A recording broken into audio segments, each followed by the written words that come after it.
What a great fight. Also, hey everyone. Yeah, I just like test a bit of on PC2, we start runs soon. The thing is, I just don't feel like the try D shift is needed if you don't let Vanille do any spells before the calm. Or if you let her finish her strings.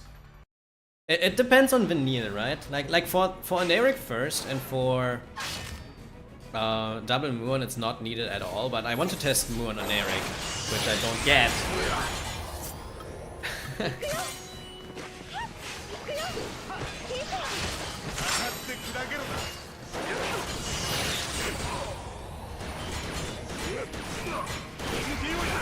Yeah, maybe, I don't know.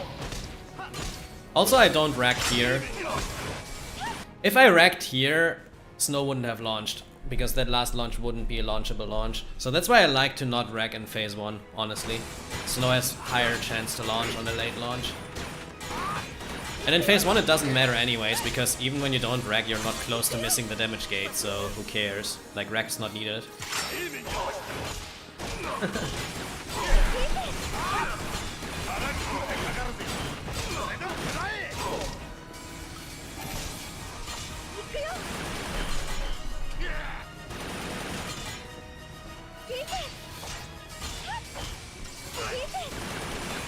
Yeah, I mean, it's just preference. It's just like I see no benefit of doing a rack at all in phase 1. Like, you need to wait for stagger to expire anyways. So what does the rack do for you? Nothing. Right? Alright, finally we get this pattern. So we do 2 more. Flame strike, cool.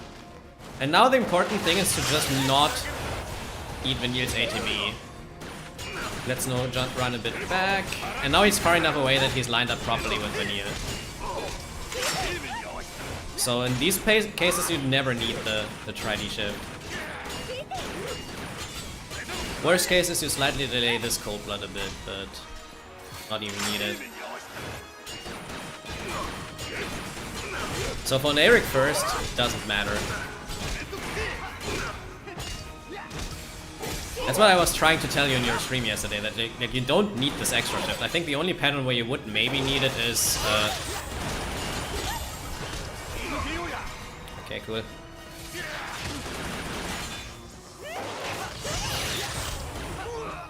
So it's kind of funny that this is the second time now that Snow missed 5 launches in phase 2. But I mean, this is not what I want to test, so...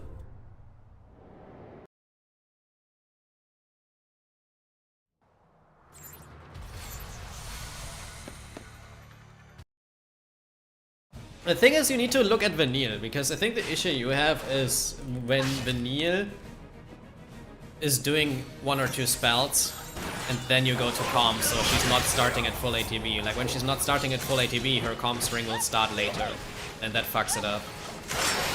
As long as you make sure that she starts her comm strings at like around the same time as Snow does his strings, it shouldn't matter. Like in this case, for example, like now look at this. Like this time Vanille does her rune string way later than Snow. So this time I have the problem of him being high up, but in phase 1 we don't care, so here it doesn't matter. In phase 2 you just have to play around that.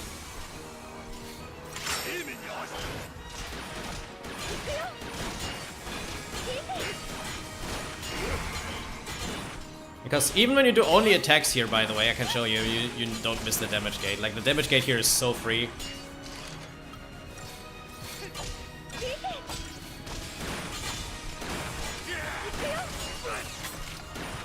As you can see, still over damaging. With only attacks. And now I do 1 spell here. Eric first. Now, as I said, pay attention to Vanille. Do 2.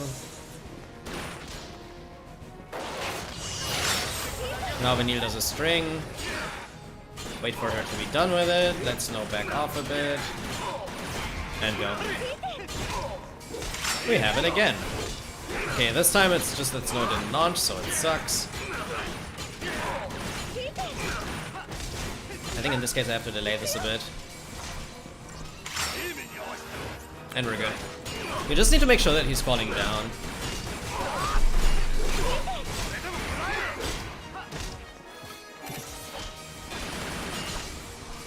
So this is what I just meant in your stream. I don't think this Tri-D shift is necessary at all, except for the very, very last way of like Muon on Eric pattern. Alright. Yay! You don't even need a rack on Cerberus. You can also just get a normal refresh without a rack and you're still fine, damage-wise. So if you think that you don't get the refresh at all when you would rack... Oh, you mean the Cold Blood rack?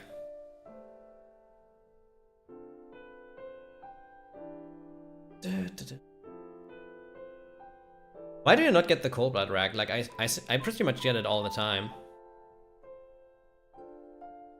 The only pattern that for me sucks a bit is Mu and Oneric pattern. Which I wanted to practice a bit, but I just got it once out of 10 tries and I can't wait forever to start the run, so just have to deal with it, I guess. And do runs!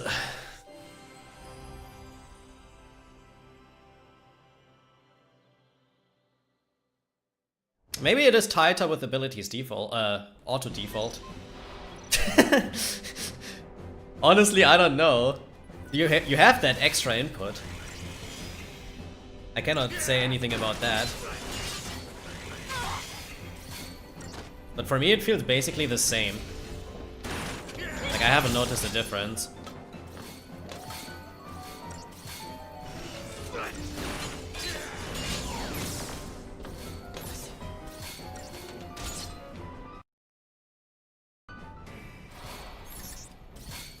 Yeah, but there must be a reason why you think it's different and I think it's not different.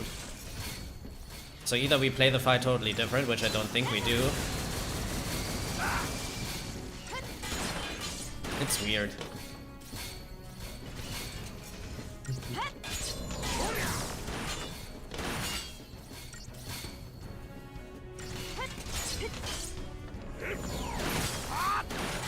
I sometimes also do one spell after Oneric when I'm high on chain, because you don't want to stagger too early.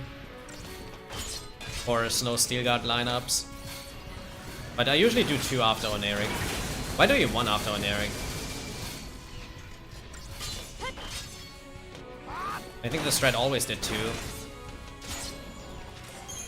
Just to get closer to stagger, and when you're closer to stagger you have less Cold Blood hits before stagger, and if you have less Cold Blood hits before stagger you have better duration. Because the more Cold Blood hits you get before stagger, the more likely the chance that you lose some duration. If that makes sense.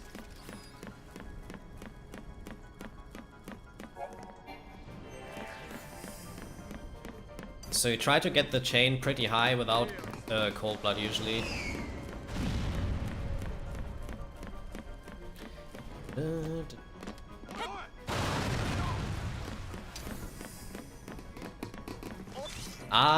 Am I game? I don't know.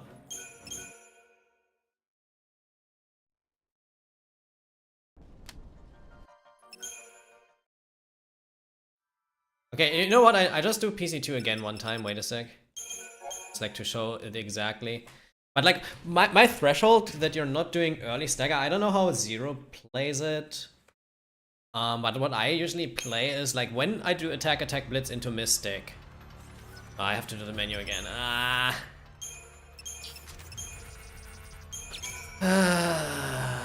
Maybe I should make a save with the menu done.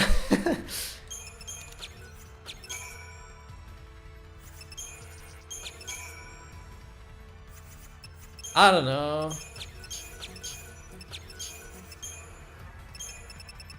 I usually don't really like to put too many opinions out on my streams when they are not related to the game.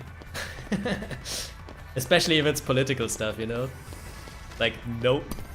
Don't want to make myself unpopular or popular.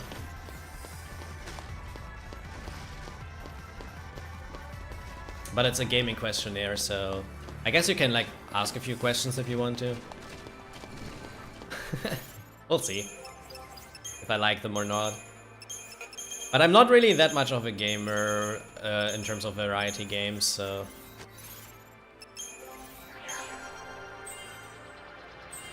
But yeah, quickly let's quickly do this.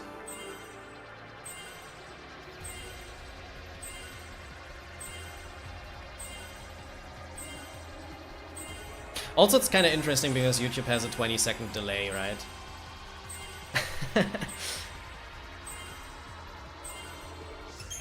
Wait, don't do veneer.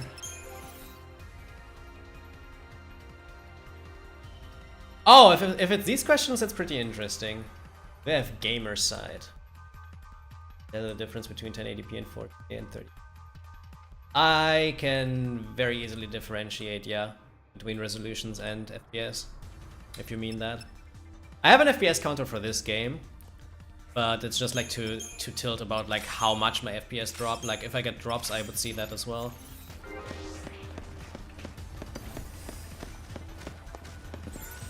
Oh, come on. Okay, how do you get out of this? God damn it. Okay. That was interesting. Okay, so I think I said this several times, but the way that I play PC2 in general, I don't know if you do it exactly like that or not, but you probably do it a bit different. Is like I do attack blitz here, and now I do this first shift depending on when PC2 attacks, because I don't want Snow to be interrupted. If you always go to try D immediately now and he does a late Muon, Snow gets interrupted at the start, which sucks. So I usually RAF buffer late in some cases to not have Snow interrupted. In this case it's fine, so we can... Oh, he still got interrupted. Okay, never mind! This is exactly what I want to avoid. That's fine though. Just have to adjust this shift.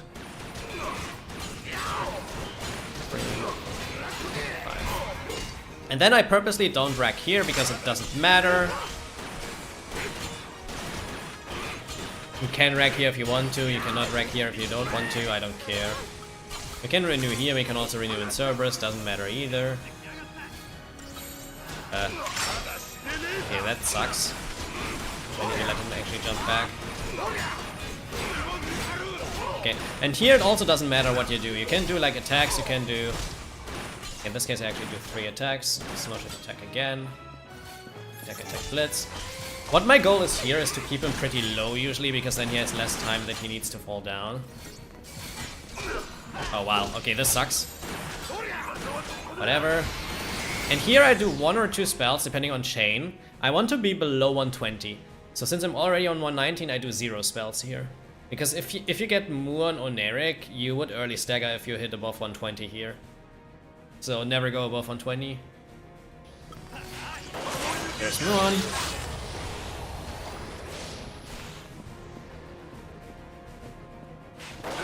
There's some Nerik. Vanille gets him close to stagger now. So he can insta Cold Blood, and this will lose duration, so it sucks. This is actually a really bad fight. So we need to stagger extend probably. But as you see, I don't have the issue of him being too high now, because I played it for Vanille's string. If that makes sense. So he's still falling down now. Maybe it had more duration with Tri D, yeah.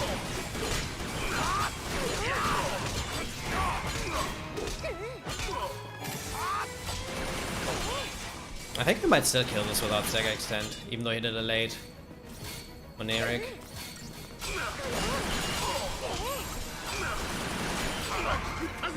He's attacking now. Yeah, okay. So like when you just like, this is what I mean, when you pay attention to Vanille's strings, you don't need that Tri-D shift. Even for Muon or Eric.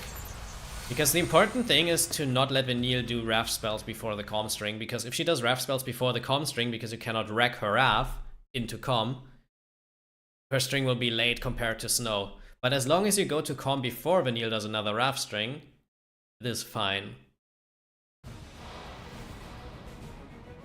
Right? Oh, that's interesting. Only 15% of people can tell the difference. So here I need to shift later. Will not have Snow interrupted. It's okay.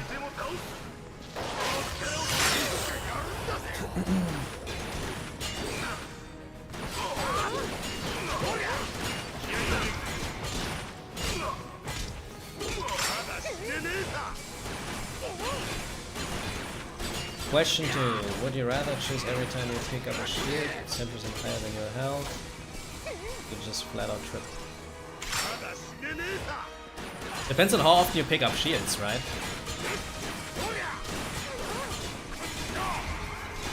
And also depends on how much health you have in general. But I guess if you play like a long game or whatever that picks up a lot of stuff, it's probably better to increase it by 10% every time.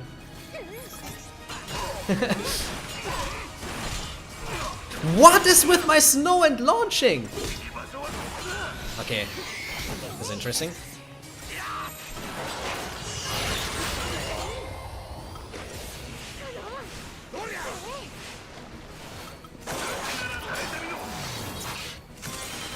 Snow keeps missing everything. Okay. Okay, now I need to wait for Vanille to let her string be finished. Okay, this sucks now. Okay, how do you play it now? Snow should launch. Okay, never mind. And delay this string a bit. Okay, this is completely scuffed. Okay, this is so giga scuffed. We definitely need the stagger extend, but I think I'm still super short.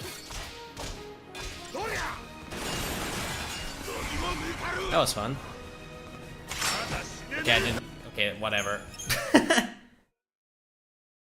That duration was bad, yeah. That was because I was... The thing is, I only did attack blitz there because my lineup sucked, right? Because you saw Snow didn't launch at all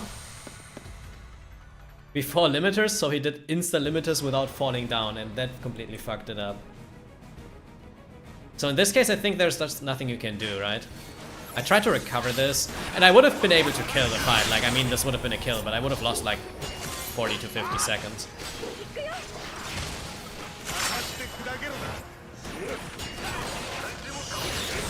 But you get the point, right? It's just that, like... Oh. Okay. I mistimed Snow there, but it doesn't matter. Phase 1 is just super free. Bruh.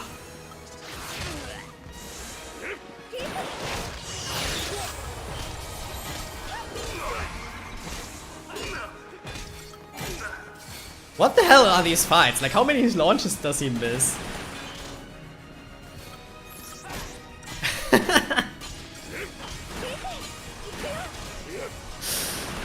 This game, man. Okay. I don't know if Snow actually lives on Eric now. Okay, 117, we do one spell here. Physical, that sucks. Now he's definitely... Man, this fight. Random question. Since I upgraded to Windows 11, I don't get high FPS in FF13. On Windows 10, everything was smooth. Anyone else having this problem? Yep, I had the same problem, which is why I reverted back to Windows 10. On Windows 11, you need to kind of have a PC that can brute force the game for like the same performance as on Windows 10. So if you have a very, very good PC, Windows 11 doesn't really make a big difference. But with like, especially like 2020 to 2022 hardware, it generally runs better on 10 than on 11. For whatever reason, like the most recent hardware, like the AM5 AMD CPUs and like the newer NVIDIA graphics cards or whatever, like they have no problem running on Windows 11 as well. But some older hardware generally runs it a bit worse. Like, I was testing Windows 11 several times, and I always reverted back to 10. Alright, this is the last time I do practice, and then we actually start runs.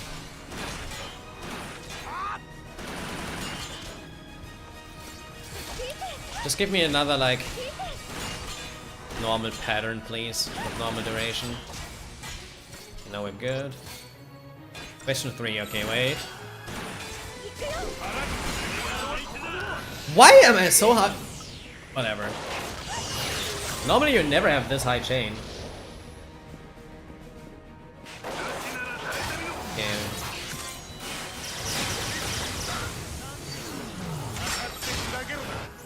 The stagger's late. So shift before Vanille does a spell. This is very precise. If I shift after Vanille does a spell, it's fucked. Okay, cool. And Snow did Seal Gut. This was because I paused, by the way. That messed up my timing. But yeah, you get the point. I think this might still work out. Okay, yeah, I guess I need to extend, but... Ah! It is ass. So yeah, this is kind of how I meant it yesterday in your stream, that like your trade E-shift I think helps for Muon and Eric, probably, but for everything else I think you're fine without. Alright, and speaking of being fine without...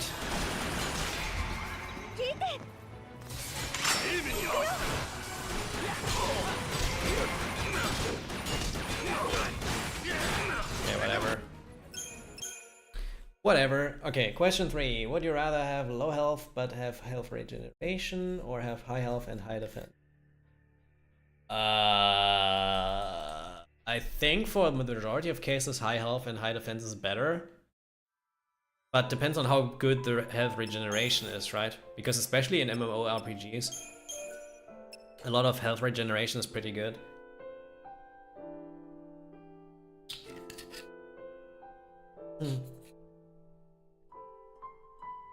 Yeah, no, like, with older hardware, Windows 11 just runs worse than Windows 10. I don't know why, but just like that. So, when I don't upgrade my PC, I just have to run on Windows 10.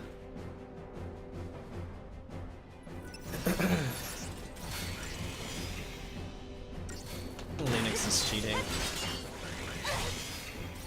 I mean, kind of, right? But high FPS is also cheating. Like, as I said in your stream yesterday, like, if you compare, like, your Garuda fights to, like, Zero's or my Garuda fights, usually we lose a tiny bit of time on it just because of having FPS drops that you don't have. Because the visuals just progress quicker when you don't have drops.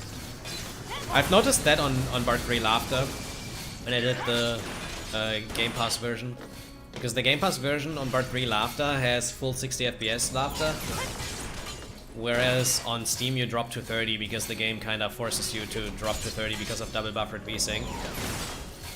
And Laughter is actually done like a second or two earlier on full 60 FPS than when you have drops. And that's for like a lot of things in combat, so it's not that FPS drops only lose you time in Crystallium, they also lose you a bit of time in fights. And since you have a PC that basically has 60 FPS everywhere in combat, you save some time to me and Zero in those. Which means you're cheating. It's just hard to say how much, right? Like, you still have some of the out-of-combat FPS drops that we have, but in combat I think you basically never have drops. Because your PC can just brute force everything. And I have inconsistent FPS drops, which is weird. Like, sometimes my Garudas are fine, sometimes not. And then it also depends on, like, PC1 and other things. It's a bit weird. For example, during this jump here, I sometimes get FPS drops to, like, 50 FPS. Let's see. Yeah, 55. I don't know why that's the case, but happens.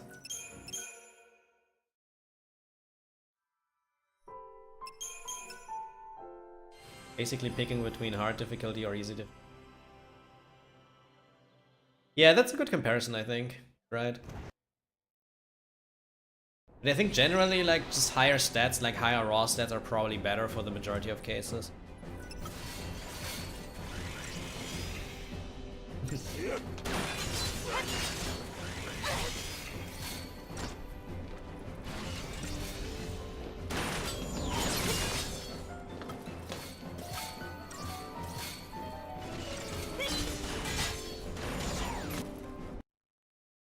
Oh, by the way, I don't know if you've rewatched my Part 1 yesterday, but my Part 1 was funny because I had Snow Enchanted Veil, but Snow did not do a single hit on his entire head while he had Adrenaline. That was fun. Headface was completely fucked.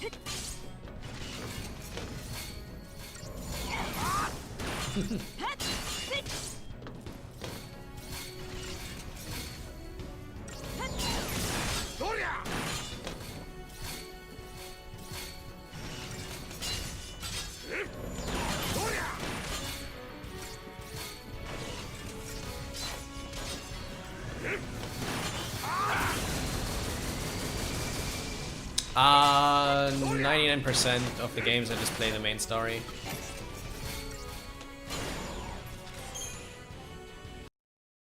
Post game only really if it's like not too grindy and it has some cool things.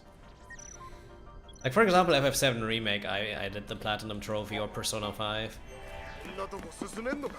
But usually I like just playing through the story. So just get to the credits.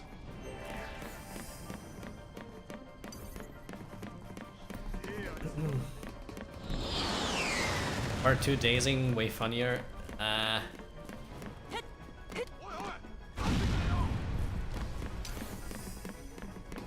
Depends on the perspective, I guess.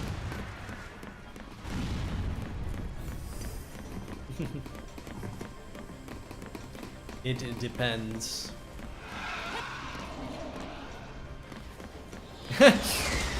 Yeah, fair enough. But yeah, I usually don't like completing every game that I play because there are too many games that you want to play. And I'm already not really playing close to as much as I want to.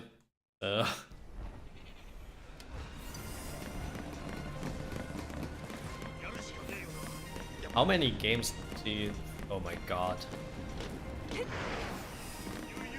Definitely a lot. But I haven't counted. Like if you include all of the games that I've played as a kid, like Game Boy Advance stuff and whatever, that's like a lot.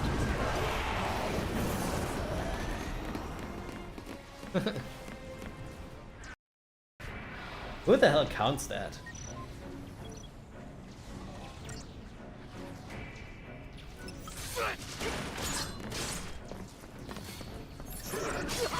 Probably a few hundred in my case.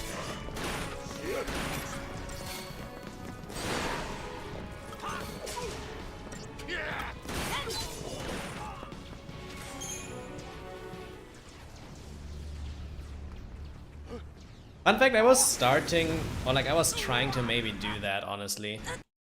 Because I have that stuff for anime on my anime list, right? So I was like, why don't do the same thing for video games?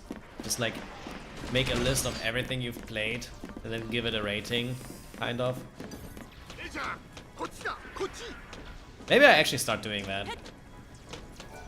But I will definitely not include all of the games that I've ever played in that, because I will probably forget some games.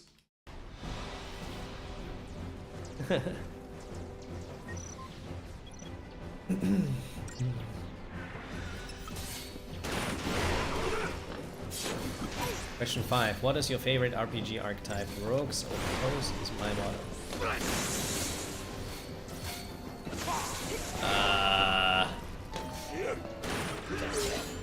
Okay, that sucks.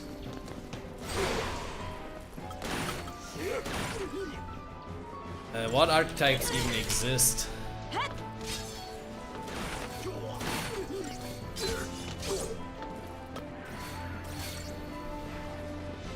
That I don't forget any class.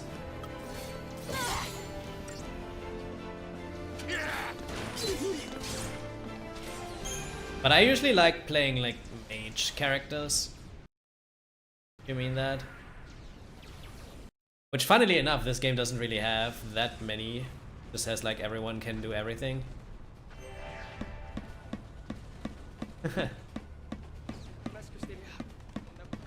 Yeah, I mean, I didn't say RNG in the end when I went over it after the run, because Says Haste ran out. I should be aware of that. But I mean, you know why I did it like that, Em? Because this is PC, and on PC I don't have it on my mind that Says Haste can run out, because even in the worst kinds of head phases, normally it doesn't run out. Because you have it almost 10 seconds longer than on console. But yeah, I went over it after my stream yesterday as well, and I saw that. It's not partial skill issue, it's complete skill issue. When you don't notice that.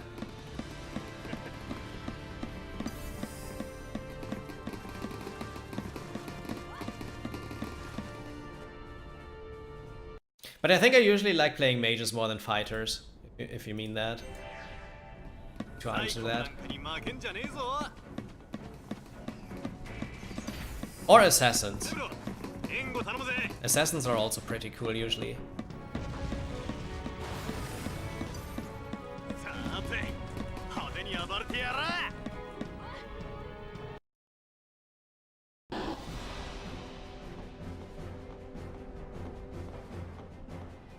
Yeah, but then again, like as I said, like on PC I wasn't even aware that you can be in danger of haste running out. Because on PC you just have haste so much longer. Like on console you have to, like on console you always have haste run out, right? So on console you just like play like that.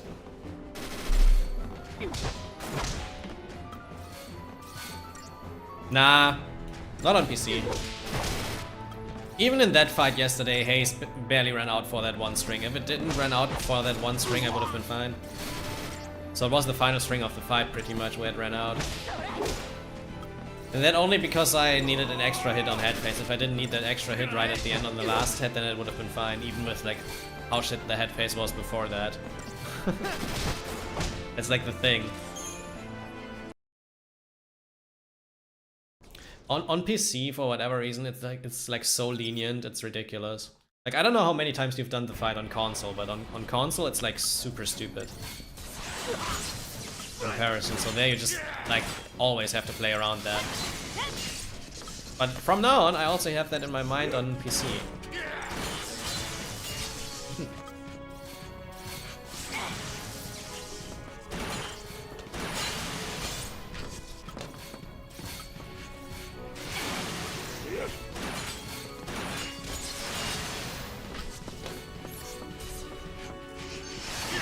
Ah.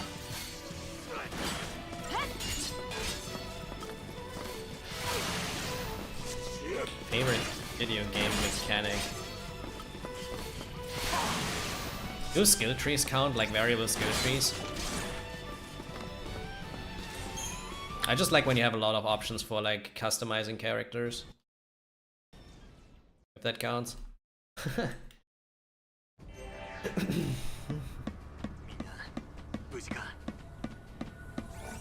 Okay, let's get this dodge.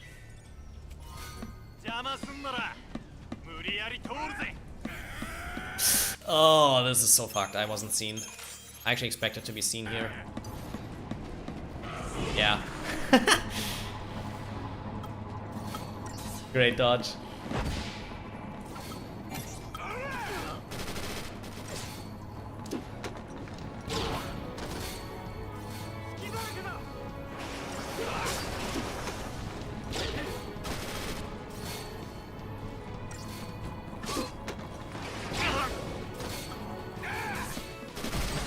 Ah! I hoped I skip the stagger slowdown when I kill here. Or like not when I kill, but when I do an attack with snow. Hey Niels! For the good luck, GG's on your PB. Again.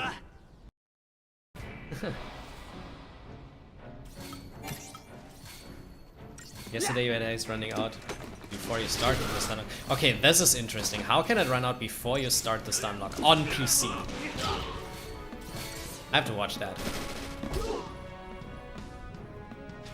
Like even the slowest of slow head phases shouldn't have haste run out before you start the stun lock.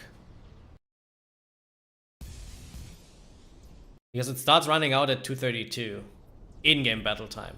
And 232 in-game battle time is like 240 real time.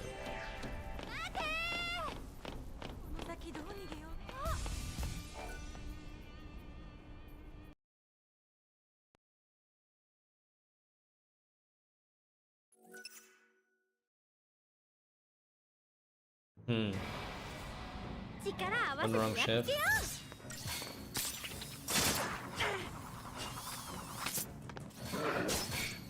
I have to rewatch that. I'm curious now if it was this shitty. Also, by the way, good chapter 1 and me not being M equals that I normally don't get the shrouds, right?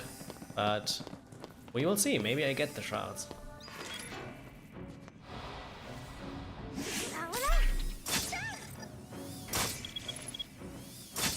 Let's find out.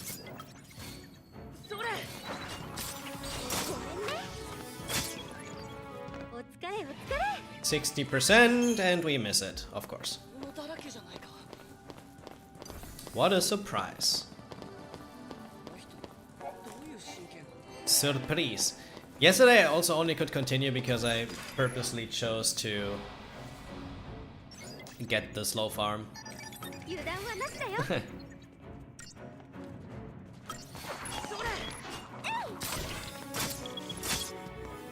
Do we get the classic Kaya 0 out of 2 or do we get this one at least? We get this one, okay. It's 6. Okay, you know what? I just do the dogs. Chapter 1 was good. I don't like doing the dogs because I usually get shit fights here, but maybe we get a good fight finally. And it's 10% higher chance and I don't want to reset.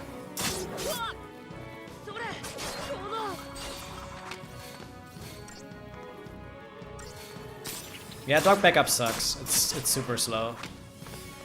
But it's higher chance to continue the run. And I had a good chapter 1. Oh, of course, we get a bad fight. This fight sucks.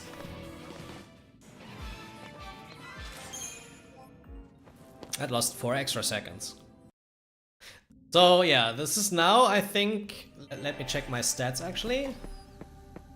Because I noted that down.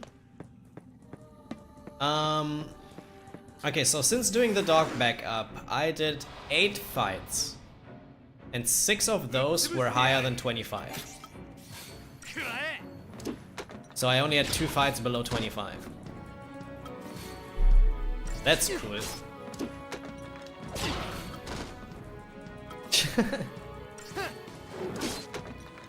So, I guess we're not doing the dog backup anymore. I just did it now because I don't want to reset. And it worked out because we got the decept. But yeah. Probably just going back to the Zergs again because it's just way faster. Consistent fight. Any aspect of a video game counts. It's got any. Okay. Final question: sniper rifles versus RPG. RPGs by far.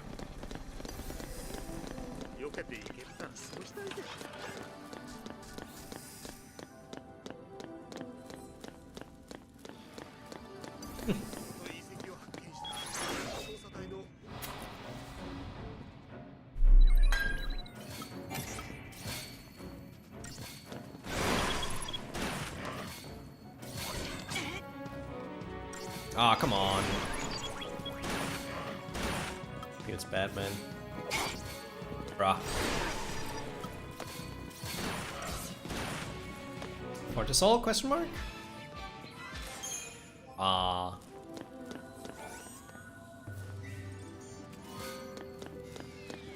Never lucky.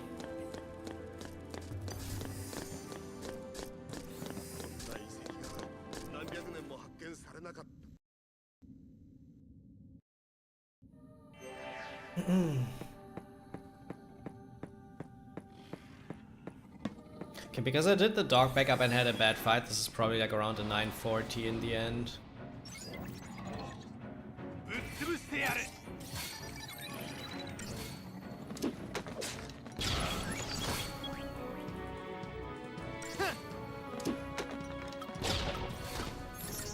Oh, one of the strong points of my run yesterday, by the way, for those who have missed it, was a 113 Kalavinka. That was pretty cool.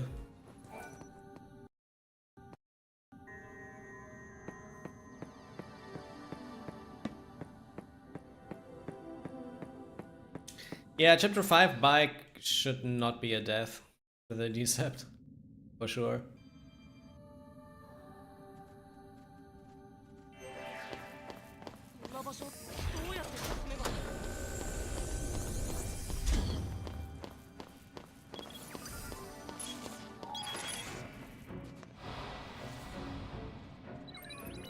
I like an action-heavy, loud approach of solving my problems.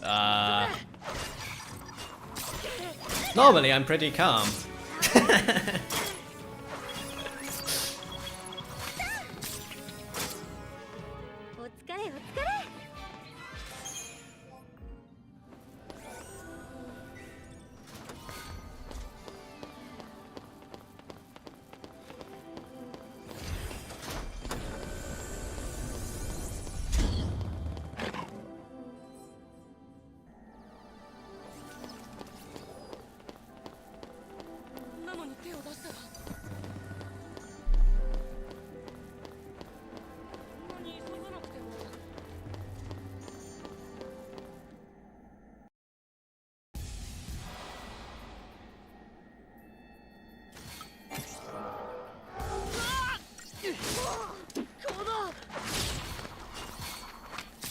it though.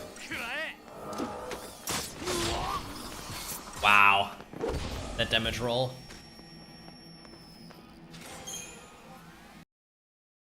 Very interesting.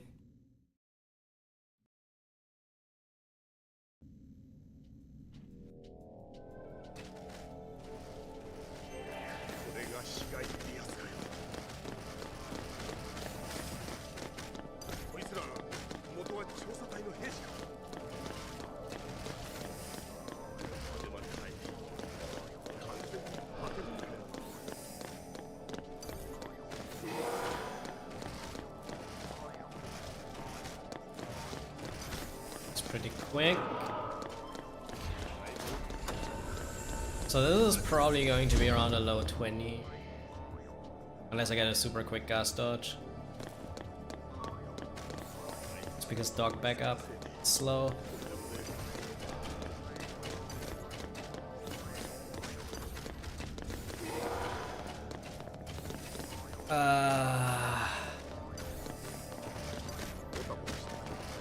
Yikes. Why do I keep getting bad RNG on that one?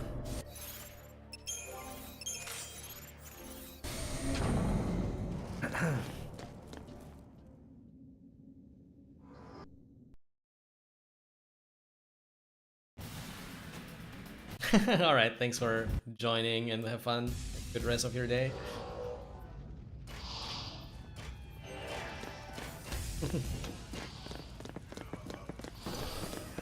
Yo, Pipcheria, thank you for the good luck. Thank you. Man, chapter 2s with the dog bag are just so slow, it's ridiculous. Like I literally never got a sub 940 with that.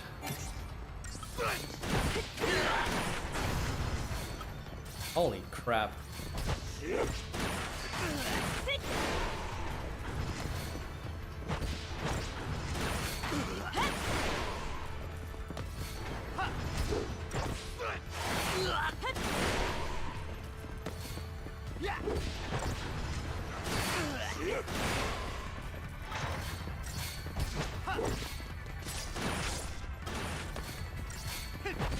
At least that's a good anima fight. No potion. No potion anima is not that likely.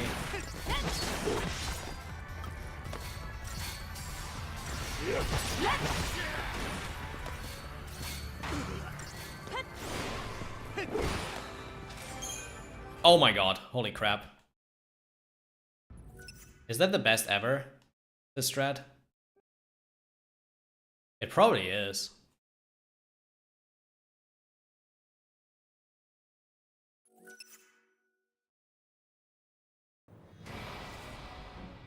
Maybe I need to highlight it. That's really clean.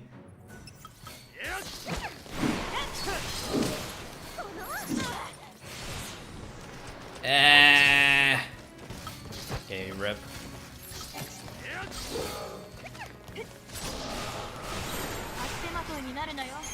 I have no idea how that worked, but it worked.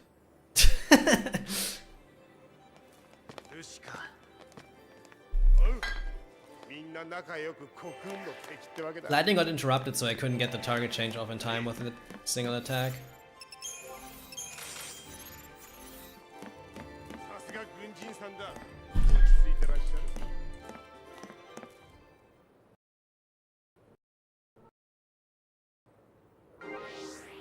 I was 49.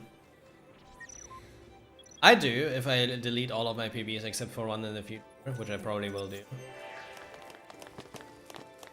On Twitch, because I cannot really archive everything, sadly.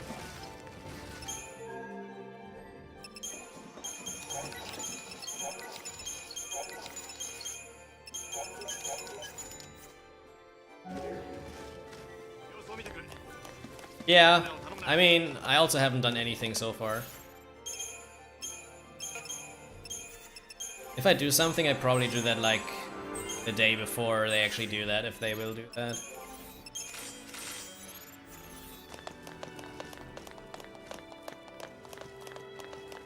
Like maybe they tried to do that so that a lot of people already start deleting stuff to free space, because a lot of the people already did that, I think. Nah, day before is not tight. I need like 10 minutes to do that.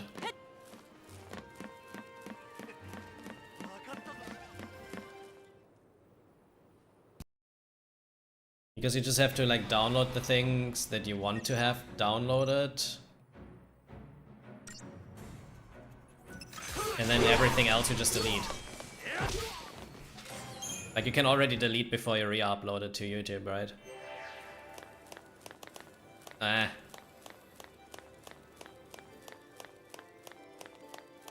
That bonk.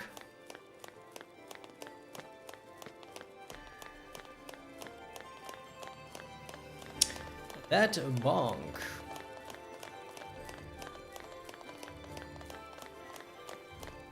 I mean, Twitch is, as far as I know, not profitable, right? So it makes sense that they try to cut costs, but then again, Amazon's behind it and they have a shit ton of money, so even though Twitch is non-profitable, they could like maybe just tank it like Google does with YouTube, right? Like, I mean, YouTube is kind of a negative business for Google for years, I think.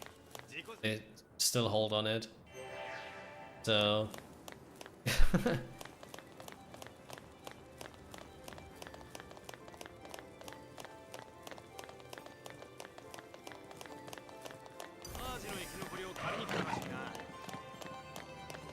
maybe now YouTube is profitable, I don't know, but it used to not be.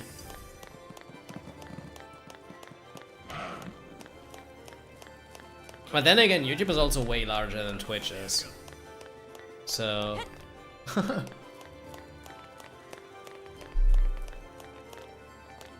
not in the live streaming department, but like as a general like site. In live streaming, Twitch is obviously a bit larger. YouTube is profitable? Okay. Like, I just know that like for Google, YouTube also for a very long time was not really profitable.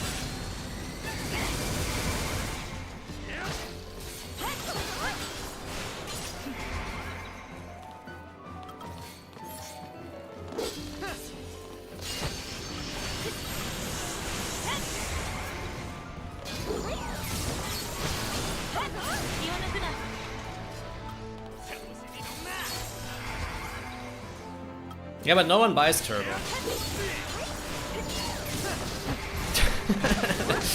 Like legit.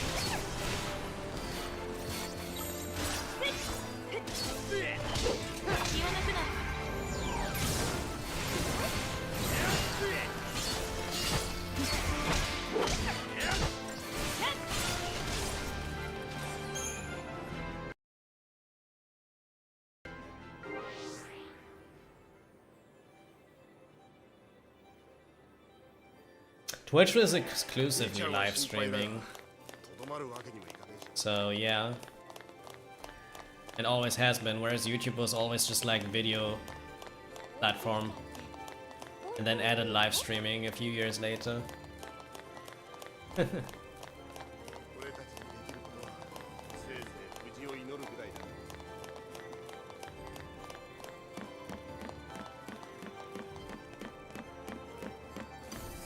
Honestly, which company is richer, Google or Amazon?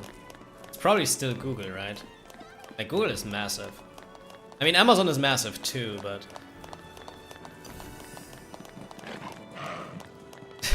I haven't looked at the numbers recently, but yeah.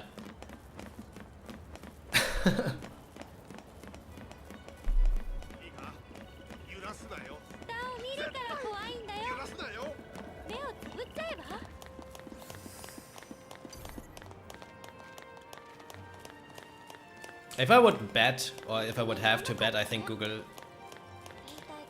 makes more money than Amazon does still. But maybe I'm wrong, I don't know.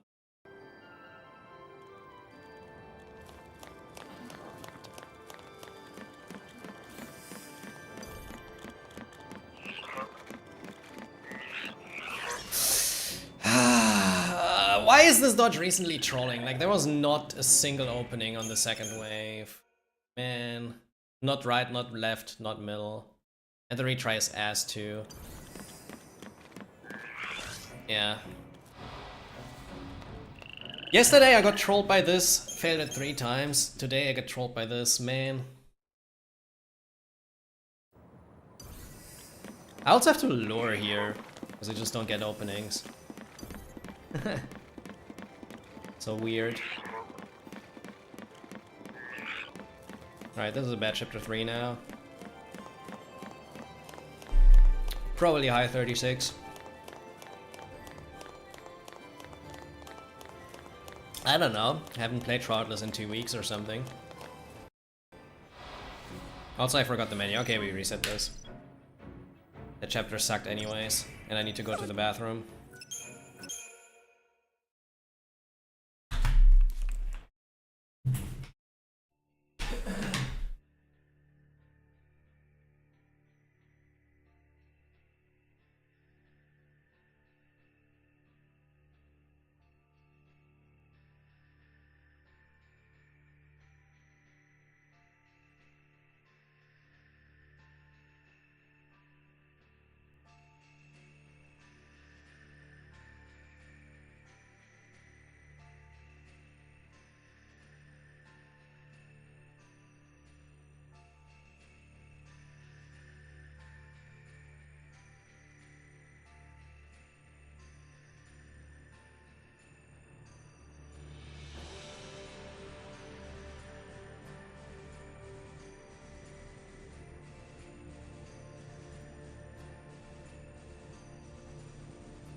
Alright.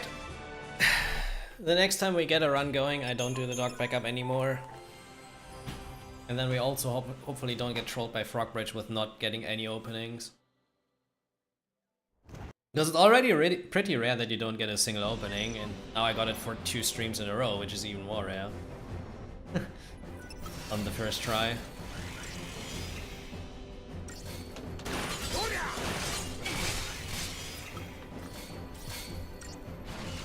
Change the suck for history preservation, which was profited. Yeah, like as I said, I can totally understand Twitch's decision to do that, because that's like the easiest way to cut costs. I also wouldn't be surprised if the next thing they do is limiting the amount of clips that you can make to, like, I don't know, 150 clips per user or whatever. Like, that's probably the next thing that happens.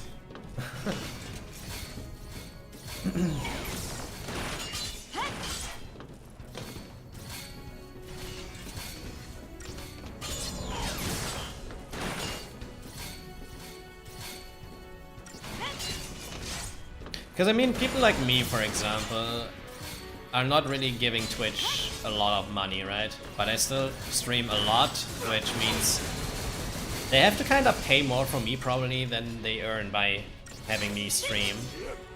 If that makes sense. And that's probably for a lot of streamers.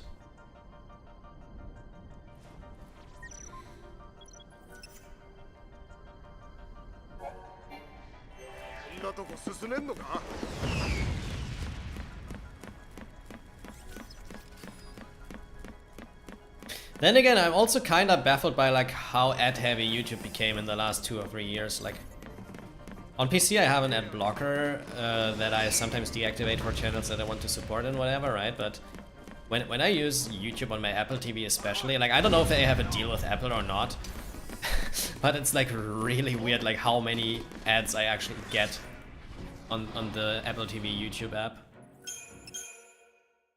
And like, not only the amount of ads, but also the amount of ads that are like 50 seconds and more until you can skip it.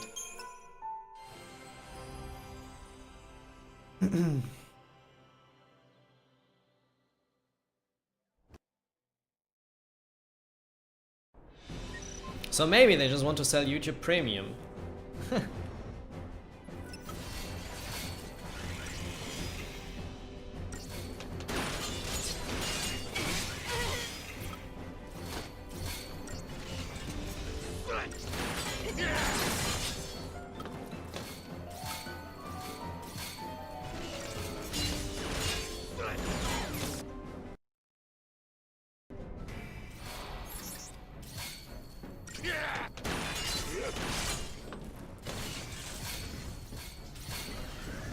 Yeah, then you start with slow battle speed. The settings you start the game with are the settings of like the last playthrough you made. If you load up a save and then return to the main menu, you get the settings of that save. Same with if you start a run. Like if I change my battle speed now to slow and then go back to the main menu, it's still changed to slow. Does not reset.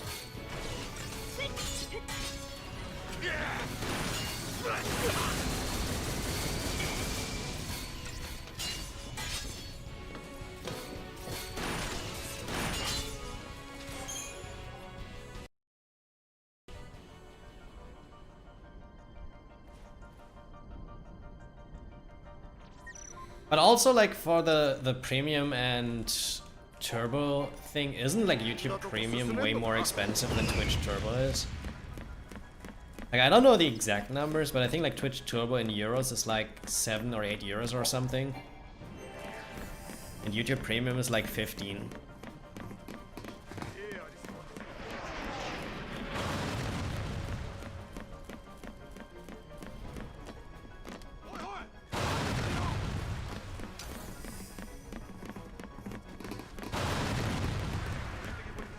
Oh wait, okay, never mind. Twitch Turbo is also expensive then.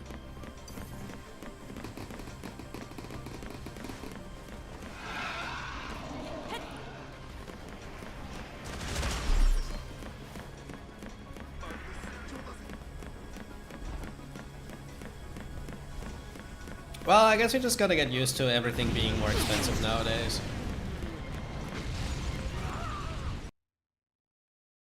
I mean, why do you? Like, there's a reason for, like, having that much money. It has to come from somewhere. Because it doesn't, like, grow in their gardens. Right?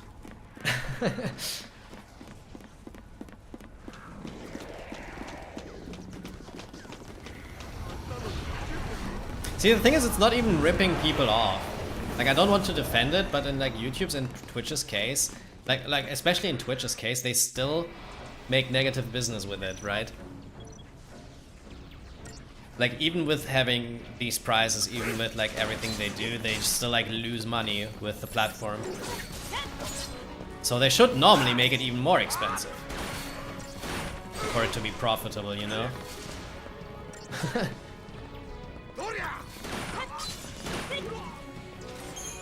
So technically it's not expensive enough from a company's perspective.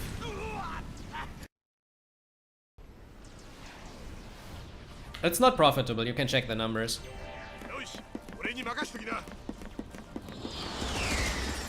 Normally. They need to publish it somewhere, I think, like the like cost and earnings and whatever.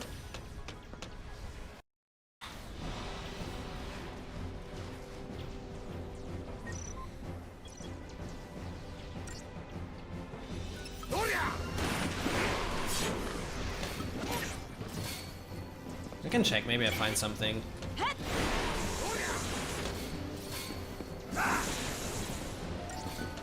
Like, if Twitch would be profitable for Amazon, they definitely would not try to cut costs by limiting people's highlights. But with how many people archive highlights, even though it's just some of them, just like a lot of extra costs to keep them archived, I think.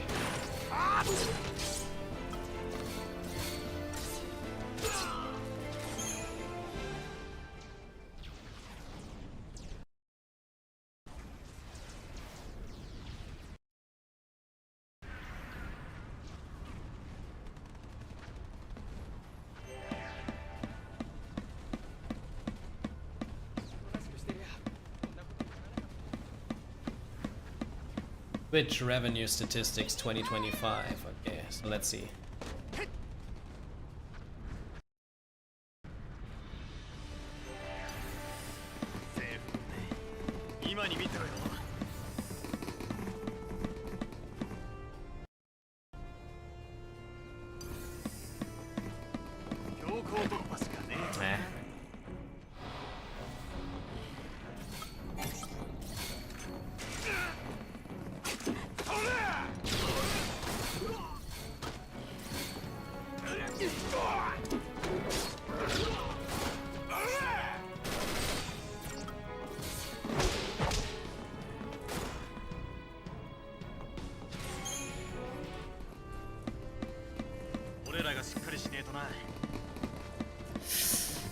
Sucks.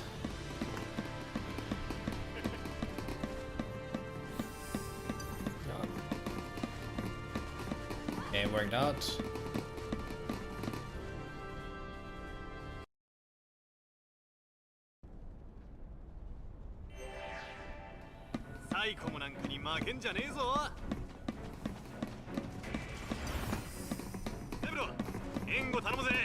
Well, okay, they apparently only published the revenue, but not the costs.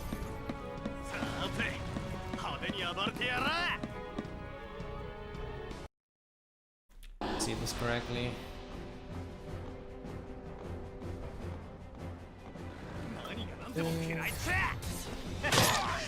But the revenue actually declined by like 8% compared to 2023. That's a lot, holy crap.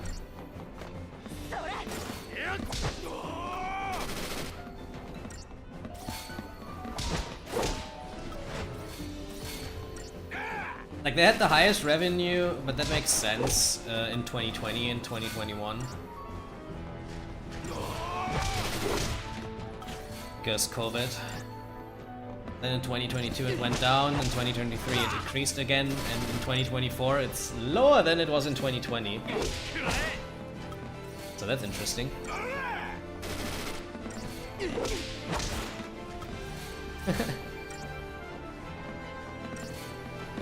But yeah, a company in general, usually, like especially a company like Amazon that is rich already, doesn't do stuff like that when it's like a profitable business.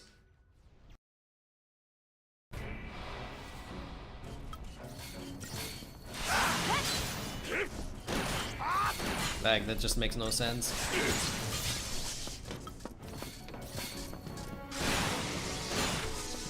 Yeah, but the reason why it increases on mobile is because, especially on Apple, Twitch has higher costs for even listing the app in the App Store.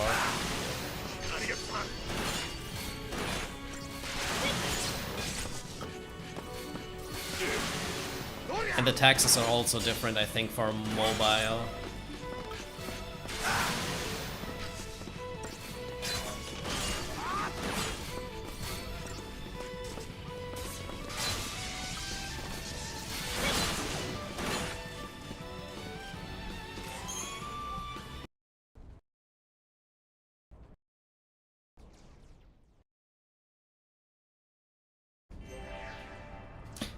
But that is also something like all of these things that Twitch tries in the last few years, like as I said, without really defending it, but just from a company perspective, it's for the most part just cutting cost stuff they do.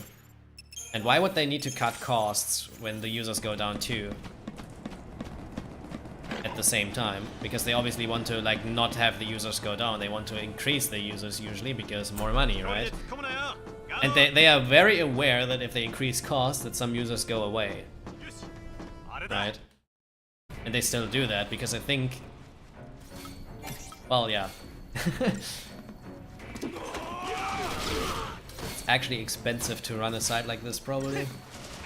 That's why I took the example for YouTube as well, because like YouTube is also expensive as fuck for Google, but Google maybe, like, at least as what Corey said earlier, made it profitable. I just know that, as I said, for the longest time, YouTube was also non-profitable. Or at least barely profitable.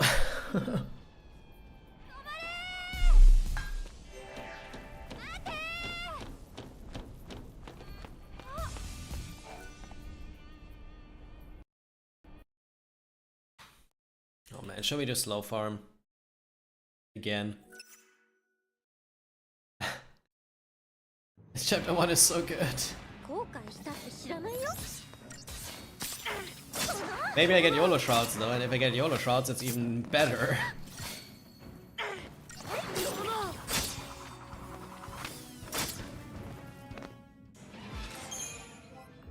I mean, that's what I do.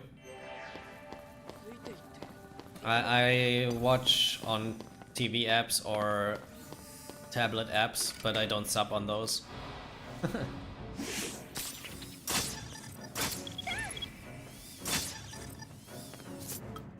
Also, we commit to Shrouds. Watch me get 0 out of 2 now. Hmm? We cannot get 0 out of 2.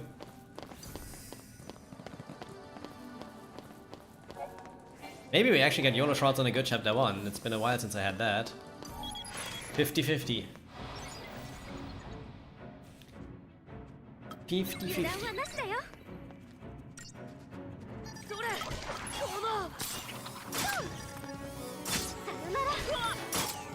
You don't need to do that all the time, Niels. You can just like check that you stay logged in.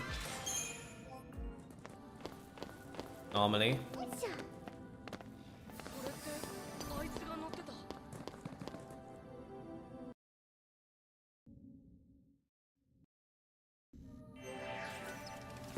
Safari to sub instead of the mobile app.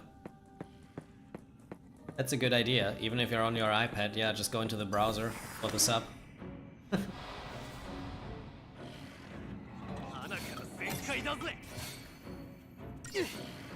It's just like the Twitch app specifically that has the increased costs.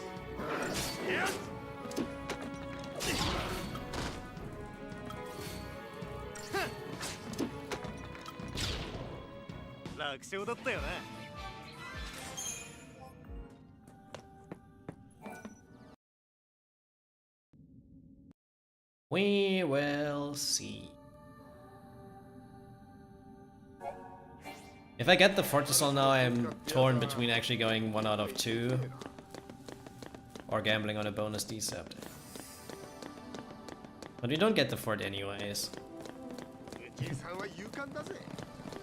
We don't get the fort anyways.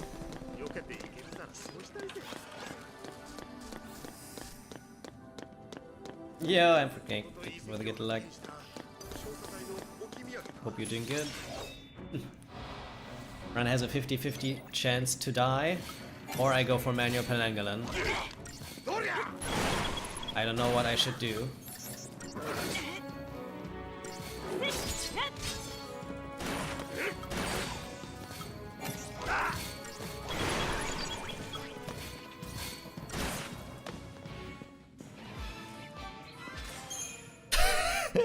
Okay, now I know what I do.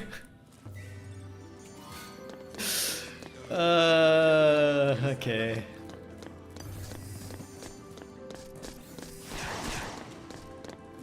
Very cool.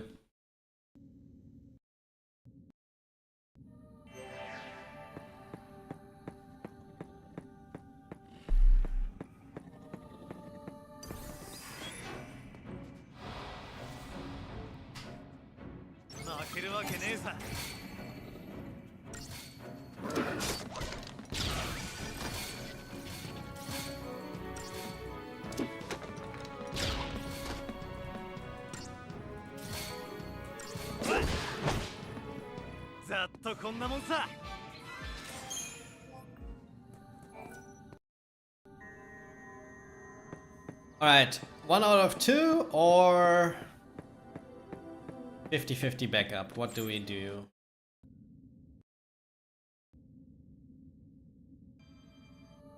You know what? I go for the backup and regret it probably if I miss it.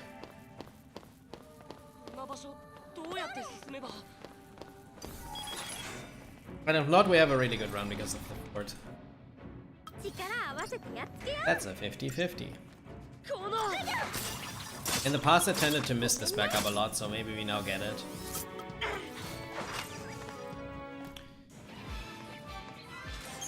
Hey, let's go. Not fucked. Also, Corey, if you're still here, this is how you do the dodges. Like, look at the dogs here, and then hug the left. This is like what I meant last time. I think it was Corey who asked. Yeah. If you face the camera to them, you saw they just run past you while you hug the left.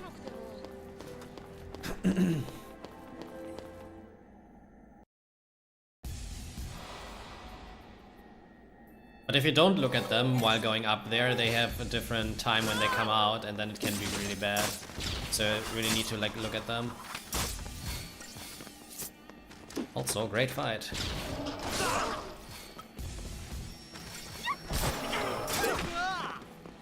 That fight sucked.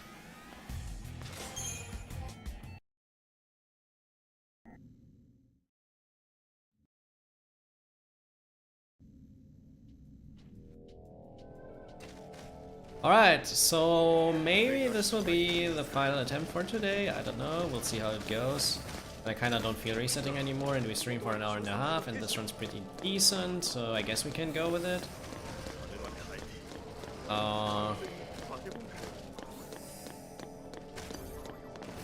Move.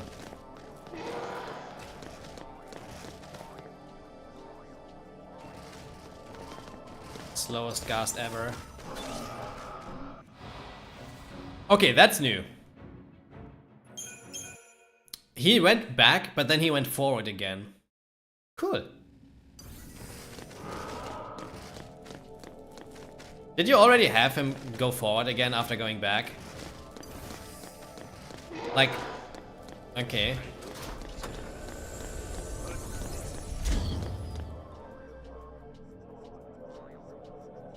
That's really weird. Like, what causes that? Like, maybe if he goes back far enough to hit the wall and bonks there, maybe? Like, did that happen for you? Could be something I could see being the reason for that.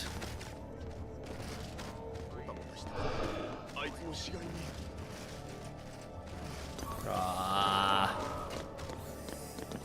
Not enough. Oh my god.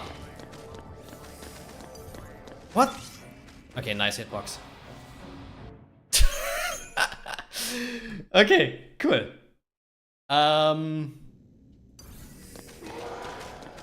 Interesting.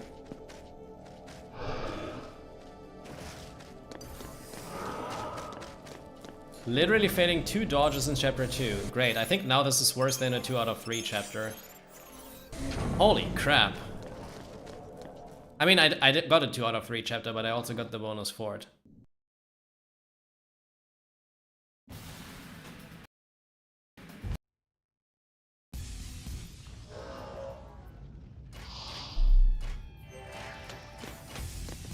This is worse than last chapter too, like this is like a 950 or something, holy crap.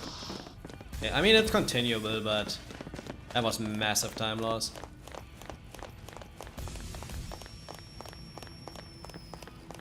Wow. Unbelievable. Literally unbelievable.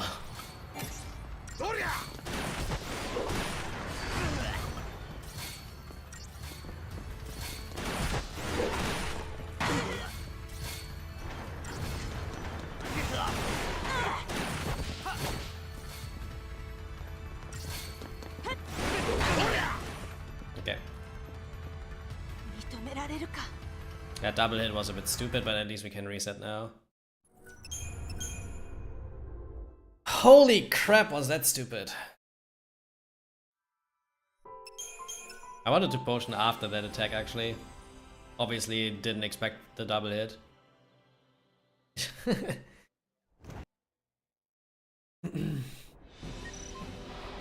Well. So that is what happens if you're not M and get a good early game. Kappa. But yeah, no, jokes aside, what the fuck were both of the gas dodges doing? And then Anima, well yeah, I greeted a bit obviously, but run sucked at that point, so who cares?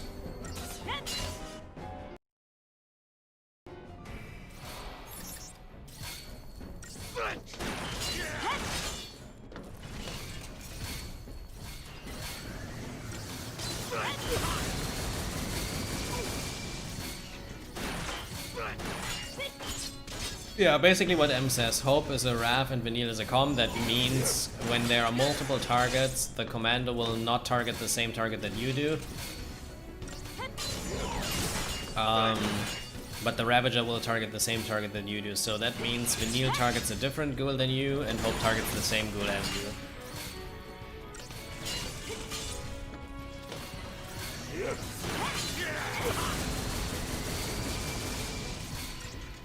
But it also depends a bit on which ghoul heals up how much and when, because they can also heal a bit.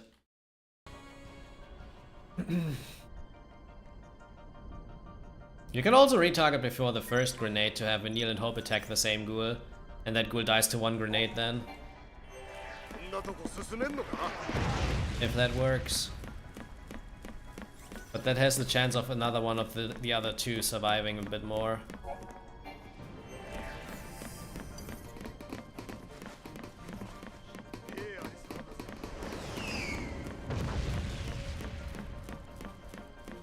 Man, I didn't want to reset anymore, as I said. But those ghoul dodges and that Anima were just so bad.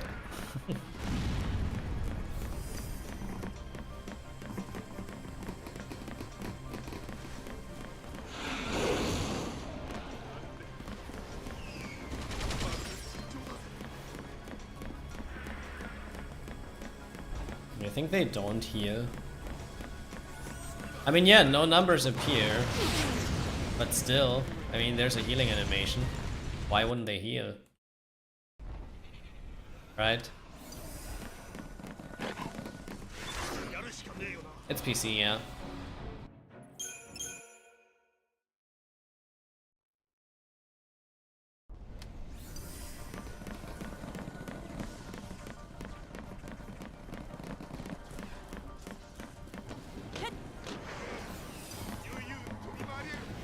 Yeah, but why do they include an animation for that if it's nonsense anyway?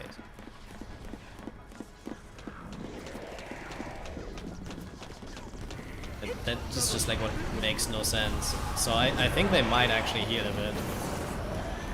I don't know. We have to like check the HP bars, I guess.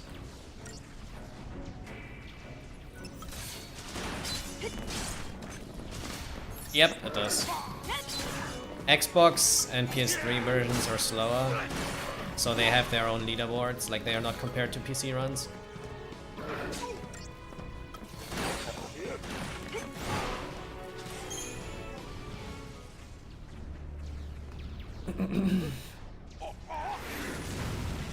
They are not always getting grounded though, because when they are during an, or like when they are in an attack animation or something, they just stay.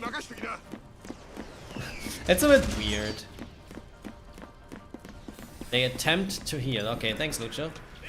Guess that answers it. So they try to heal, that's why they have that animation. Okay.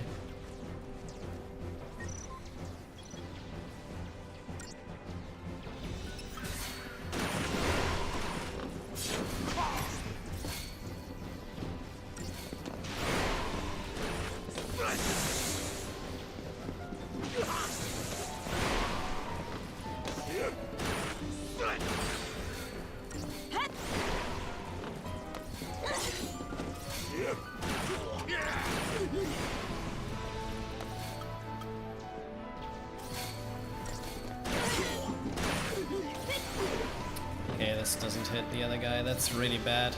It's dashing again. Oh, actually can do this.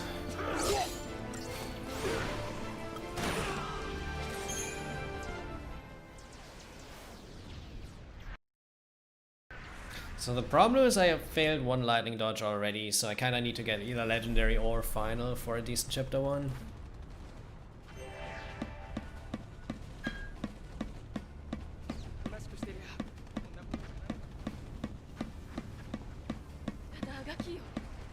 Chapitra 1.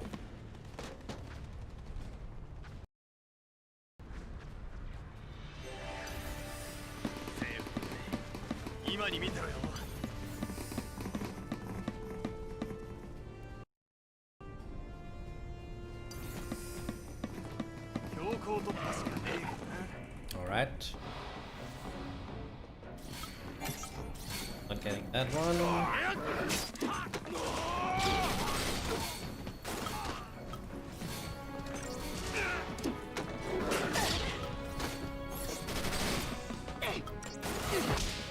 Oh wow. Easy.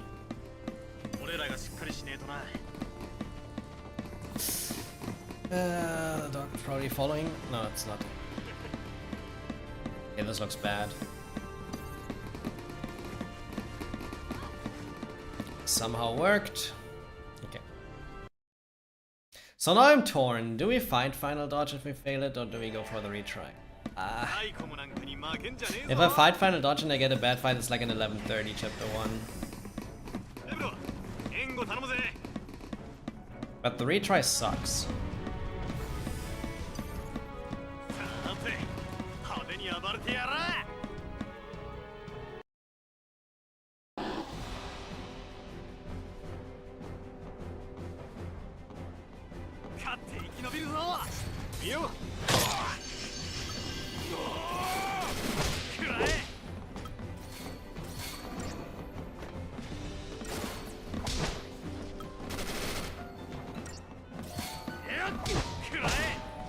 Retry. I mean, retry is more optimal, but results in more resets too, because retry is as bad as the first try is, and it's RNG.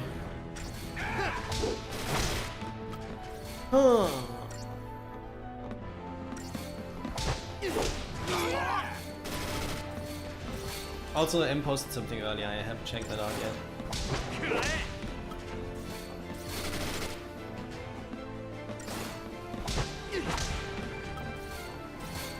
Just server costs, yeah. It's just not an official one, it's just like... bandwidth is expensive.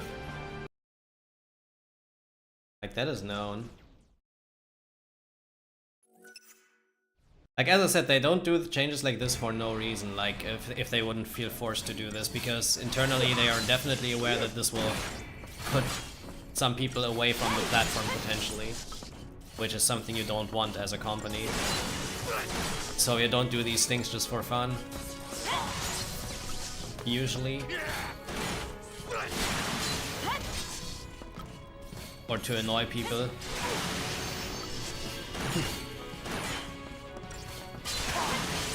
I just think a lot of people cannot really see this from the company sides.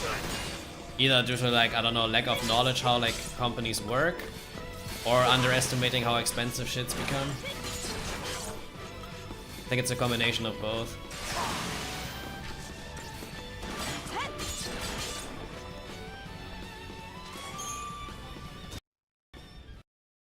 If it would be selfishness, they wouldn't do something that throws people away from the platform.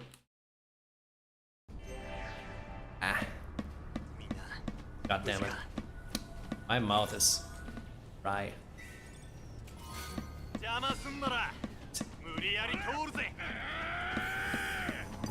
Like, I don't know if M is actually memeing at this point or if he seriously thinks that.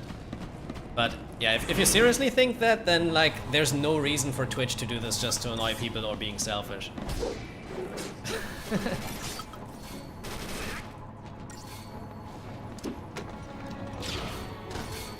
Yeah, the thing is, stuff like this is better than the site shutting down entirely, which would be like the thing that would be happening if they have absolutely no way of like cutting costs, right? So the first step before stuff gets shut down entirely is cutting costs. Does that make sense? Like, there are enough sites that get shut down completely because of not being profitable, and then not having companies like Amazon behind it to kind of tank it. I think maybe, like, depending on how expensive Twitch is, if Amazon wouldn't be behind it, it might have not exist now anymore, maybe. Who knows? It depends. Like, Amazon probably already tanks a lot of the costs that, like, Twitch makes. Just because Amazon is rich, right? But they will probably just not run the site forever if it's just, like, non-profitable forever, you know what I mean? Like, they want to have the site be profitable eventually. And that's why they do cost-cutting stuff, or increasing sub prices, or whatever, and do this step by step.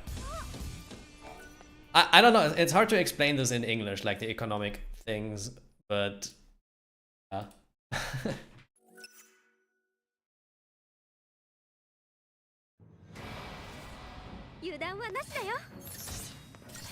Yeah, the thing is, it never has been profitable, you're right, but I think, like, Amazon took it over a few years ago, right?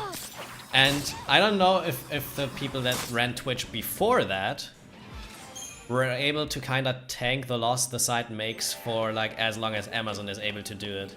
You know what I mean? Like, Amazon could probably just still run the site non-profitable in like 10 to 15 years from now on, just because they have a lot of, like, money. But that doesn't mean that they want to make the site not profitable eventually. So they try the best they can, probably, to make it profitable by it, or like sustain it itself. You can say it like sustain it itself, right? Kinda like what Google did with YouTube. Like, as I said, from what I understood, YouTube was not profitable for a lot of the years, and apparently now it is, so that worked. But I guess Amazon tries the same with Twitch now, by cutting costs, and then see if they can, like, make it self-sustainable. And if not, then we'll see what happens. Either, like, ownership will change again because Amazon says we don't want the site anymore,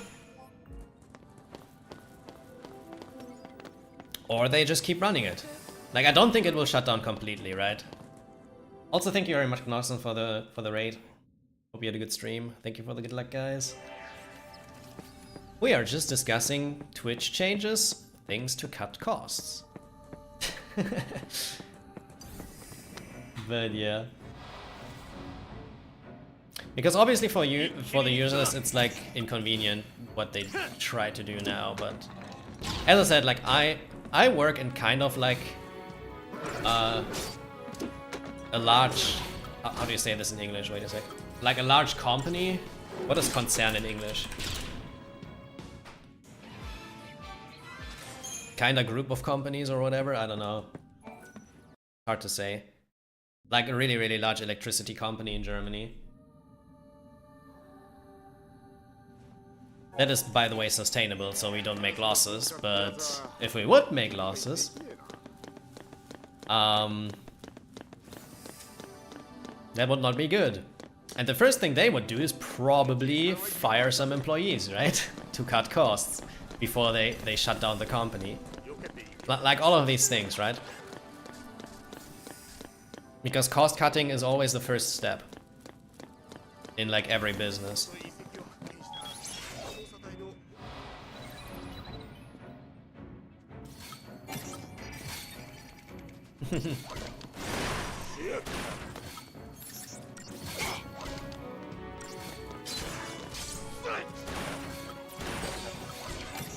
Like, as I said, I just don't want to defend the decisions, because I also don't really like the inconvenience we have now because of those, but I can understand why they do that. Contrary to probably a lot of other people who just either have no idea of how business works or are kind of like being blinded, probably. Come on. Rah! Okay, whatever. What the hell was that?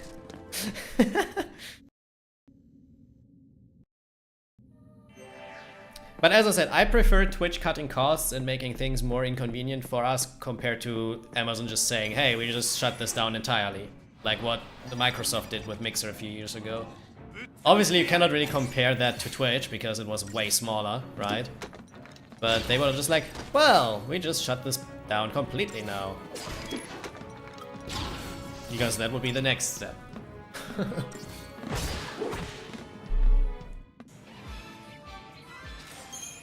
Oh well, not the next step, but like the last possible step is probably shutting the site down. But as I said, as long as Amazon's behind it, they can run it forever if they want to. So as long as Amazon's behind Twitch, it will probably never shut down completely.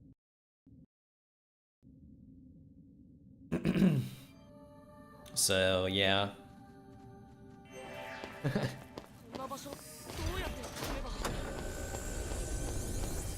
But that doesn't change the fact that Amazon kinda gives Twitch the order of like trying to be self-sustainable, you know? And that's what they try to do step by step. Even though it sucks for us sometimes.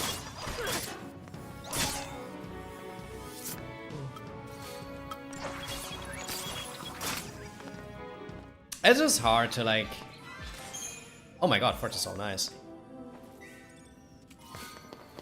Hard to do something that makes everyone happy, because from a company's perspective they want to also obviously be self-sustainable to be happy and make profit and make money. And from a user perspective we want to have every quality of life that we can have. Right? So, I don't know.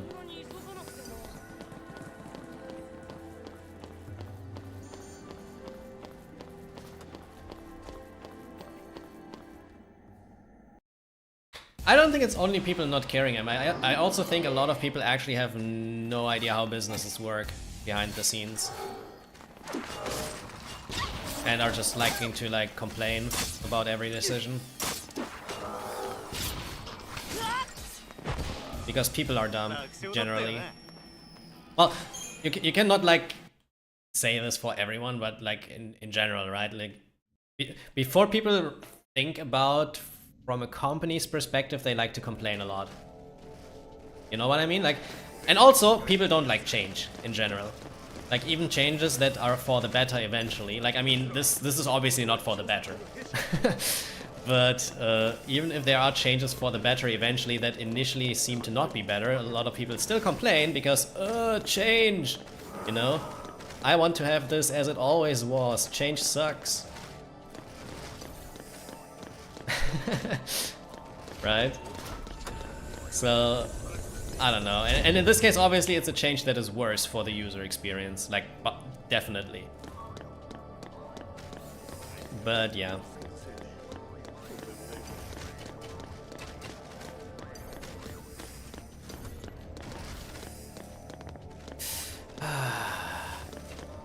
Okay.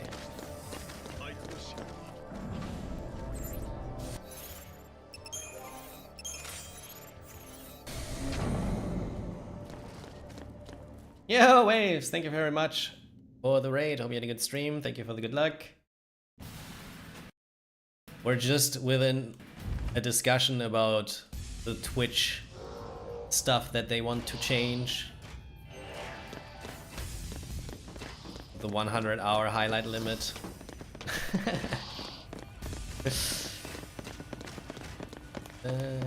Did I change my weapon?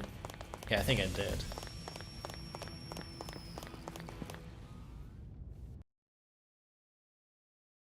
Yo, Chris, thank you very much for the good luck. Hope you're doing good as well.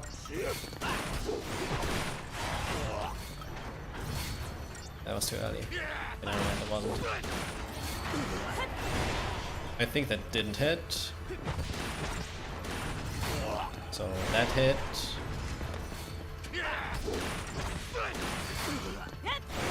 That hit. You know what? Play it safe. Okay, Snow gets double hit. Okay, never mind. It did hit everything. Yeah, that's what I said. Like I said that I think in general a lot of the people like to complain because well, from a user experience it sucks, but from a company standpoint, and there I was partially defending Twitch/Amazon, it's just like understandable that if Twitch is non-profitable, they try to cut costs, right? And that's like like reducing storage amount is like one of the easiest way to cut costs for like a VOD page. So from a company standpoint, even though Amazon's behind it, they want to make Twitch be profitable eventually, and then they just like need to cut costs step by step. So from their perspective, totally understandable. For us, it sucks.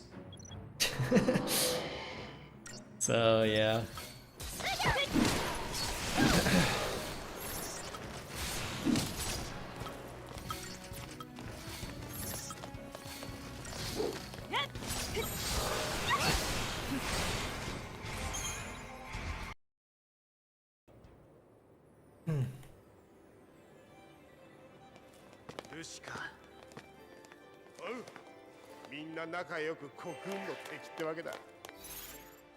I mean, as I said, I don't like the change being made because I have like 500 hours or something of highlights, right?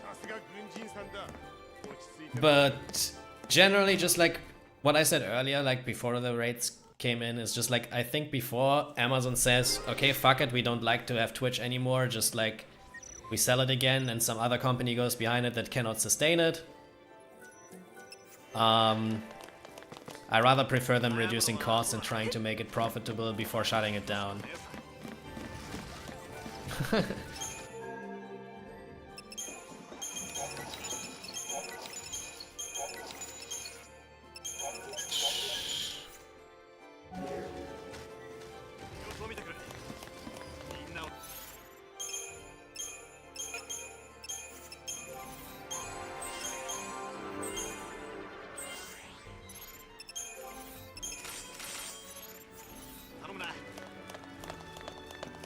But then again, as I said earlier, as long as Amazon's behind Twitch, it will probably not be shut down because Amazon can sustain Twitch even though it's like massive negative business. Maybe. Because they have enough money. But yeah.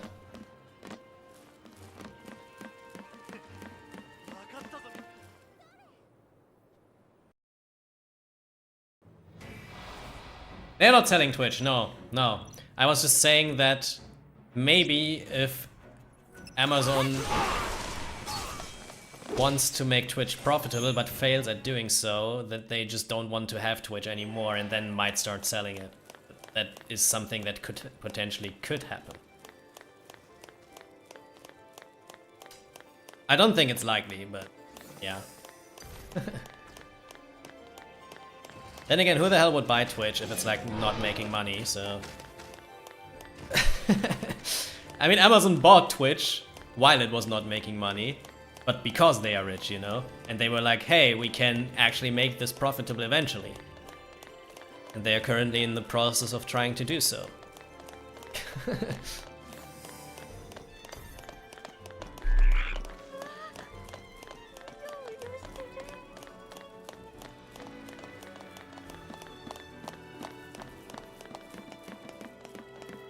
And what they did to achieve that is increasing the amount of ads, increasing the costs for literally everything, and cutting their costs by reducing storage for now.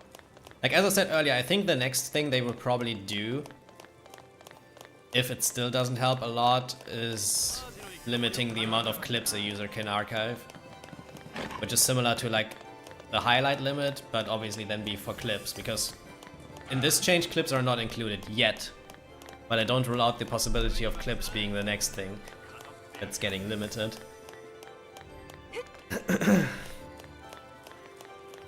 We'll just have to see.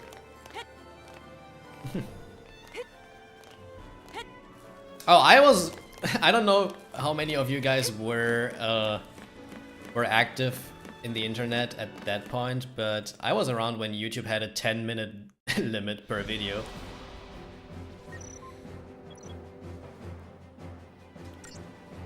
"10 minutes.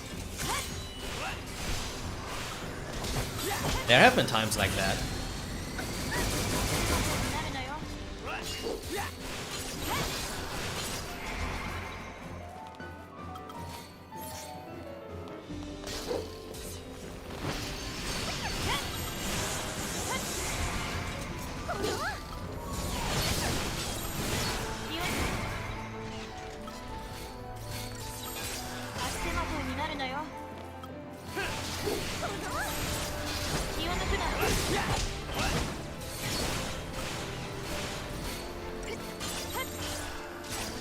That's probably not going to happen.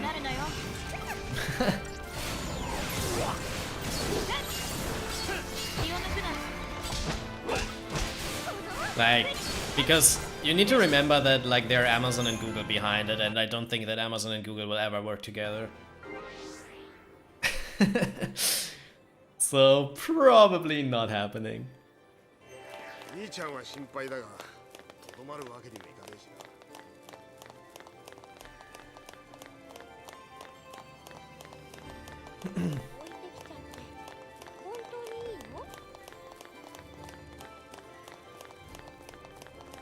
But I think partners in general have no limits on YouTube, right?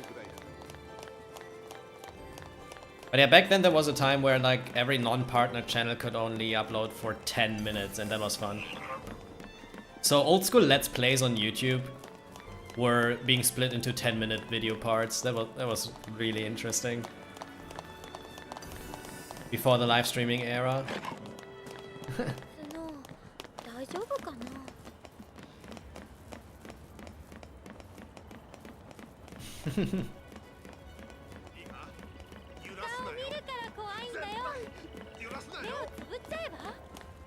But then again, 12 hours is more than enough. Like, some very, very long speedruns are split into parts, then yes, cool. But like the average user doesn't need close to 12 hours per video, right? So in general, I don't think it's that bad if some things are split up compared to what it used to be. But it also depends.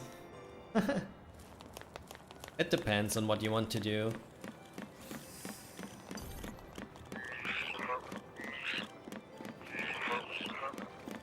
Yay! I haven't been getting wrecked by this. Let's go.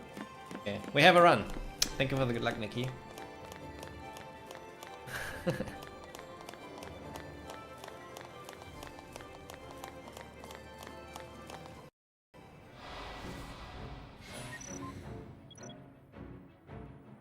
But honestly, on YouTube, it was kind of the reverse of Twitch. That the user experience, I think, improved compared to old school YouTube. Even though old school YouTube was kind of cool too, but if we had 2010 YouTube now, with how it worked, people would be only complaining probably.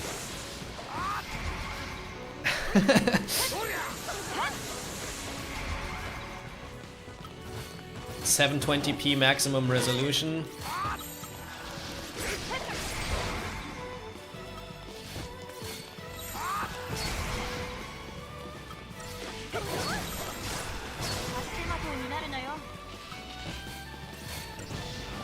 Yeah, that sucked. 720p maximum resolution, 10-minute video upload limit, maybe 15 limit. I don't know if it was already in 2010 or 11 with 15 minutes. But yeah. Worse audio quality.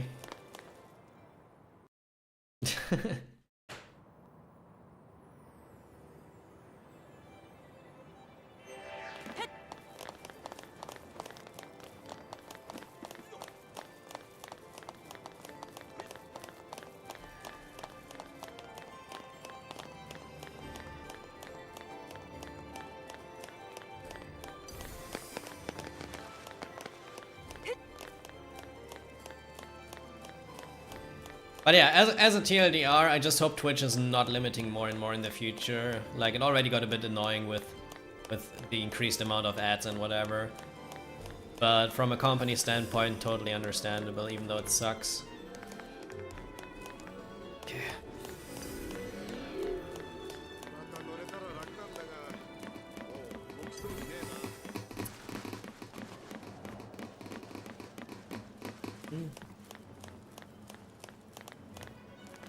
The hell?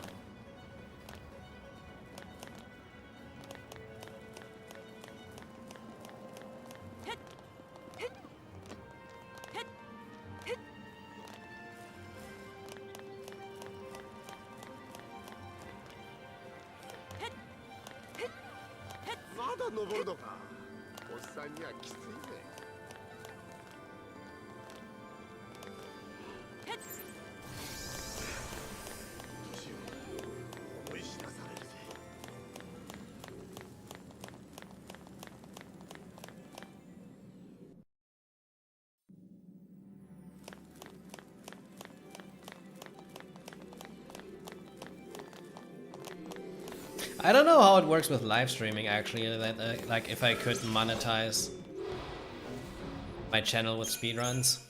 No idea. Probably. Like right now I obviously don't have enough viewers on YouTube, but if I dual stream consistently and eventually get some viewers there.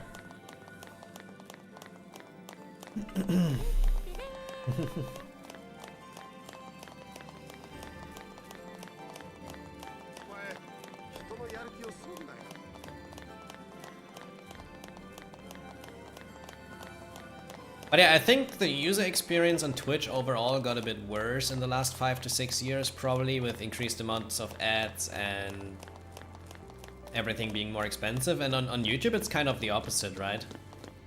That it like, well, in the last few years also the amounts of ads massively increased on YouTube. But compared to like old school YouTube, modern YouTube is still a bit better.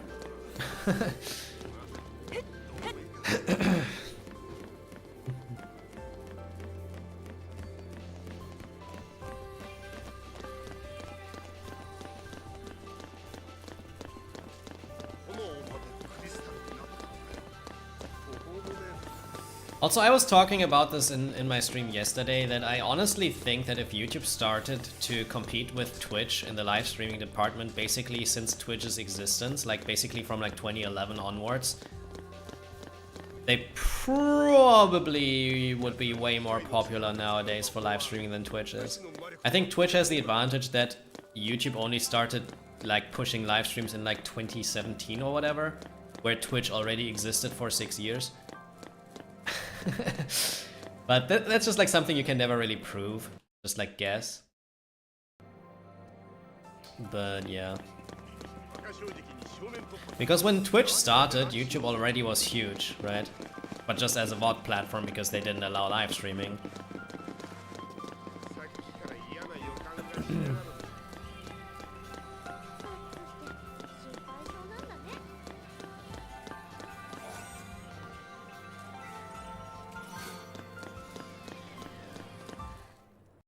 Alright, let's see if we have good or bad FPS day today.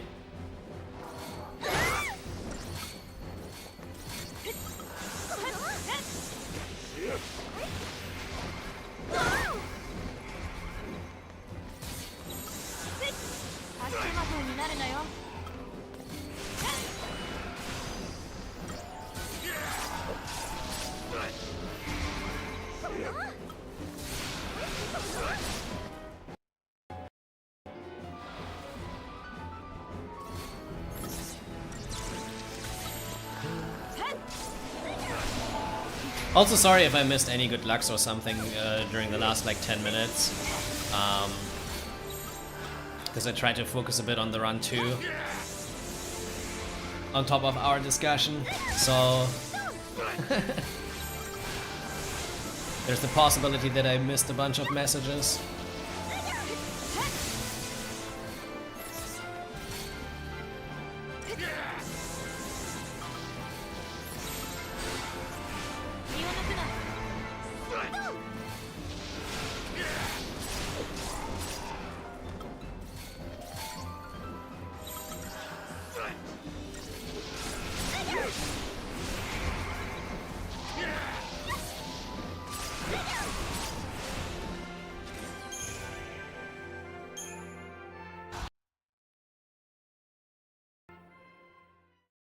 How did you get here in 30 minutes?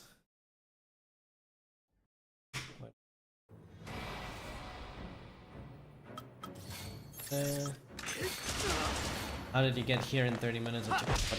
Yeah, not watching cutscenes, not doing any fights that are not forced, pretty much. That's like being a speedrunner of this game.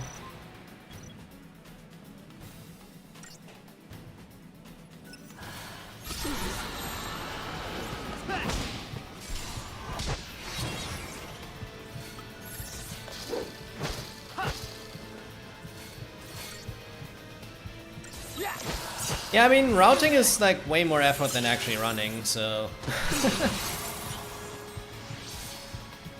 I'm not the biggest routing person though, to be honest. Like I usually take existing routes and try to optimize them a bit, like what I did with all missions back then. Like I implemented a lot of the changes in all missions into like 2021. In 2021. The most recent ones are mainly from M, I think. But yeah, and in any percent the same. Like I was kind of trying to optimize existing things instead of rerouting completely.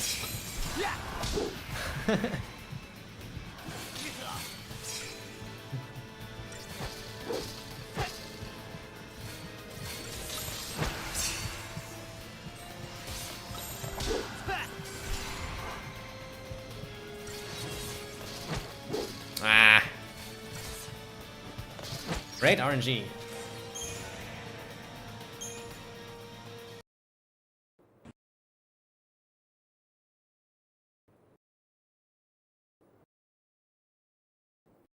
For a zero-field dodge chapter 3, this is kinda ass, but then again I had several slow fights and Shiva lost me like almost 20 seconds to a good one, so... And Shiva was super slow.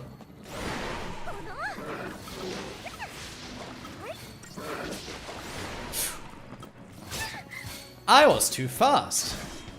And I got damage rolled. Cool. That's interesting time loss.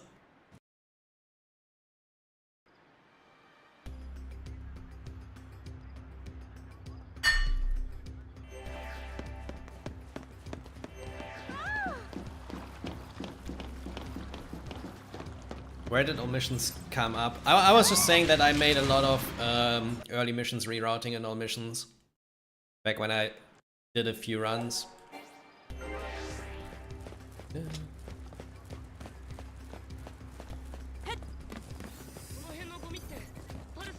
And in general, like from a routing perspective, I just take existing routes and try to improve them instead of like routing stuff from scratch. That is like the topic that we had. Then there are a lot of people that are very talented at routing from scratch, which is pretty neat. But yeah.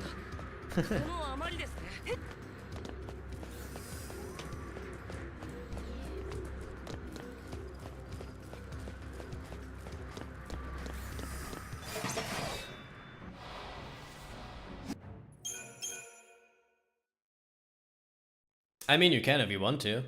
Feel free to do so. But the route we have nowadays is just like, without like sounding stupid, but I think the route we have currently is extremely optimal, from what we can influence ourselves. Because this game being dynamic just means there is unavoidable RNG everywhere, right? That makes it harder to get stuff consistent, or like get a mix between like consistency and speed. That makes sense.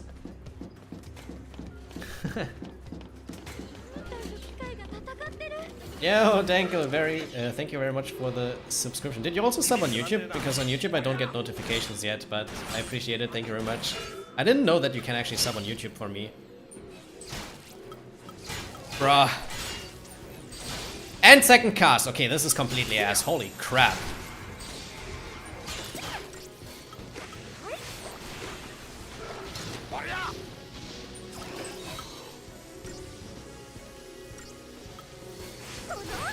I have to do this a bit different now. Because I need to make sure that I kill this guy myself. Okay, do this.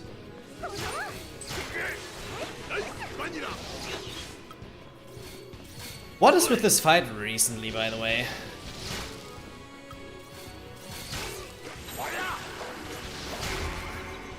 Like, what was my Vanille doing? Did you see what she did at the start? She was just like turning around.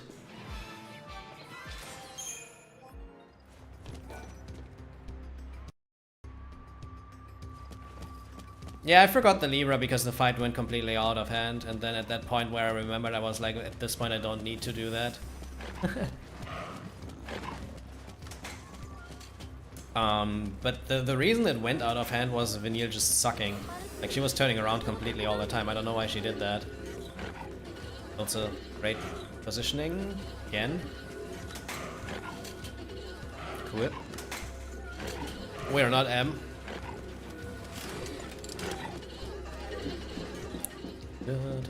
If I get a quick third gata, we're still fine, I think.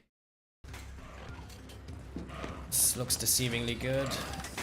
Ah, I wanted to stop! Okay, that was me.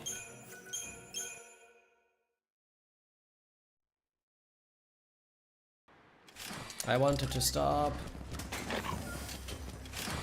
Okay, got a lucky retry. Only lost like 40 seconds, so not the worst. Can be worse. Can also be better, obviously, but... The thing about Libra is Libra makes Vanille use only waters. Because that's what does most damage. But when I noticed that I didn't Libra yet, it didn't really matter any much for speed anymore. So then you might as well just continue with her doing some arrows.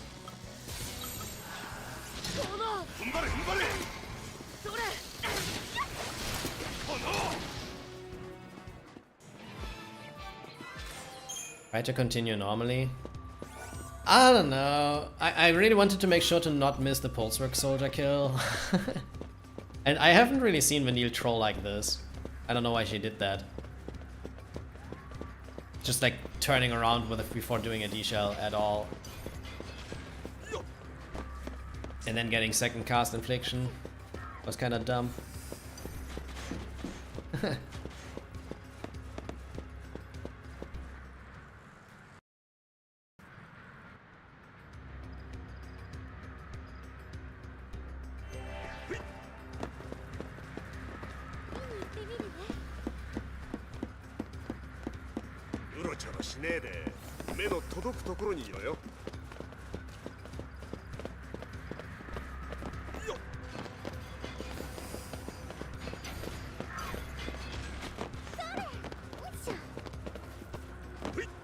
Okay, let's not get trolled by this bird dodge, like this one was not behaving yesterday. It's good. Yep.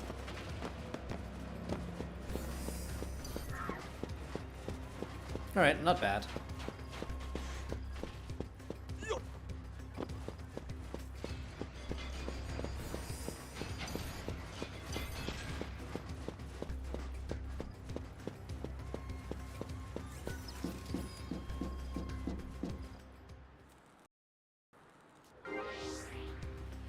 Yeah, it just really depends on the type of video for these things.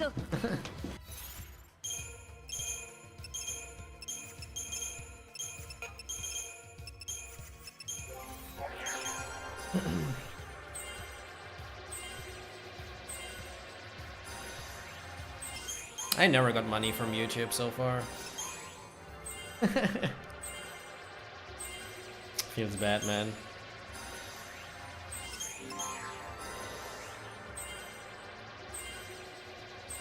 Not privileged enough to get money from them.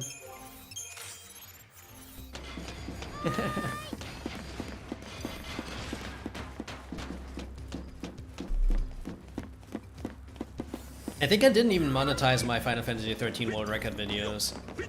Because I'm an idiot. Hehehehe.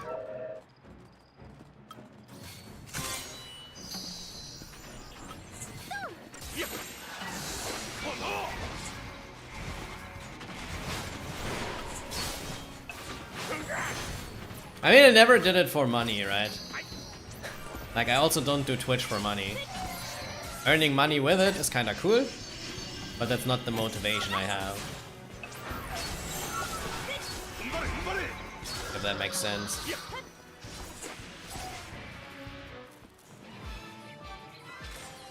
I mean, if I would, I could. Like, I could monetize my channel, I think, because I have multiple 5-digit viewed videos nowadays. Mainly speedrun stuff. I just never cared to actually get it monetized. Oh, Do I need a sub? Okay, never mind.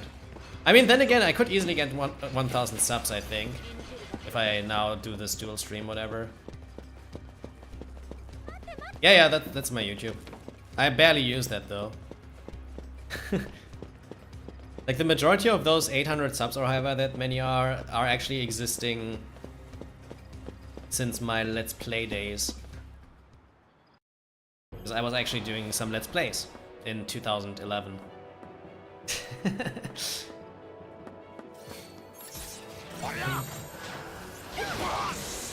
But by now I deleted all of those.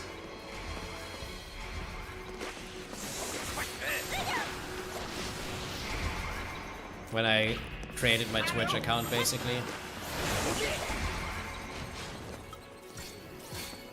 But I could start monetizing in the future, probably, if I want to. Especially if I keep dual streaming. Because this is now the second time that I do dual stream. Wait.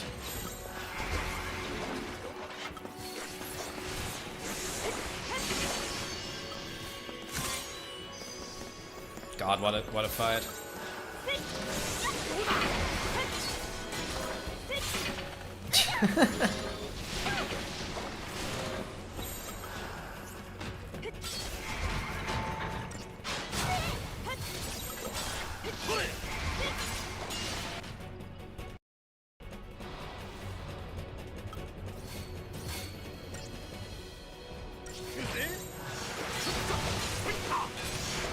Like, as I said, money was not the motivation why I did this in the first place, which is why I never really cared to get YouTube monetized. So I don't even know how to do that. But what I was saying is that if I wanted to, and like push it a bit harder, I maybe could have done it by now. With like doing more regular uploads or whatever.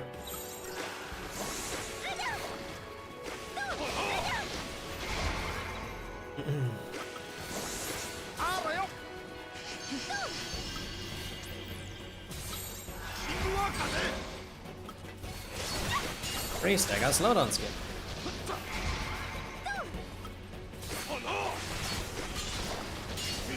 By the way, how does YouTube do payouts? Do they like immediately pay you for like all of the stuff, or do they also do it like monthly, or do they do it like Twitch where you have to get a specific amount before you get a payout? I never knew.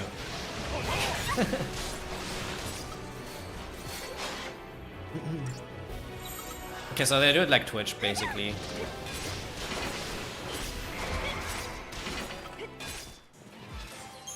Because on Twitch I think it's $50 or something that you need to reach until you get a payout. It used to be 100.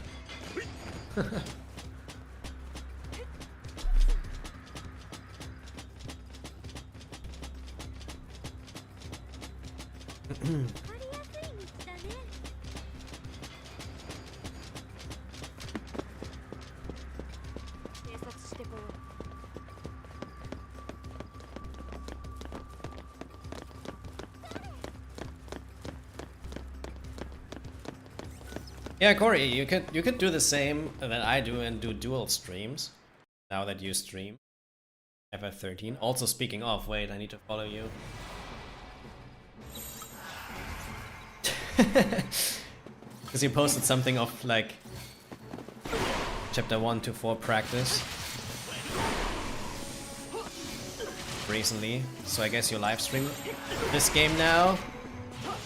Glad you joined the club. Ah. Oh, target him. Let's go. Not bad, I guess. Okay, thanks, game. Interesting.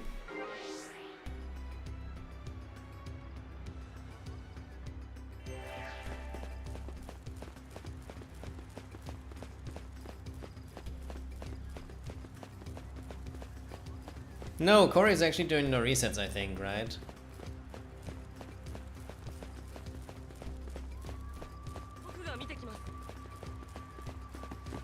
At least for now.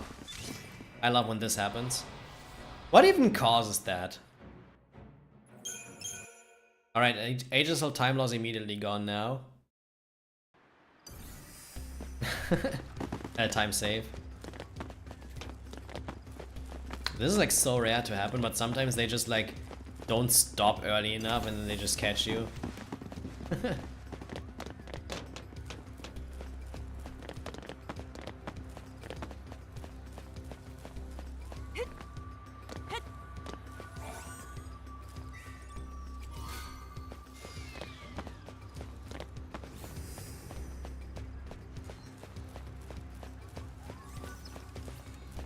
Wow.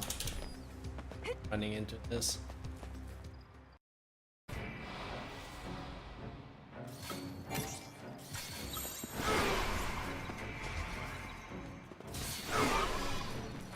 Please don't run.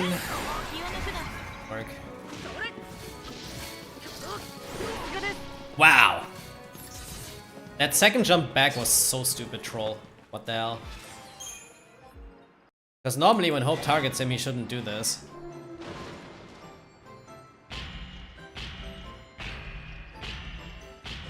Alright.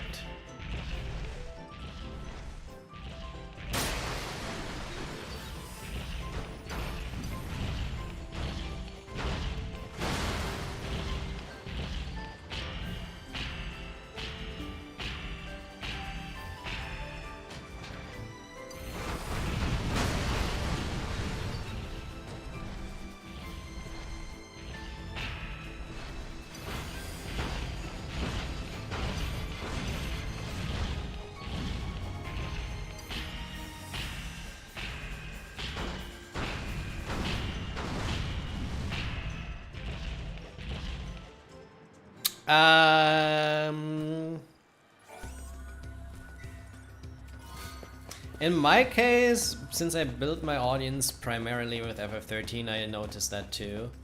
I don't know if it's 80% less viewers, but whenever I stream something else, I usually have like between 10 and 25 viewers. Which is very rare that I stream something else. When I stream something 13 related, it's usually between 50 and 80. So how much percent is that? Like a third? So I lose like 66% viewers or something? Roughly.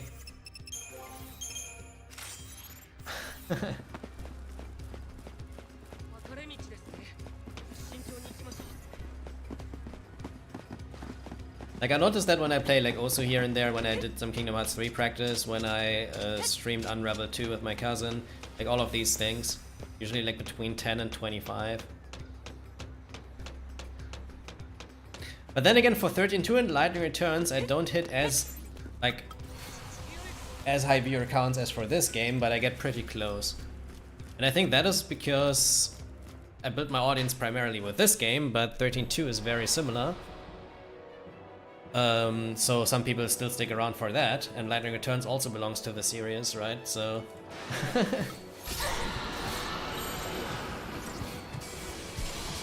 as long as I'm doing something 13 series related, I still have like pretty steady numbers.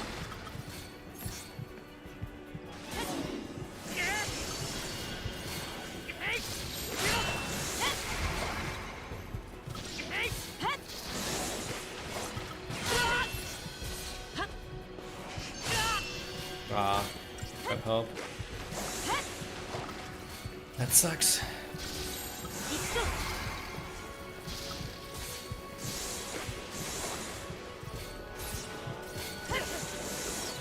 Not the best fight.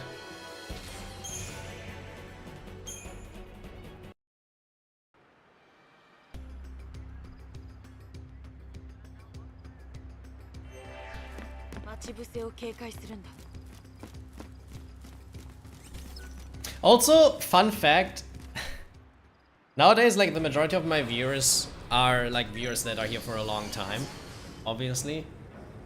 But back when I was building up my viewership, I think what actually helped me is being good at this game. Because initially when you don't have an audience, it's much easier to build an audience by like being very good at something. Like not only at speedrunning, right, but in general. Because people tend to join more often when there's like someone with good gameplay compared to someone with bad gameplay. Like as I said, when you don't have an audience yet, most likely.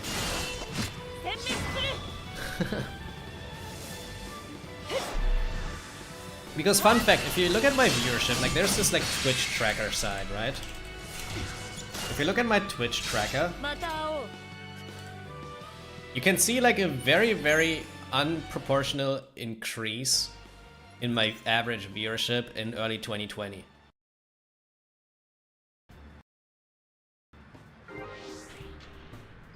Let me check how much actually.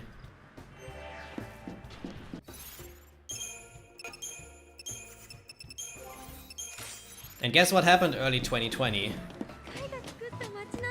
Okay, wait a sec. Wait for this.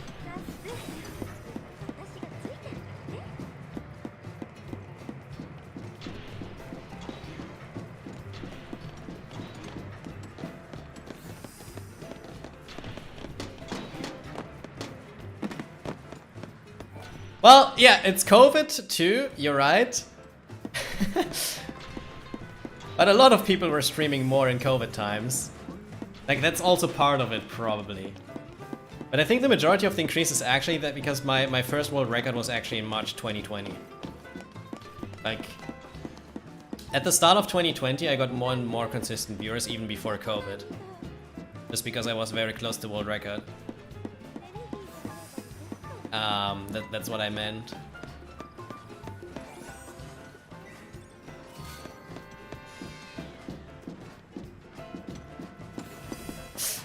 Oh god, what a turn, man, this bomb.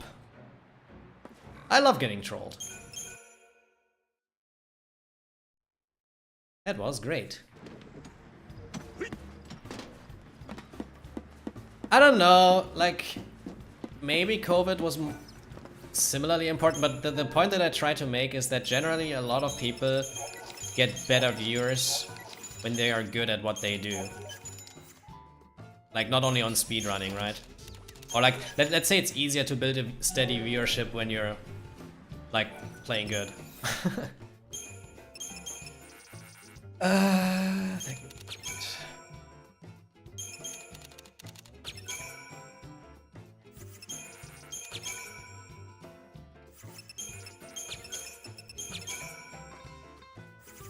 I got like no drops.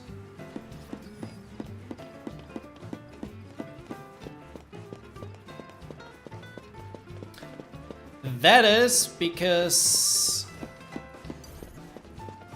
Wait a sec. M is not streaming close to as much as I did back when I built my viewership. I think consistency is a huge part of that too. Like now, he's pretty active, but it's only for like the last 2 or 3 months.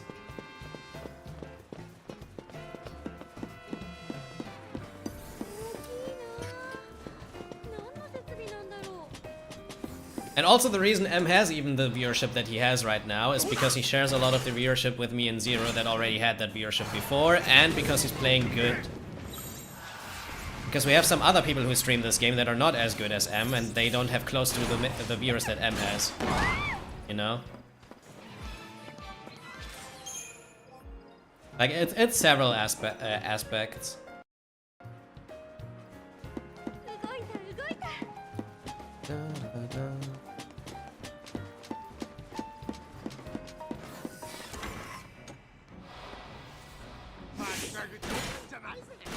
You're streaming a lot right now, but you're still streaming less than I did in 2020. You know what I mean? Also nice one, Kaya, by the way. Just forgot the strat for a sec there.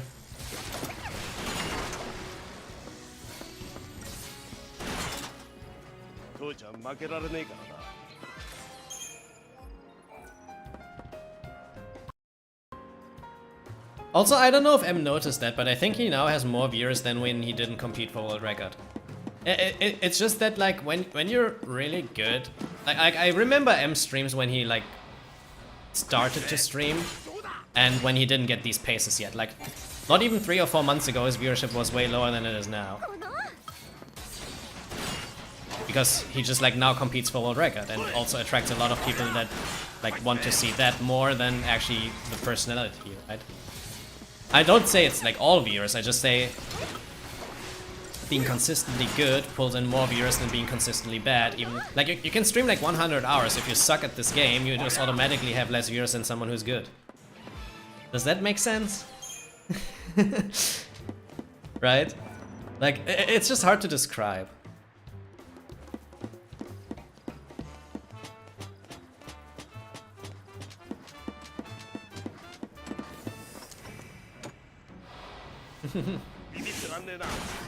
But it's not always like that either, because like our Japanese runners don't really have close to as many viewers as we have nowadays, even though they are top runners, except for Aussie.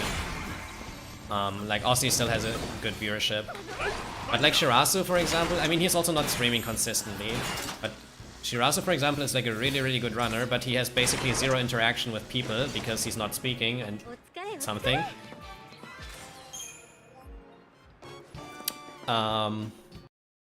And he's also probably not streaming consistently enough. But yeah.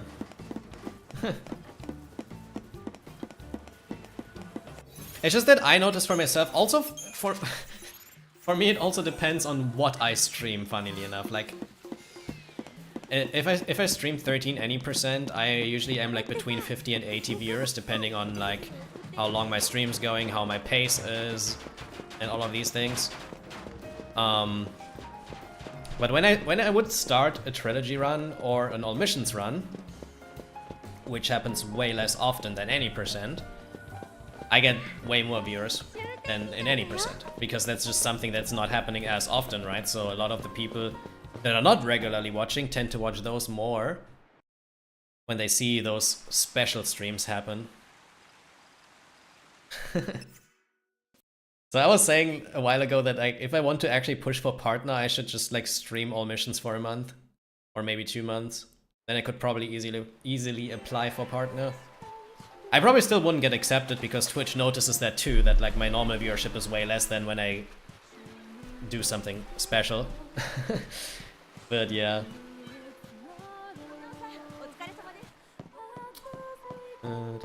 Because on all missions, like when I do all missions or trilogy runs, I regularly hit 3-digit numbers. Not obviously from the get-go, but in my trilogy run I hit 100 viewers, I think, towards the mid-game of 13, something at 2 or 3 hours. And when I do all missions, it's also usually hitting 3-digit numbers when I start the missions. Because that is just like something that's not seen everywhere, right?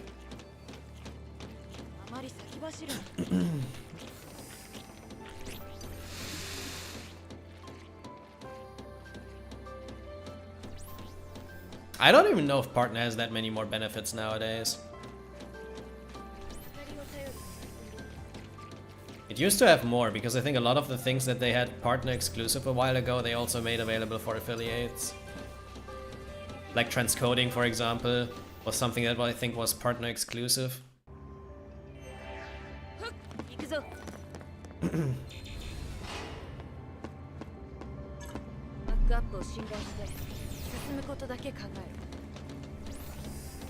Yeah, you get the check mark.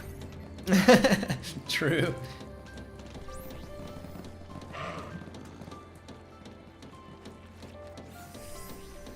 I want that check mark.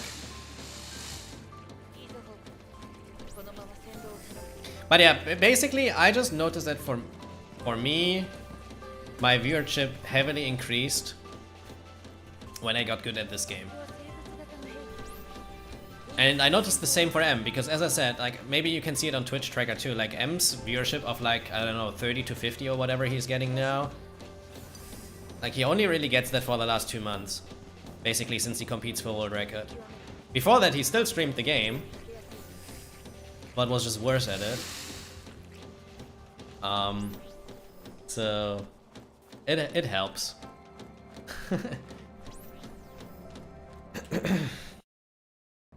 And then obviously, as I said, the viewership overlap, because I'm pretty sure that a lot of you guys that are here right now also watch M streams or Zero streams.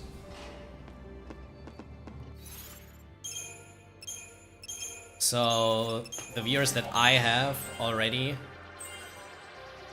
then also watch multiple 13 streams, and also some people that watch M that just like watch me or Zero or whatever, and just like the general overlap.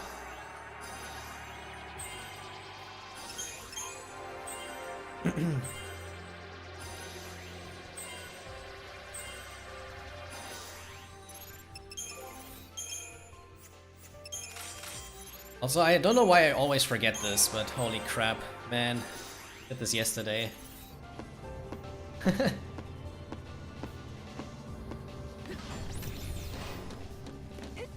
I mean, yeah, at the start, this is something that back then helped me as well a bit. I got rated by like other 13 streamers back then too, like Logic, for example, rated me a bunch, Lucha rated me a bunch, that already had some viewers back then.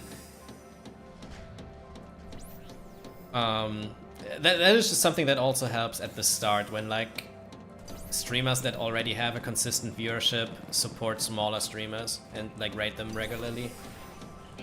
Which is why usually when I rate people, I also try to prioritize people who play 13, because of just like having overlapping viewership then. Like 95% of you guys don't care if I rate someone who's playing like FIFA, right? Could be a good friend of me, but like, who cares? Right? You'd care? Yeah, then you're the exception, I guess.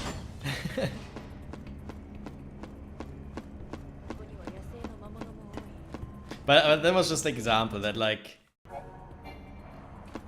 When there's no 13 streamer available right now, I generally try to still rate speedrunners, because then there's still like the speedrunning aspect as a common thing. And when there are like no speedrunners live, I usually don't even rate someone, honestly. Here and there I rate like a casual player, but usually I don't.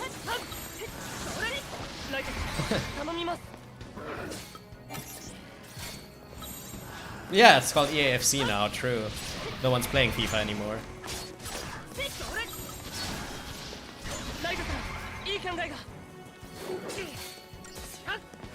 And I also noticed that when I get rated by others, honestly, like when it's like a friend that I have for a long time or a fellow speedrunner, the viewers tend to stay way more than when it's like just a random person.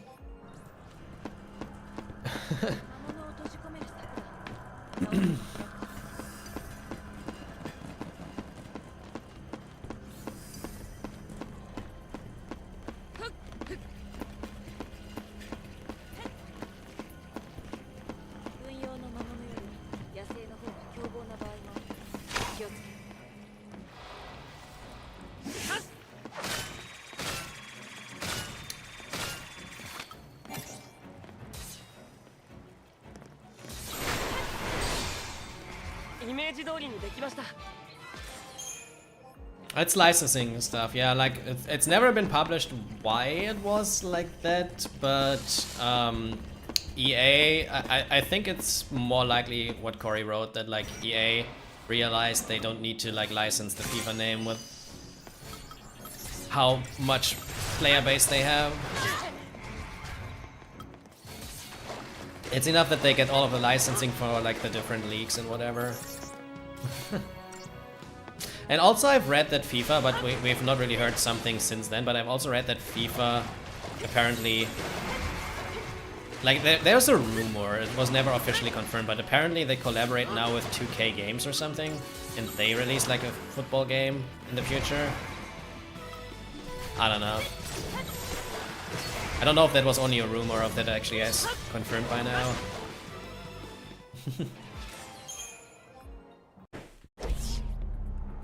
And PS was never really competition for FIFA, yeah.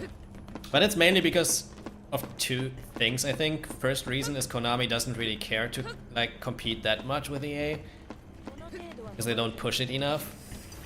And they just have way less official licenses, right? And that attracts less people.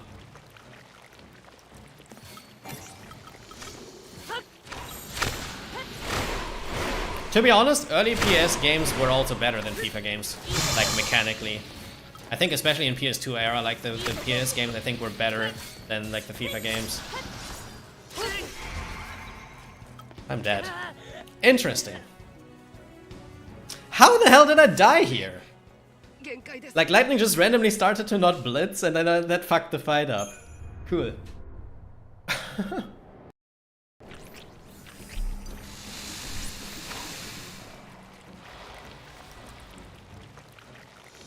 So that sucks.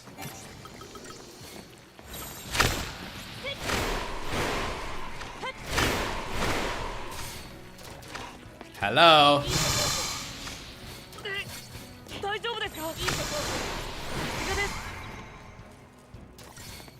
Okay. I mean, yeah, I haven't heard something official yet, so probably still a rumor.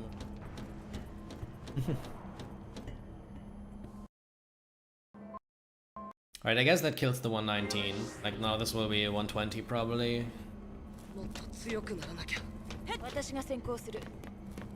Feels bad, man. So this is another no 153 chapter 7 exit because we're not M. RIP.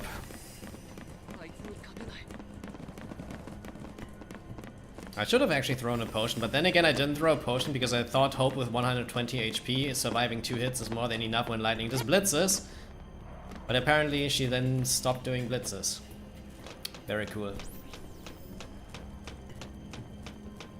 Very.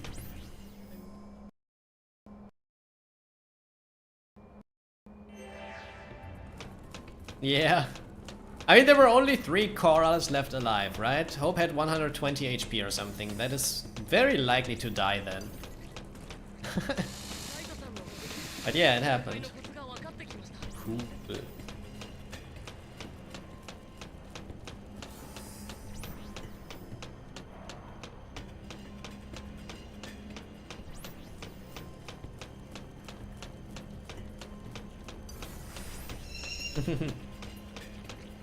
I mean, yeah, welcome to licensing, M.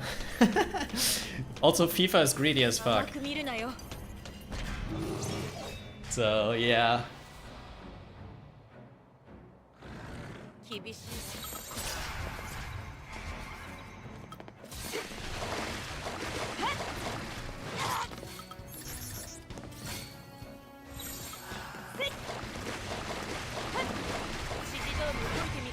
Nice dodge.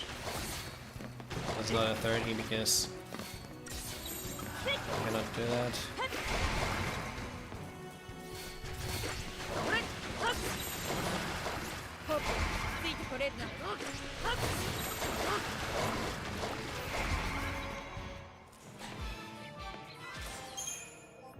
Capitalism. I mean, just look at where like they hold their World Cups in like the next years and where they held the last one. The sole reason for that is money. Money, money.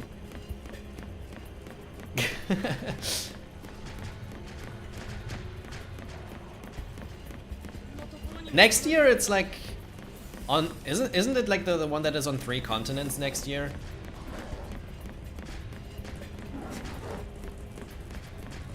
That's going to be fun.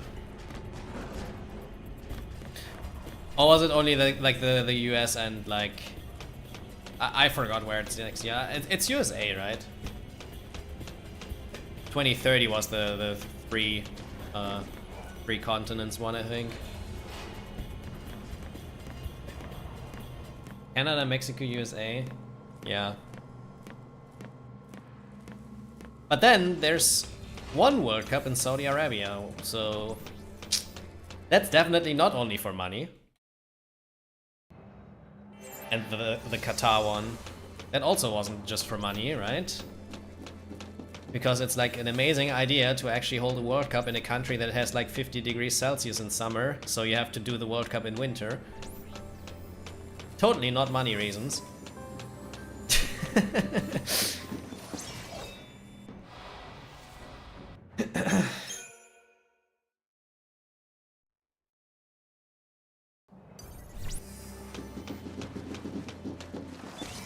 Yeah, there was no way out. Man, this chapter 5 sucks. How do you even do the retry? This is the first time I failed this dodge in probably a year. Apparently the same, but this time it works. Okay, we lose like a minute this chapter, I think, so this should be very similar as my PB actually, so probably going to be a mid 120.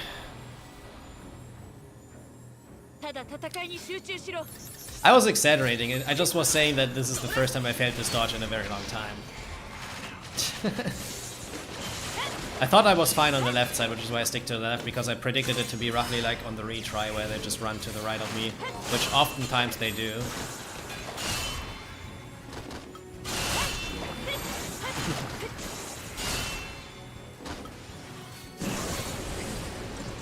XIIIs. As long as I don't get fire, I think we're still saving a bit of time to PB. If I get fire, I probably lose some time. Because of the death.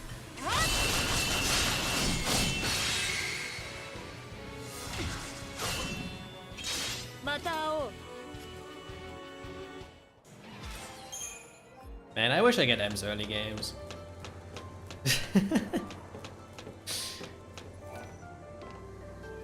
Today is water, we'll see.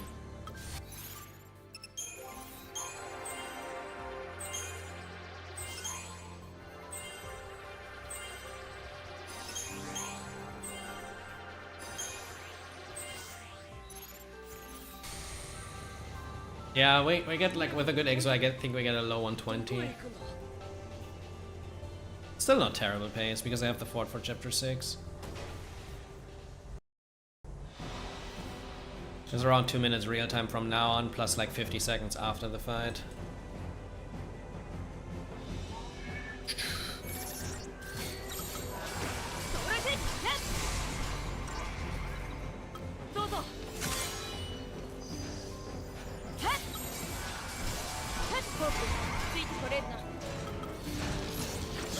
Also nice Phoenix down drops I have this run.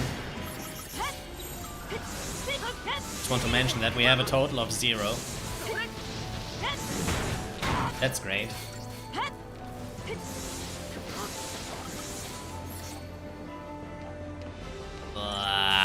Okay, cool. Take your time until next year, bro.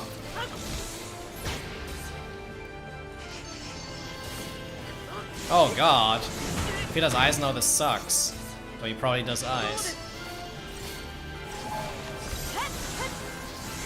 Okay.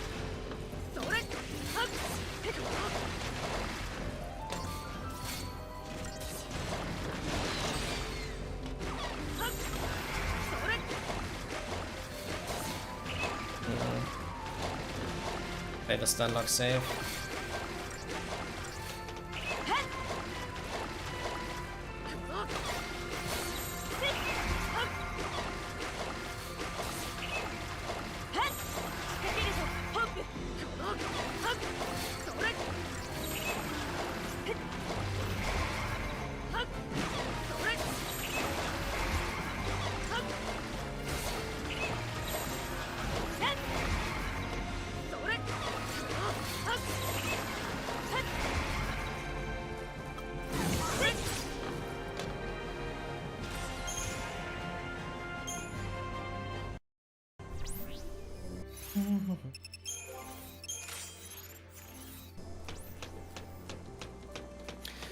Alright, for a death this is not even that bad, I think.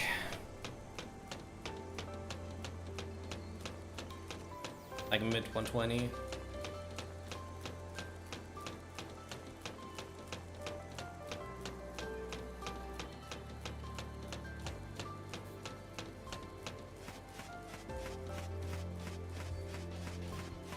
Need a good mid game now though to fix this run a bit.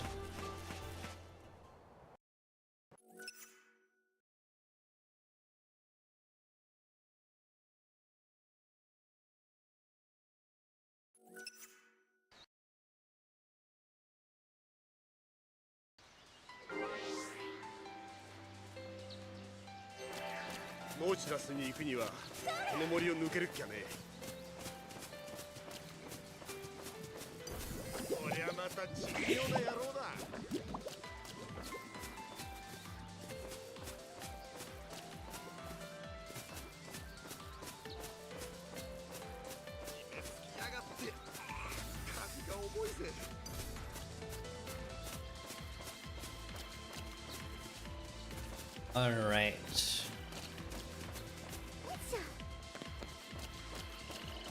魔物さえいなけりゃピクニック日和なんだがよ。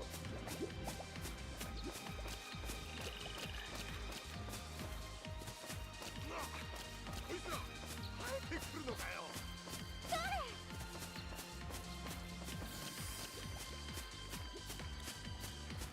It's so weird that on PC we have to purposely delay this a tiny bit there. あんまりはしゃぐんじゃねえぞ。軍隊がいるかもしれねえんだ。 So awkward.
Pretty bad menu.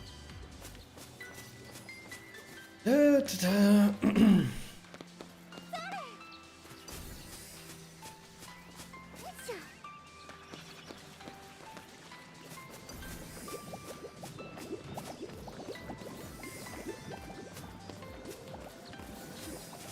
大豊作じゃねえか。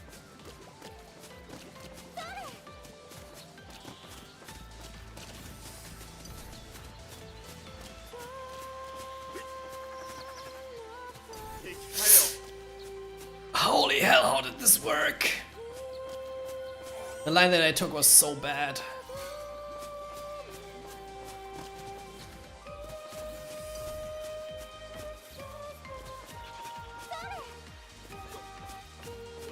I have no idea how that worked.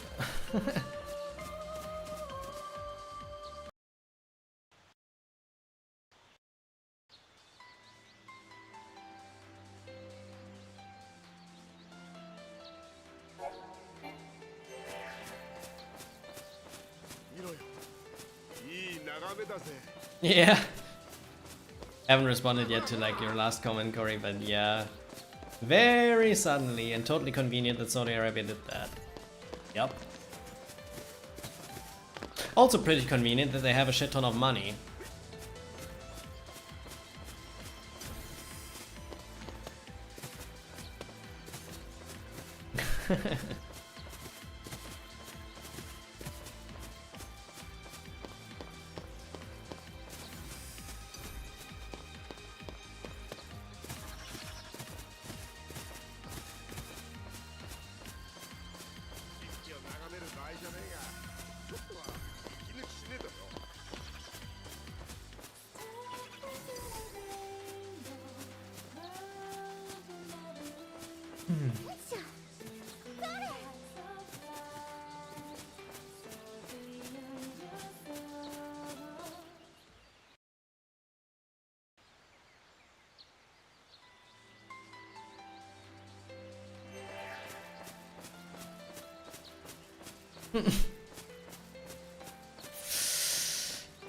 If we didn't get robbed at the Euros last year, I think we had a pretty high chance at winning it.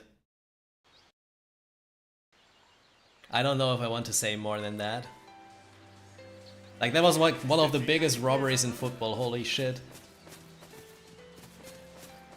No, like, I'm still salty, right? But this is like objectively such a bullshit. Like, nothing against Spain, they were also playing really good, right? But in that match we were even better than them, statistically too. And without that fucking, like, no handball decision, like, we were literally the only team that matched Spain, skill-wise, and even kinda outplayed them partially. It was still a pretty even game, to be fair, right? But, yeah.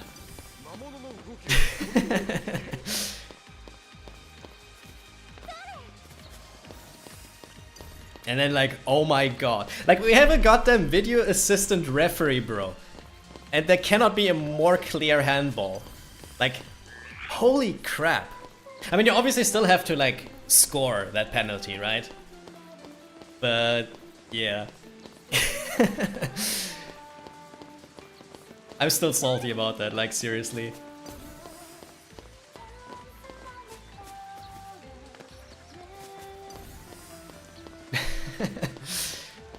And obviously I say that.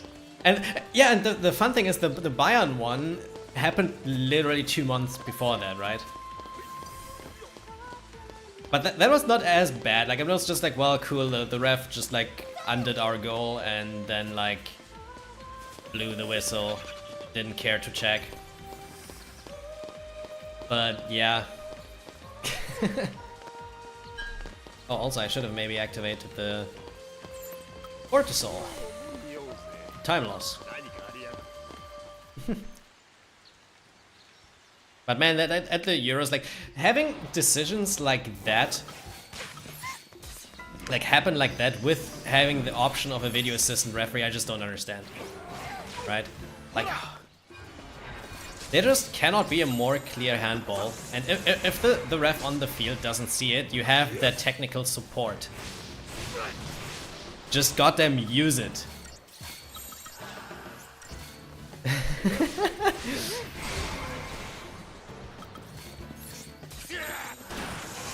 I mean, if that would have happened to England, you probably would be as pissed as I am, so...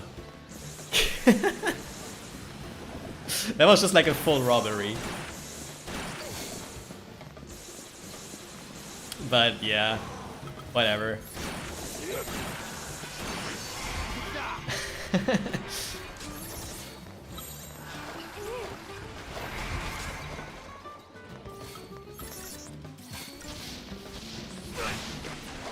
Oh yeah, no, what wasn't it 2010? I think it was 10, not 06. If you mean like that, like Lampard goal that was like basically a full meter in the goal and was not counted. Like, that was also a robbery, because until then the game was also pretty even, right? That was kind of what changed the game a bit, because then Germany was extra motivated with like how that decision happened. If that was a goal, I think that would have been the 2-2, right? Or would it even be like the lead for England? I don't know. I thought like we led 2-1 or something at that point, and it would have been the 2-2. But I'm not remembering 100%.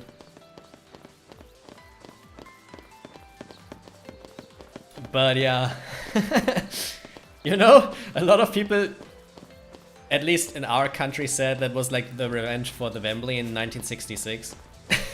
But then again, that was like 50 years before that, so I don't know, very late revenge.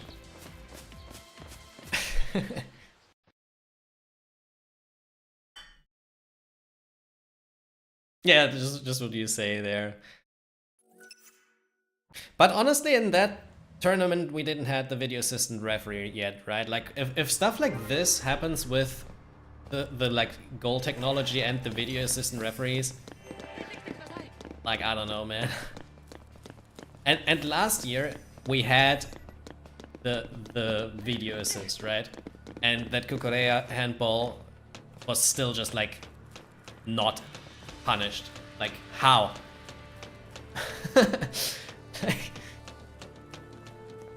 Honestly, like, I'm not exaggerating like this, but some referees probably would have even given a red card for that, because that was a clear shot on goal that was denied just because of the hand.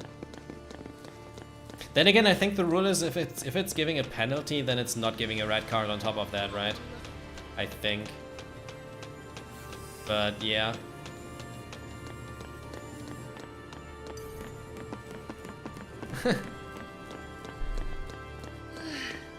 And it was not even a bad shot on the goal, right? Like it looked like it was a pretty good shot. Like the height seemed to be pretty good. So I don't know, man.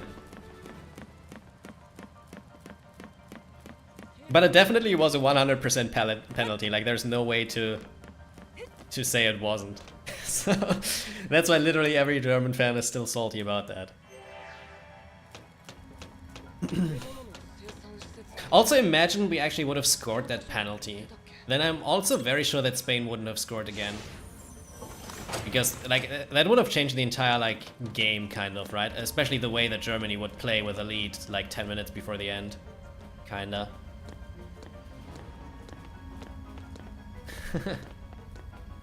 Because you obviously play different with a lead close to the end in a knockout game than when it's a draw.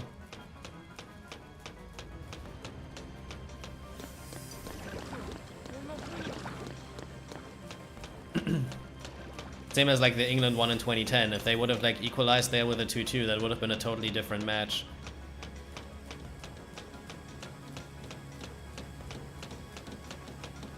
Are there any German teams in the Conference League? Yes! Heidenheim, actually. FC Heidenheim. Which is a very, very, very small town club we have. That apparently plays decent football. But currently, the extra games they have, they kind of hurt them because they are about to be relegated if they don't improve their performance. I think they are like 17th now in the league, and we only have 18 teams. So the extra games didn't do them good.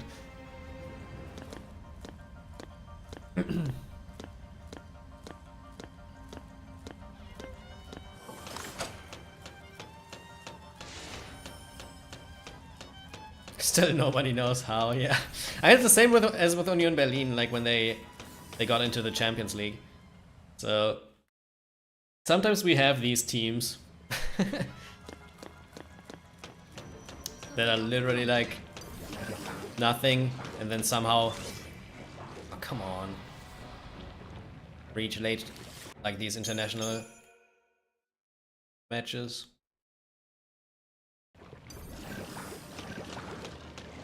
Oh, come on, what the fuck? Like...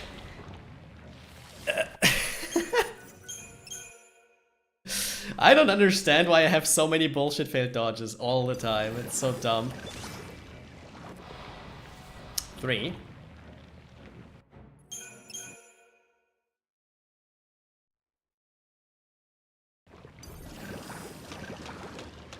We did it! Just failed 3 dodges, let's go. This is already meaning that we lose time in this chapter, unless everything else is perfect. I love RNG. Especially failing this 3 times, like not 1 time. Like 1 time is already enough. They already played against Chelsea, by the way. I don't know how it like ended. I think Chelsea actually won in like the league phase.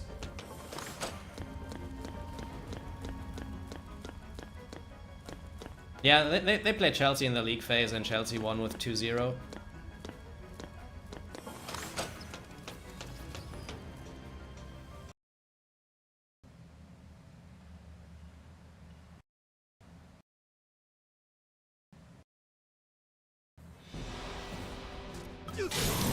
I mean, obviously, like, Chelsea just shouldn't belong in the Conference League, like...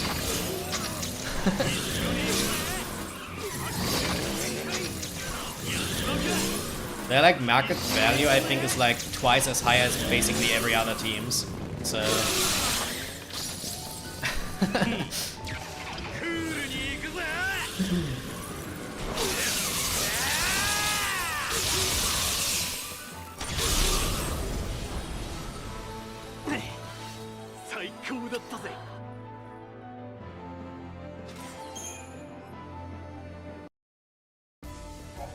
Yeah, I think for Larius, that with Kleindienst is also like one of the reasons why Gladbach is doing this well this year compared to last year.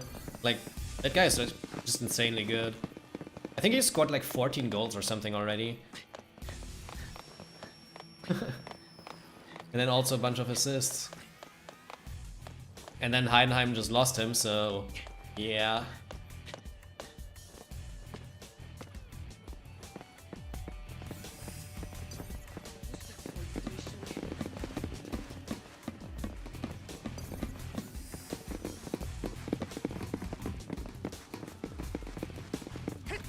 Also, I think it was you, Corey, who I discussed this with, like, but Olise is like such a crazy good player, like, holy crap. Like, I know I saw a bunch of matches with him, right? And I wasn't really watching Palace last year, but man, that guy's crazy. He sometimes single-handedly carries our offense. Like, not even joking. At least creativity-wise. So, yeah. Considering he's only like 23 or something, it's like insane.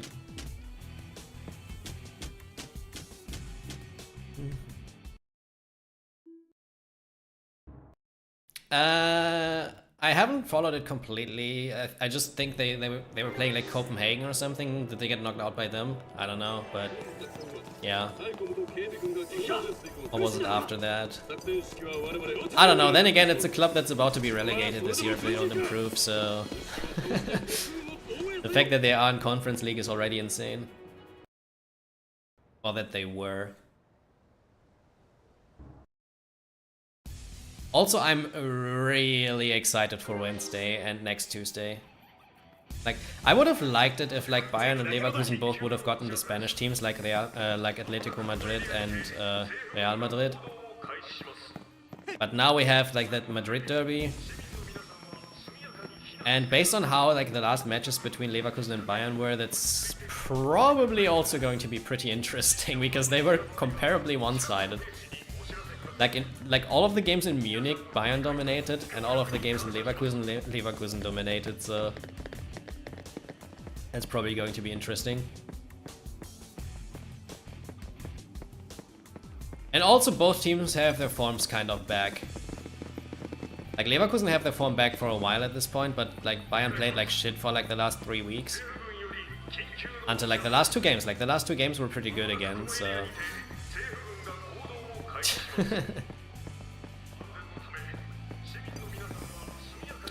Probably going to be very interesting.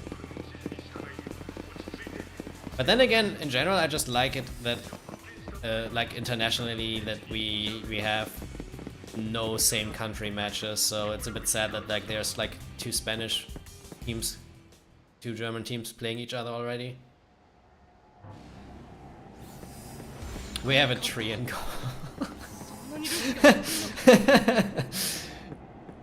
Not entirely wrong. I mean, he still does something good here and there, but like it's just like not close anymore. It's like as I said, like the shot that I sent you, like the goal on Friday, like that was not super easy to save. Yes, but like I think in like 10 of the last 12 years, he probably would have saved that. Like very sure. Just jump a bit higher, have better positioning before the shot, and then you have that. He didn't even dive, he just fell down. Like, that wasn't even a jump, right? That's what I meant. It's just like, bro. If he just jumped up, he would have gotten it. But, yeah. There's just like no jump power anymore.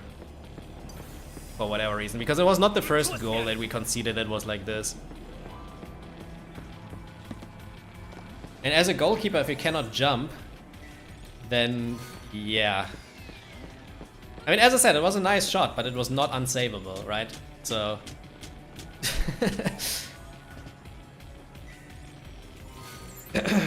And we had a lot of goals conceded like that, actually, this year. Where he was either like just not jumping high enough, not jumping far enough, or like doing some stupid shit with like running out. Like against Aston Villa, for example, you probably saw that goal. Like what the hell did he do outside there, right? Like, I don't understand. Because... man. It's just like, he was such an insane goalkeeper, right? Like for basically 80% of the career. And I think the theoretical knowledge should still be there, right? And doing mistakes like that is just like, I don't know, it makes no sense.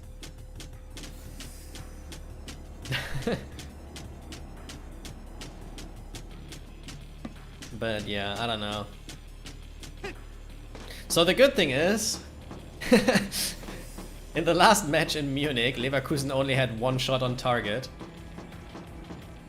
That unfortunately was a goal.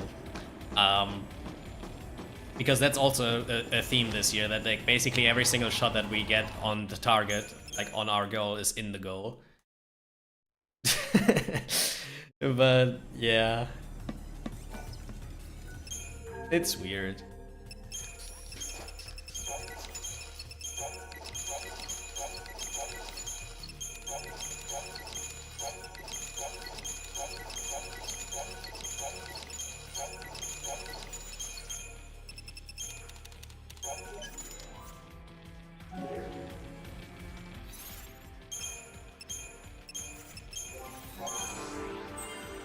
But yeah, not to hate, like he's still like doing solid in like a lot of the games. I mean, he also saved like two in the Stuttgart game. But compared to like what we are used to with Manuel Neuer, it's like, holy crap, he's like so far away from that nowadays. And that's a bit sad. I mean, he's 39, so it makes sense, right? But man.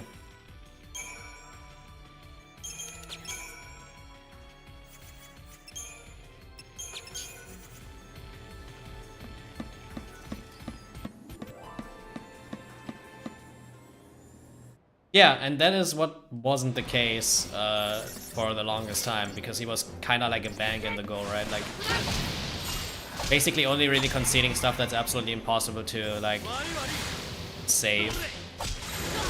Here and there, he obviously had certain slip-ups that are just normal for humans, right? But, like, nowadays, like, he doesn't really save unsavable shots anymore, and he does way more mistakes than he used to do.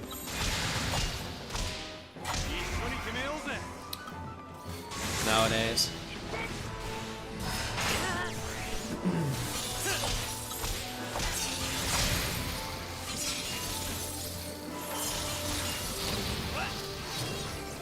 I mean, he almost single-handedly carried Germany on the World Cup in 2014, right?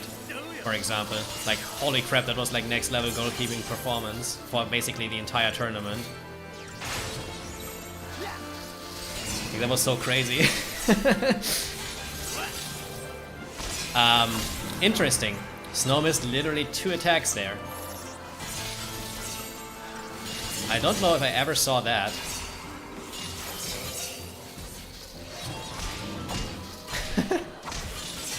That certainly looked interesting.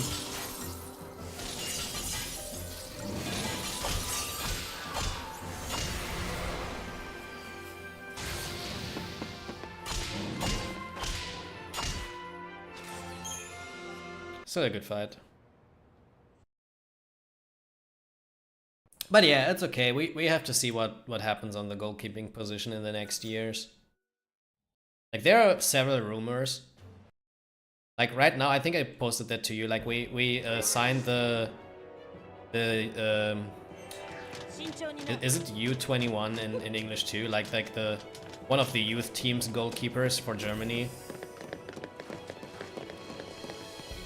In Germany, it's U21. I don't know if you can say it in English. Under 21, whatever.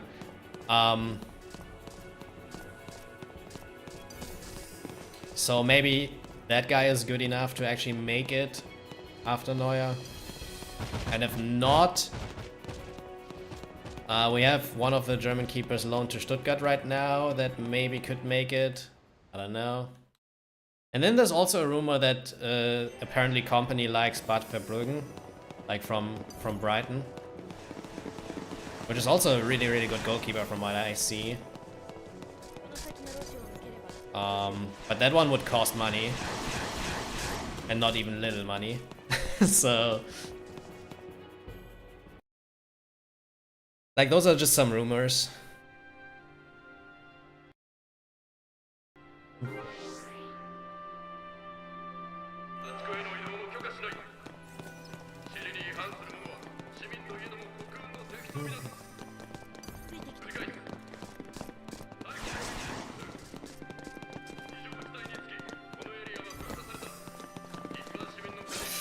Okay, I have absolutely no idea how I could have dodged this. Just saying. So we have 4 failed dodges in this chapter and all are bullshit. This is interesting. I love chapter 7 bullshit.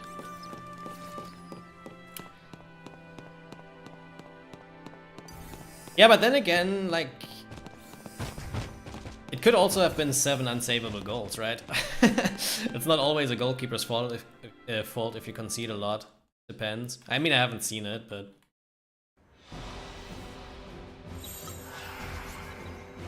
Even Prime Neuer sometimes conceded 4 or 5 goals in a match. Happened.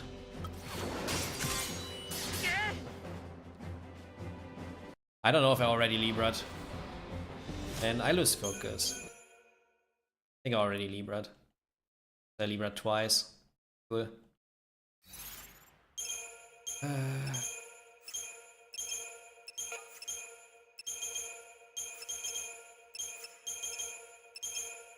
I'm an idiot.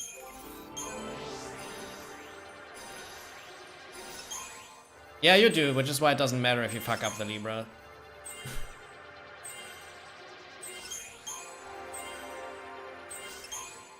But I think I Libra twice.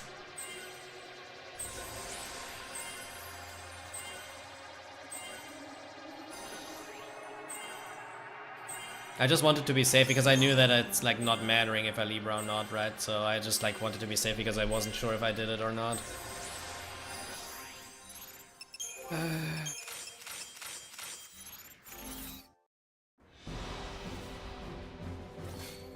Ter Stegen must watch Neuer and cry himself to sleep. See, that is the thing. Like, Ter Stegen had the big bad luck of having Manuel Neuer in front of him. Like, I think for literally every other nation he would have been goalkeeper #1.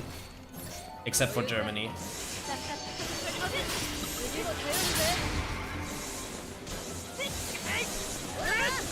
Like, that's the crazy part.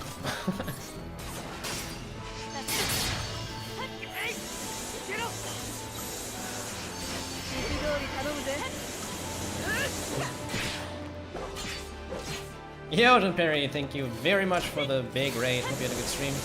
Thank you for the good luck as well.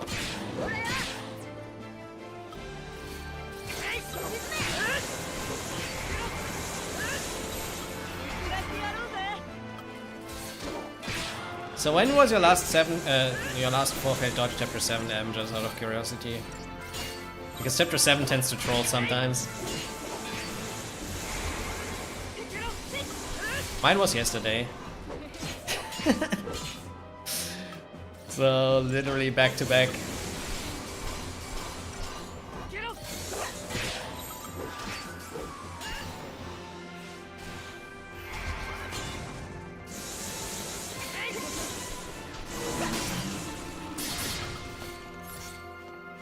Four. I had 4 failed dodge chapter 7 yesterday and now as well.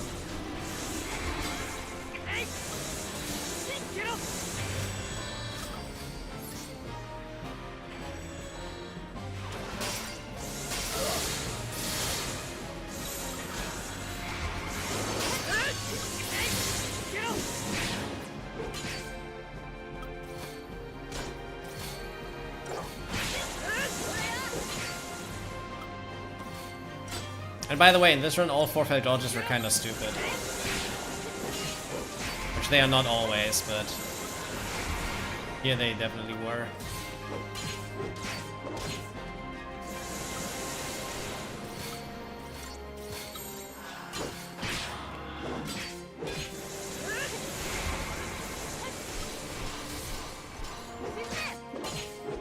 Ah! A 1 HP.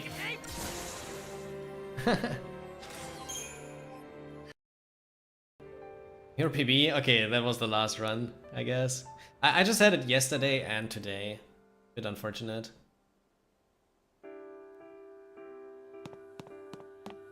It's just like for whatever reason, look at this. I have 12 failed dodges this run. I don't understand. Like yesterday I had 29. I have so many bullshit failed dodges recently.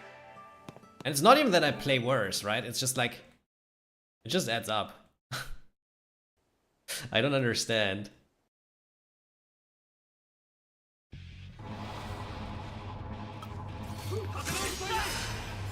Because I know how to do the dodges. It's just like they are not working.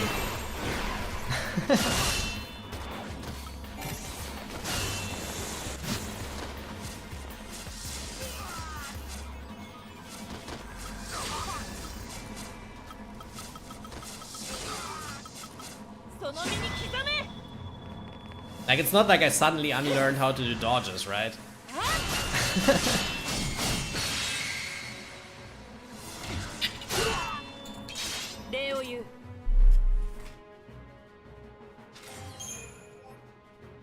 But apparently it looks like it. I suddenly don't know how to do dodges anymore.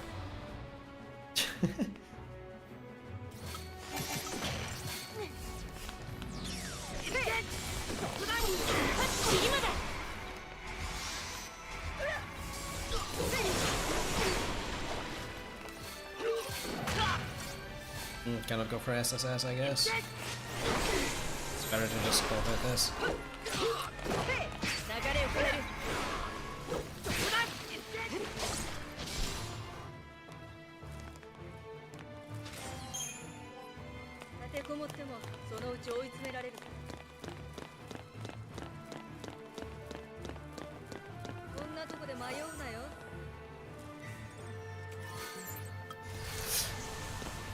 Alright. Why was the fort not there?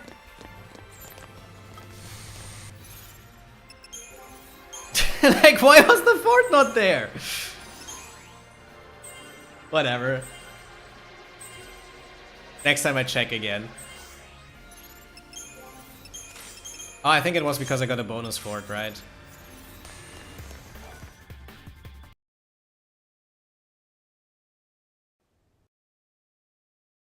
How do we fix this? Get the Ether Soul in chapter 10 before Sid. That was an Ether Soul, yes.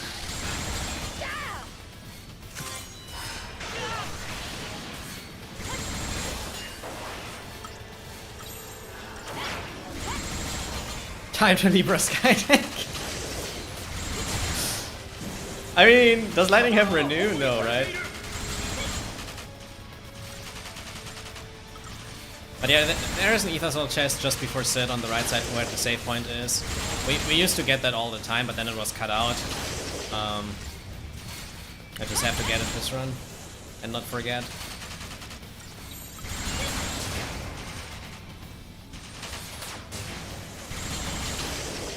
Wake is actually not even that bad of an idea.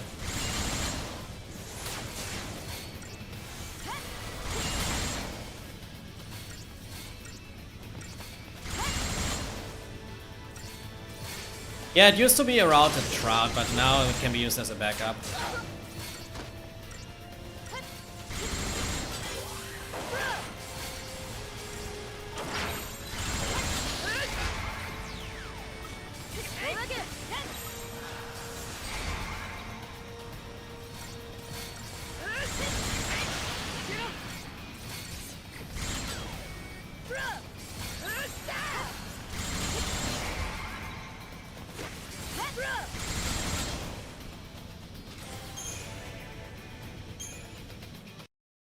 Honestly, for a 4-failed dodge chapter 7, this is not even that terrible. Okay.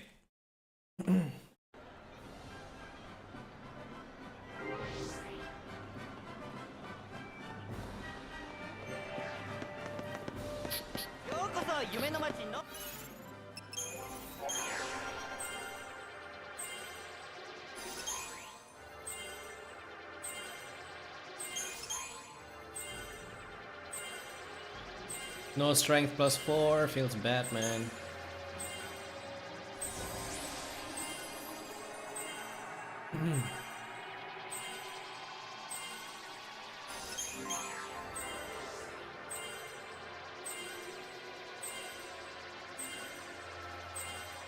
But hey, this is not a standard Kaya 155, we got a 154 still.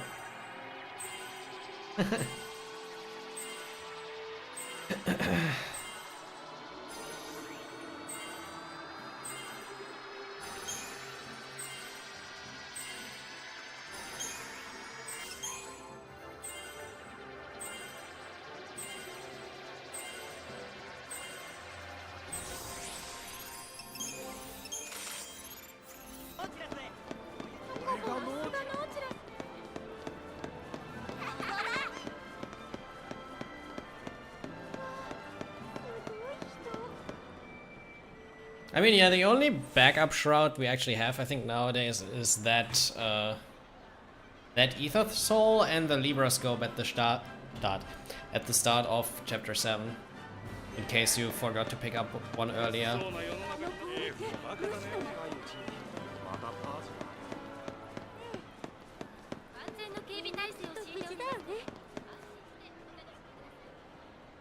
Like when you enter the tunnel at the start of Chapter 7, like when you jump down after the bike dodge and then you go to the right side instead of the left side, there is a chest in the tunnel and that is a Libra Scope, if you need one.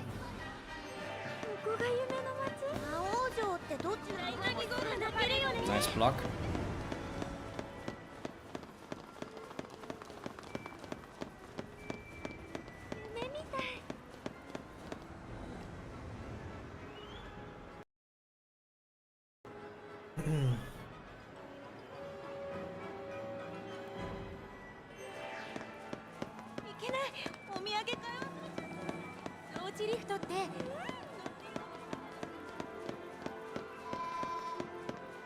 Outside of Chapter 5 and 7, this run's not even that bad, honestly.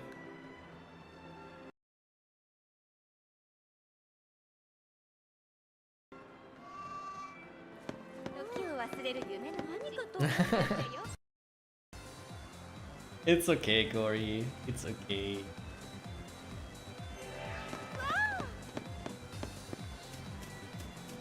I know what you mean.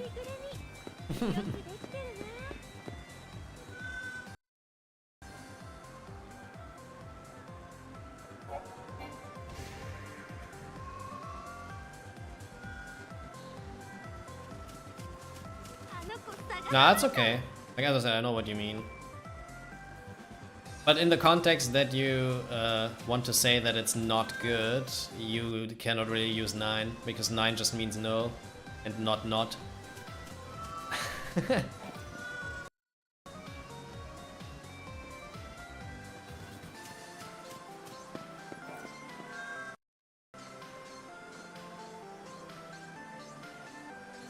So what you say for not is nicht, which is that. So basically, if you want to say your German is not good, you say this.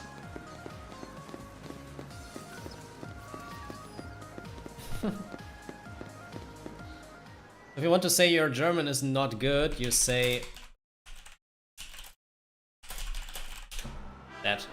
Mein Deutsch ist nicht sehr gut bedeutet, my German is not that good.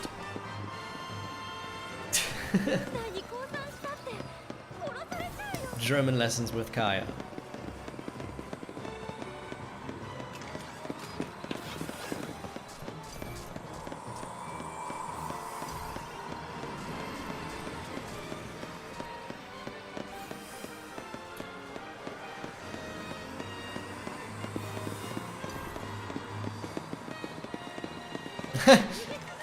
God needs a second T. We're correcting everything now. No, jokes aside, let's get good RNG here.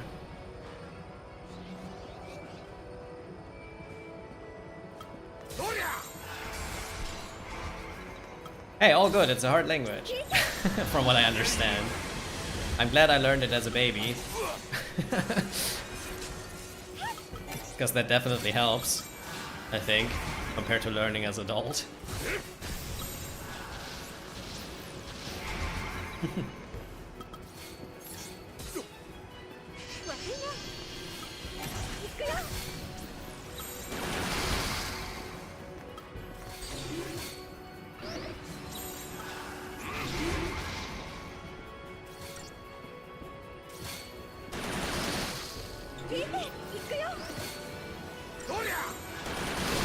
Alright, no poison. It's Batman.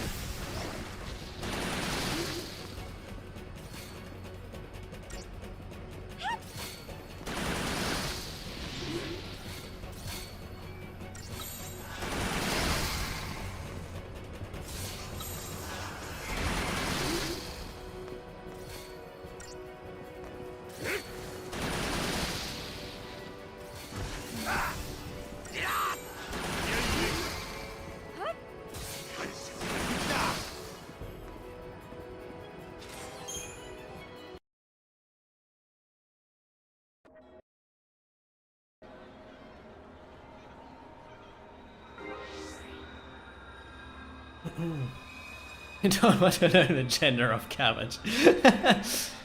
I mean, we have 3 words for that, yeah. We have der, die, and das, which is a bit more complicated than just having one the. But yeah.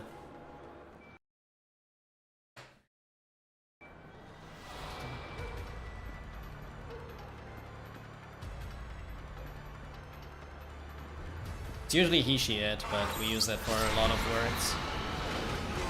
Instead of only for persons.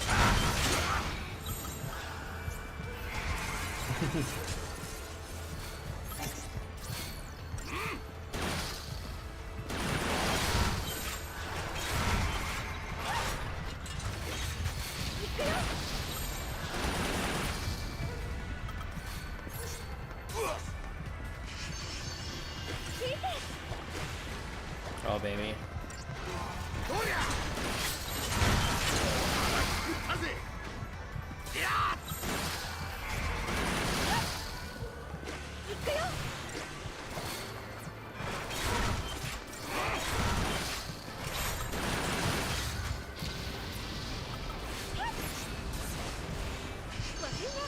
Using 2 potions.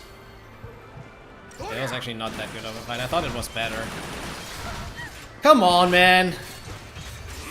Thanks. That fight actually sucked. Average midlight, average Bryn means average chapter 8. Feels bad, man.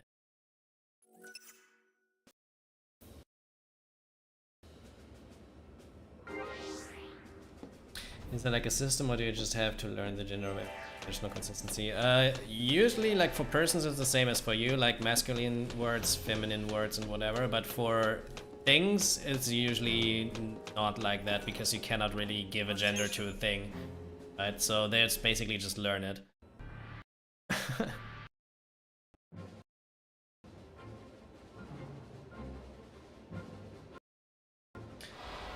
But there are some things where even Germans are not sure how to say this, because what do you say about like Nutella, for example? Is it der, die, or das Nutella? Nobody knows.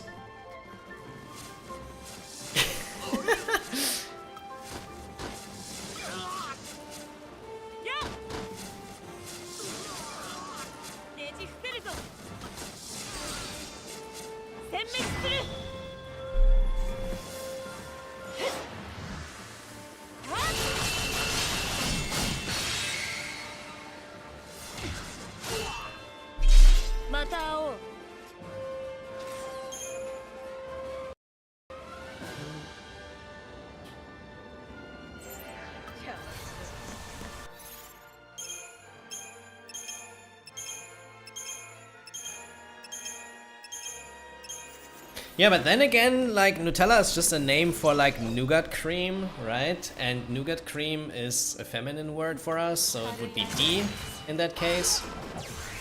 So, it's just hard to say.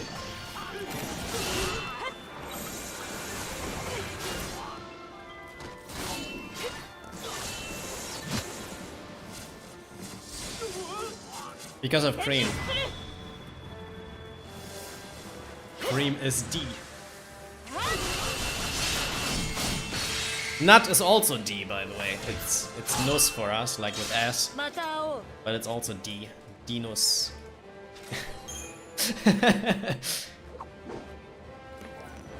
That's why it just has no consistency. It's just like learn it. And that's part of why the language is hard.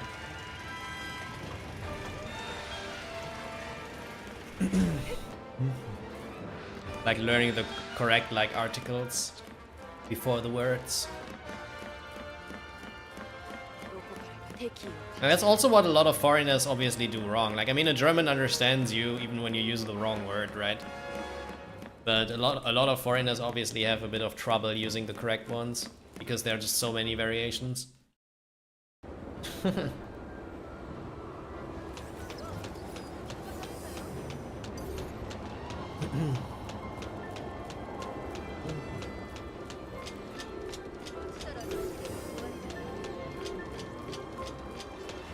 I mean, you could do that and then, like, people understand you. It just obviously sounds a bit awkward, but we would know what you mean, so, yeah.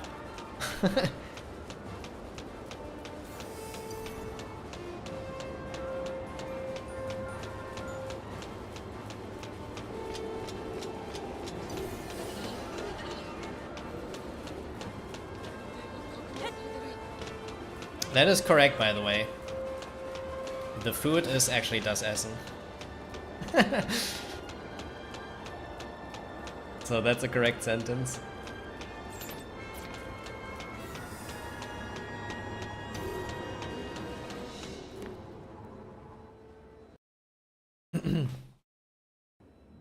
But specific kind of food sometimes has der or die. Like soup, for example, is die Suppe.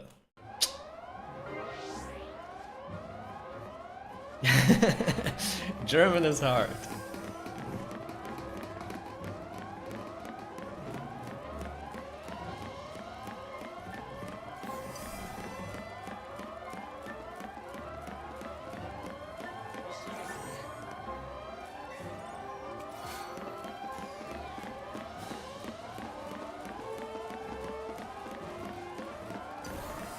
And then I think I said this multiple times, like when we were discussing German language here and there on stream, that also depending on where in Germany you are, even as a German you don't understand shit. Like if I now, like as a German who like usually speaks Hochdeutsch, which is like the like German that's also taught everywhere, when I go to like some parts of Germany, especially in the east, I don't understand what they say. It's like so different.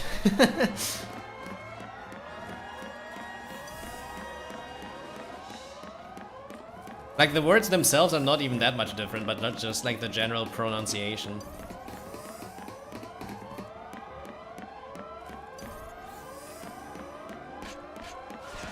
And then there's like also Bavaria, which also speaks a bit different than we do. Like Western and North Germany usually speak Hochdeutsch for the most part, with a few exceptions. And almost every German knows Hochdeutsch, it's just like some parts of Germany have different dialects, or like accents or whatever the word is.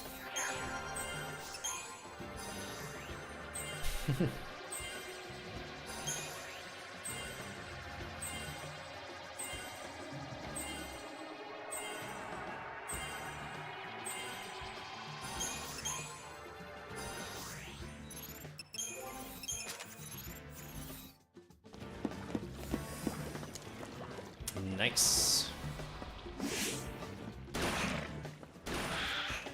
Switzerland is not speaking Hochdeutsch, usually.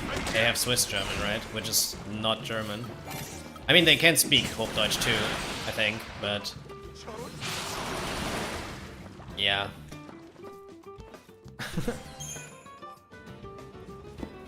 Like, from what Harvey said to me, they usually speak Swiss German, but they write Hochdeutsch. Kinda. Because Swiss German is not like a written language, so every Swiss German actually knows Hochdeutsch because that's what they write. It's complicated.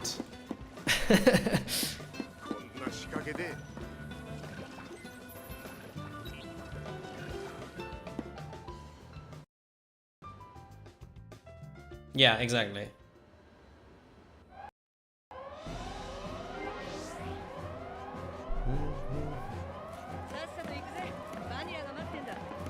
So whenever I met Harvey, I was speaking German with him a lot of the times.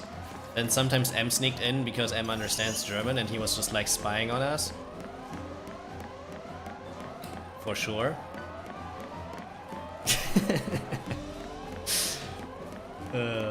No, but jokes aside, like, Swiss people usually also can speak Hochdeutsch because of that. They usually have a Swiss accent though, but that's normal, so. Which I think is kind of funny because Hari, for example, doesn't even have that much of an accent, I think. Like, he speaks it pretty good. You still hear that he's a Swiss person, obviously. Like, he still has the accent, but it's like comparably soft.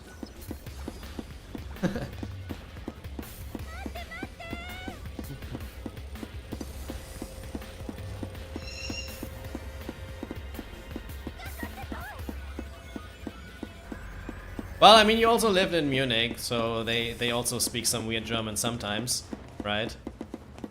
Because Bavaria. But yeah.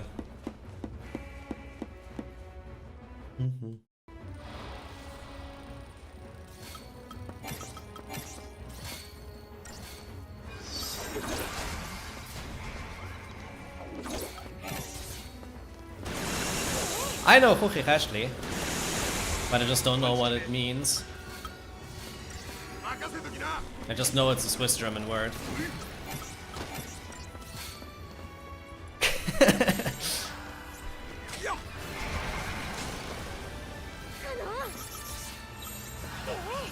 No, don't know that. No idea.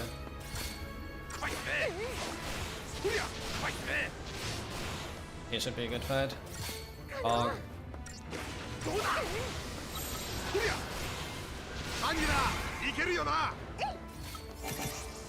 As long as you stagger cancel, it's usually a really good fight.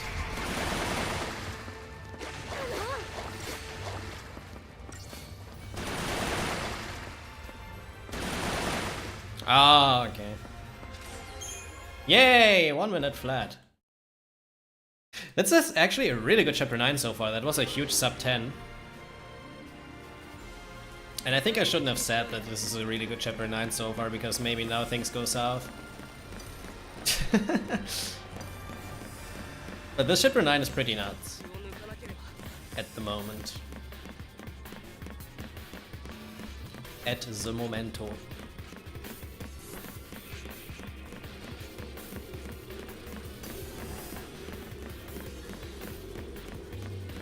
You can even be faster. My best was a 59 with these stats. I had a 58 with higher Vegas level in the old route. The best I got with this was 59.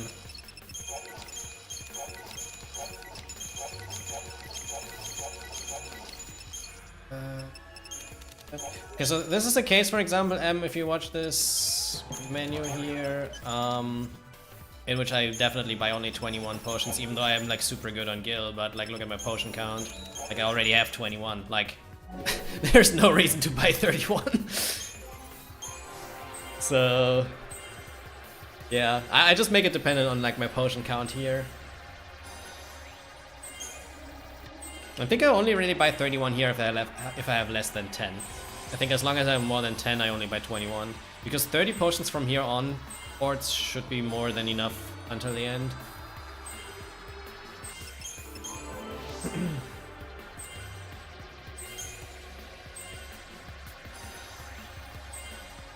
And like worst case, just buy extra intelligence, so...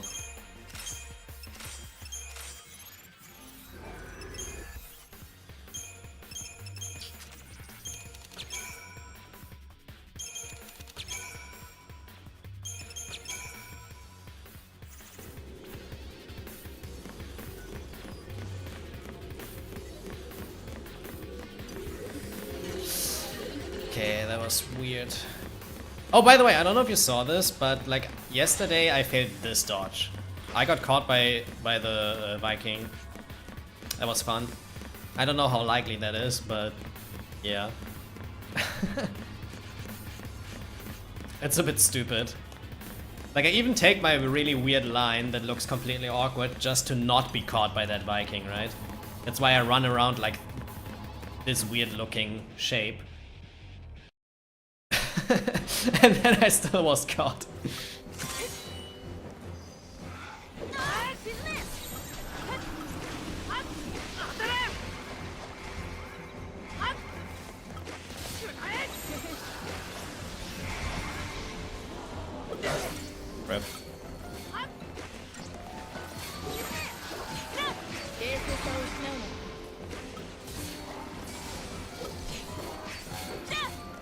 pretty certain the oldest recorded person speaking German.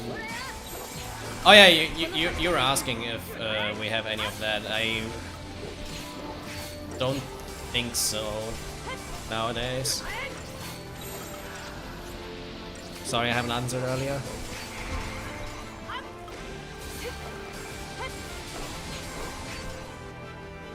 But then again, like some of our football clubs, like Dortmund and Mönchengladbach, are called Borussia Dortmund and Borussia Mönchengladbach, which basically is an old word referring to like the poison, but just like the Prussian one. So we kind of have some things still there, maybe.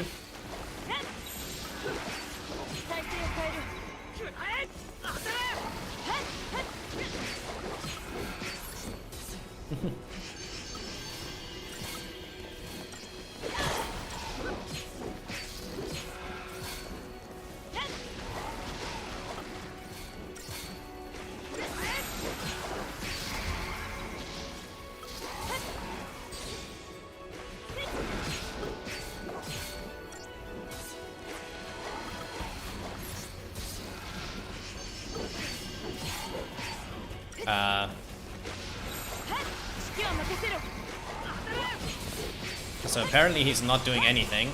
Interesting. Can you do something, mate?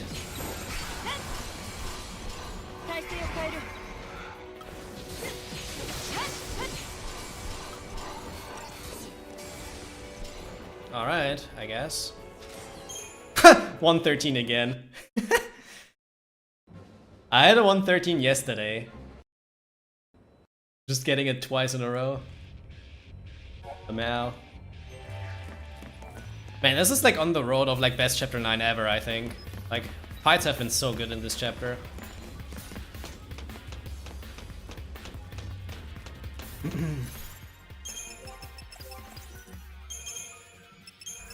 Unfortunately, I have no fort for Bard, so that sucks a bit.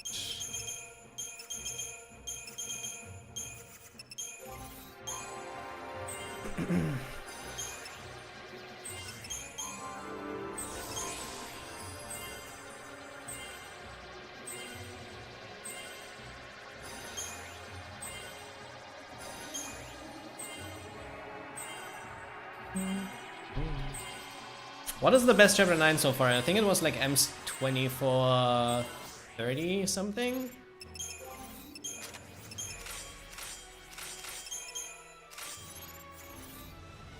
My best ever was like 2442, as my gold says. But like fights in this have been insane, so.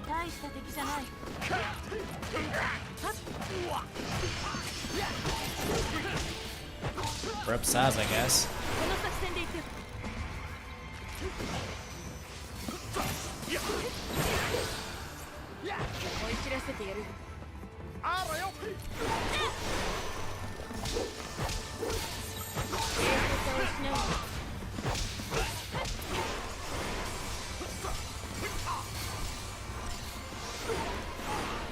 Bruh. That fight sucked. Alright, not all fights are good anymore. This is still okay, but yeah.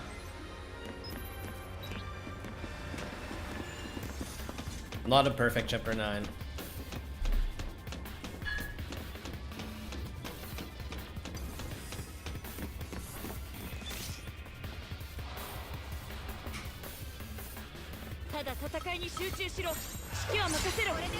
Nice insta attack, what the fuck?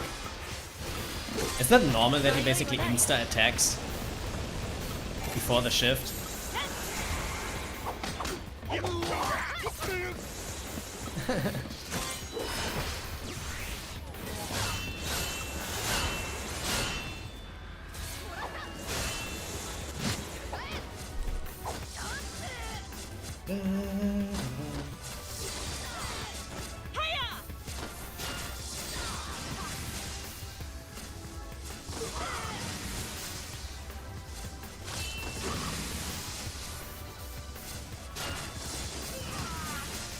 No turning animation bullshit.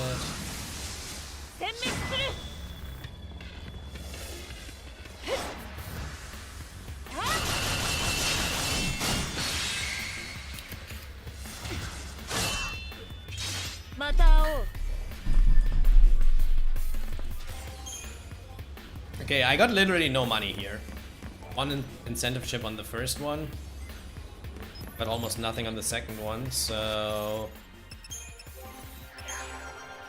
I had a lot of gil left after the Chapter 9 shop though, so I think it's still fine overall because of that.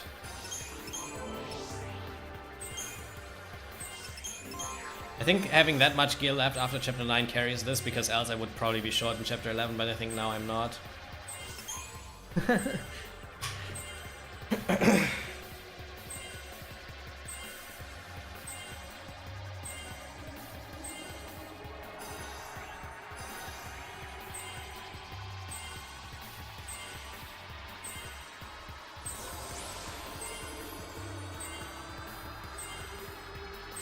Okay, don't mess up bridge skips. Make it a bit safer. Normally I try to turn around a bit earlier, but I messed this up already, so... just not.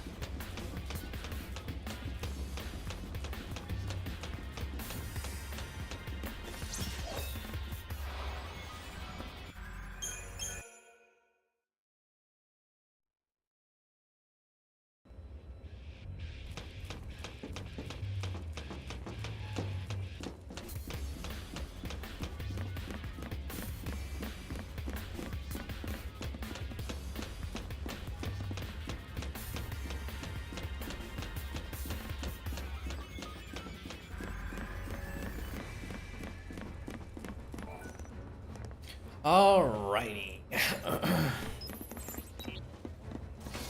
This is so weird to not have an Ether Soul here, by the way.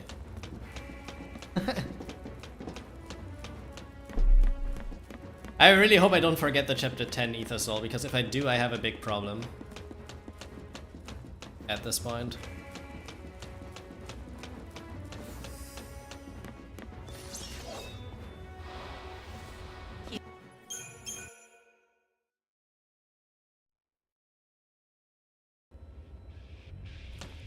Big problemo.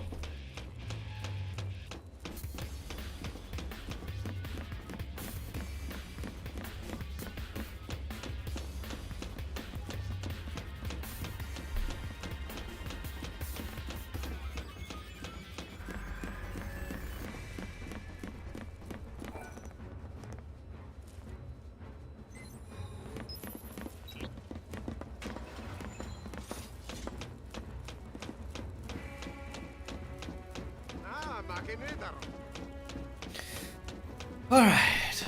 Please better RNG than yesterday. Like yesterday this fight was garbage.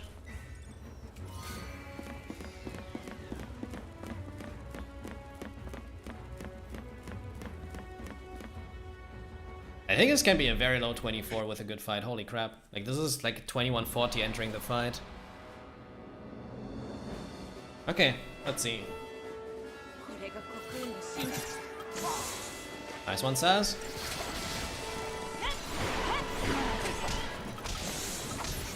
Why is the PD there? Didn't have drops, huh?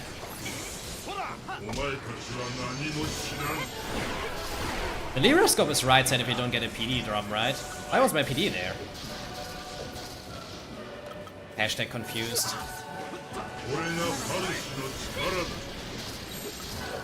I sometimes don't understand inventory slots, it's so stupid.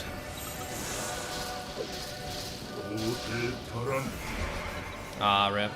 Enchanted Veil Lightning.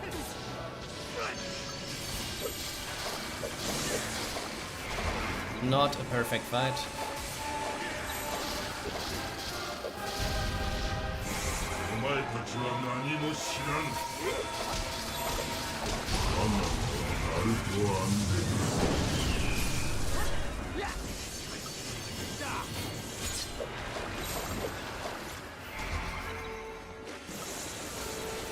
I don't like my HP.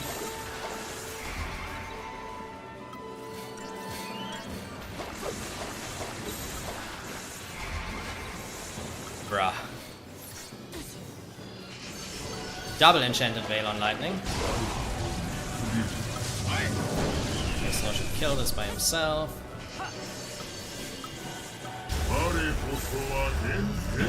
Could have been worse, I guess, but not the best.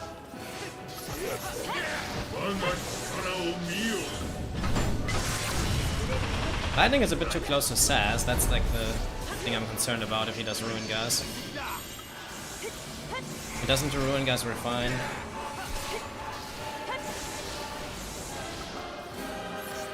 Okay, so far so good.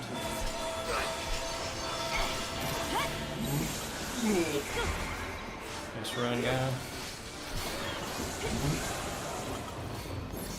Kill.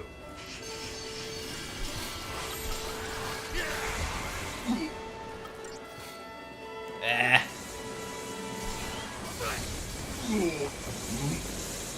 He's breaking out. Fuck.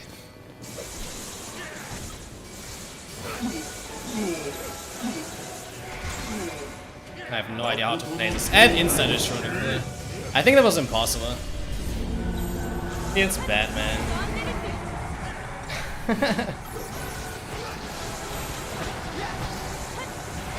That sucks.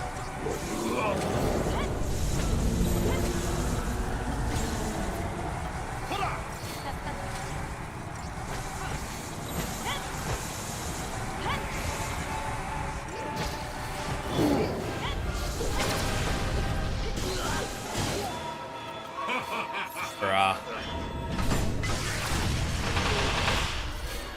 This guy.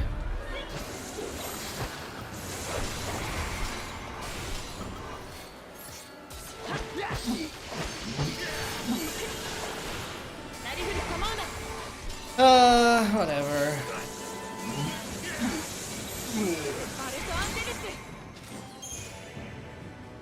Man, this could have been such a great chapter 9. And we literally get insta-destrudo. What the hell? This lost a minute on part 1. And we still have a solid chapter 9 time. So sad. This could have been like a 24-20 chapter 9. Wow. Oh, yeah, that makes sense, Em. True. Thank you for the good luck, Crimson. Thank you, thank you.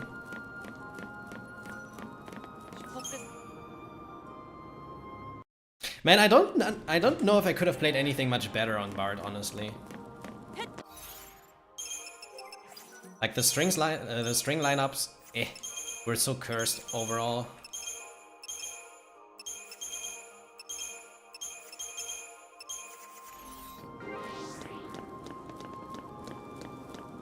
I'm kind of happy that I had such a good chapter 9 because that made up for like the entire minute of time loss on Bard.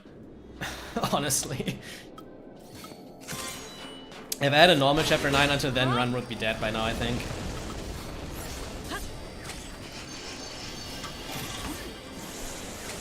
Come on, Snow, get your job done. Holy crap. Can you provoke? Thanks. Holy shit.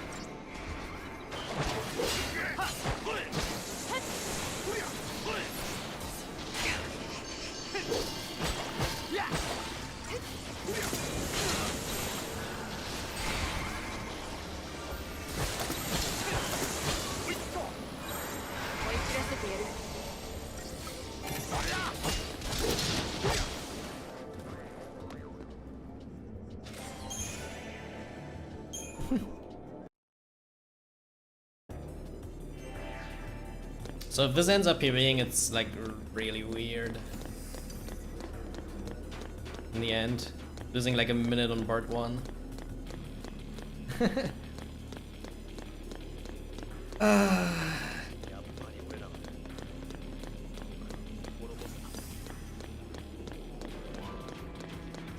Like Headphase already was not the fastest. And then failing to Destroy skip. In a way that's really weird. Did you do Smile before at any point? Because I don't remember that. I think he did Insta Destrudo, right? Like if he does Smile, you can still get the stun lock after Smile. So I don't know what caused that. That he's sometimes doing Destrudo without smile. I would like to know, honestly.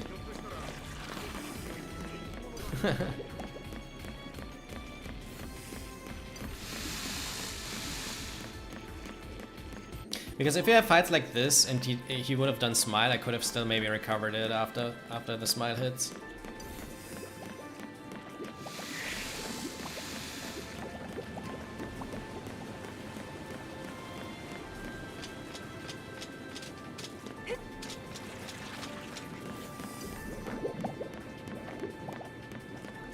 Man, that's so sad.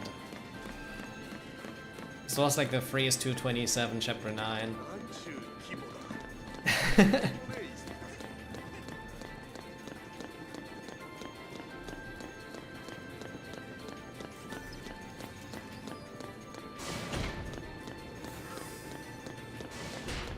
By the way, what happens if we just face the dodge down there? Like, do we get better or worse positions? Because I feel like they are kind of camera jank.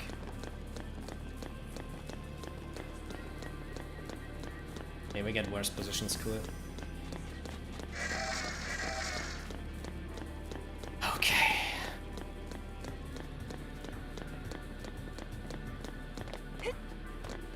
Chapter 10, man. Chapter 10.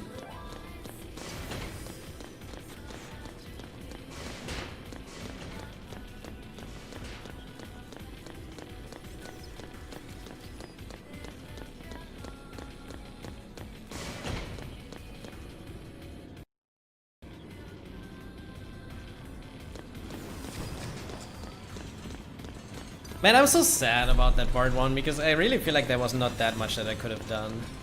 Like he was just like doing his attack times off sync to Assassin Snow to like not really get stun locked ever.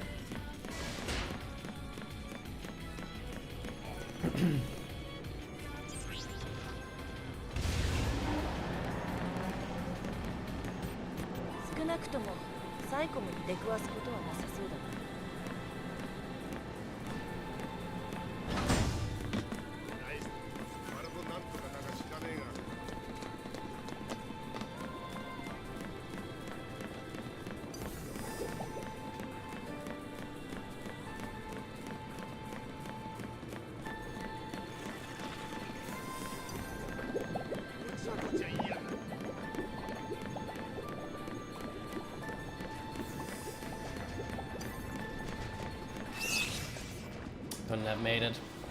I tried to back it up by like still going to lure, but they didn't get an opening. It was too late. This dodge is terrible, by the way, like so much bad RNG possible on it.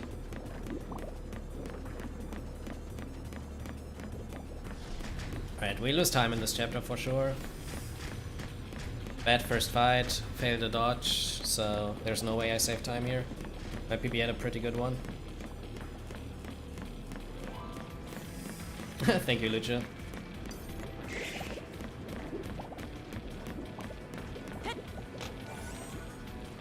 Yo, the best. Thank you for the good luck. Man, this part 1 time loss. We could have been like over a minute ahead now.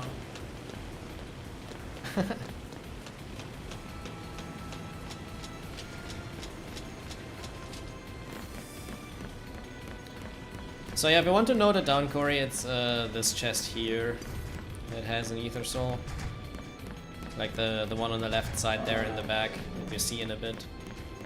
Like that one. It's taking around 8 seconds to get, so it sucks, but better than not having it.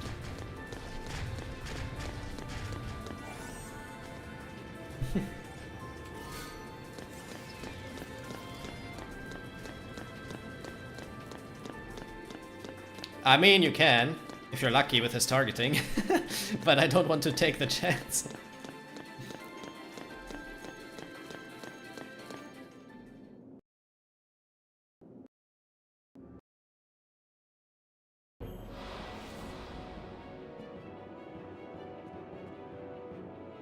But yeah, with a good rest of the chapter, we probably lose like 20 seconds or something here. So should be roughly similar as PB is.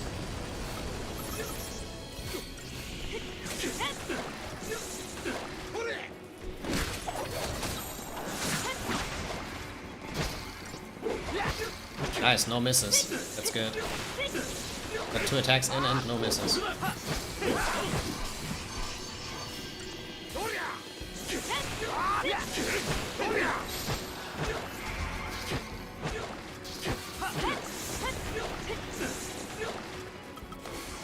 Oh, come on, man. Why defensive?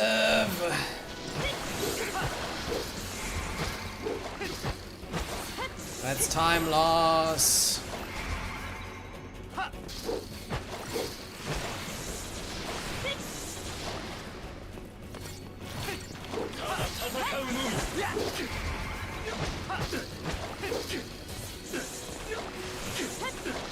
Well done, Sass, please. Thanks.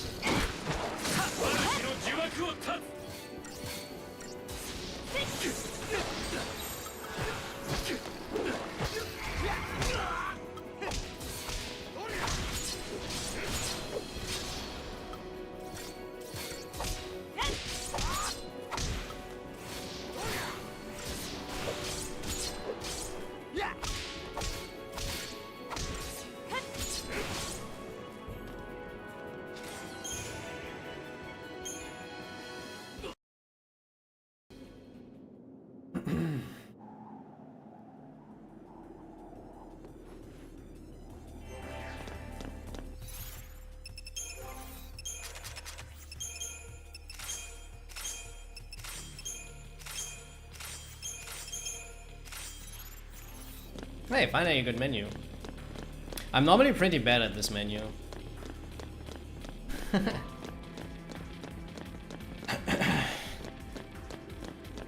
For whatever reason.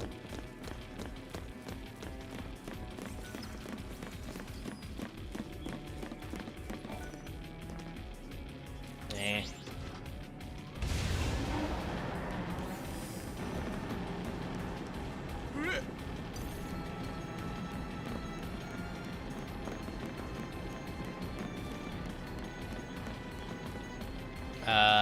They are all stuck.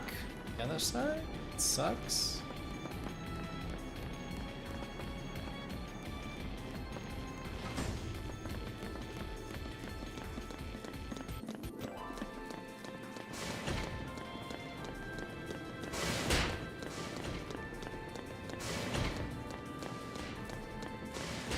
Man, today we get raided a lot, holy crap. It's like the 4th or 5th raid. Thank you very much for the raid, Uranto. Hope you had a good stream. Welcome in, everyone. We're doing Final Fantasy XIII world record attempts. We still have a run that has a chance to get it, but we need a very good endgame for it now. And that we have to wait. So you cannot really predict what's going to happen.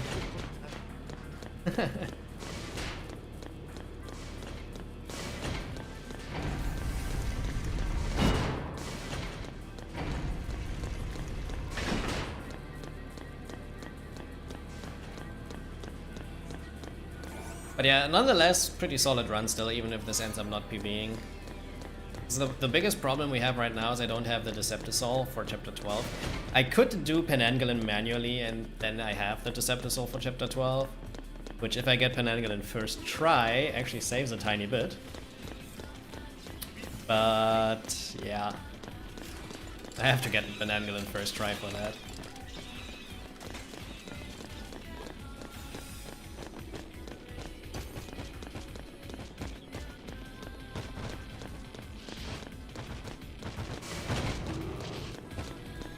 So we will see. Don't get trolled by Bird Room and Bird Elevator, I guess, and then should be fine.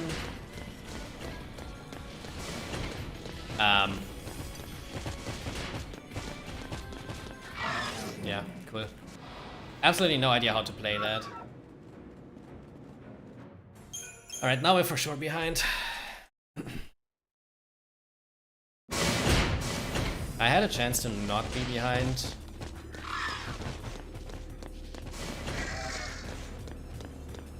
But now that I've had a second dodge in this chapter, like, we're for sure behind. For sure.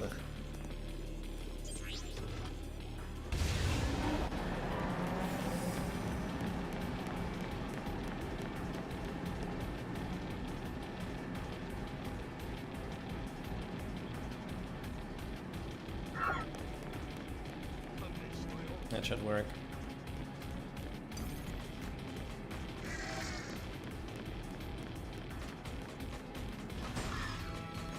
Alright. I actually love that we do this deceptors nowadays. This was one of the coolest changes. That was a dodge that was like decepted for like over 10 years. Easily.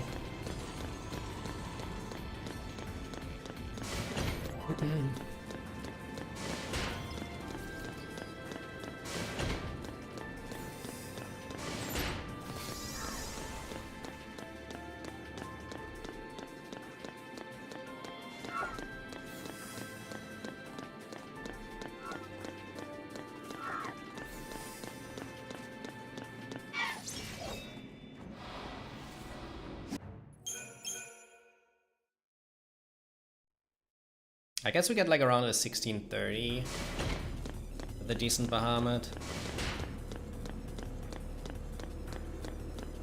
So yeah, I'm like 20 to 30 behind. Man, if only Bird 1 wasn't terrible. This is literally the weakest point of the run. No.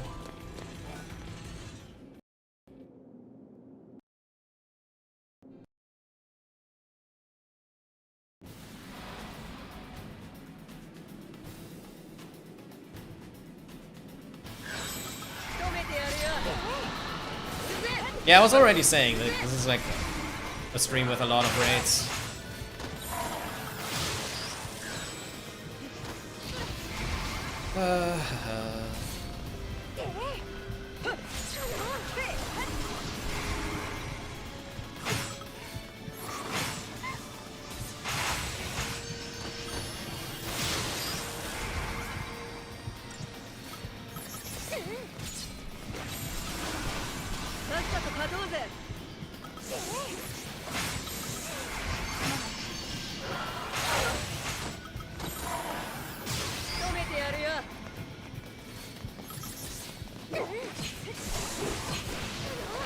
Okay, pretty okay.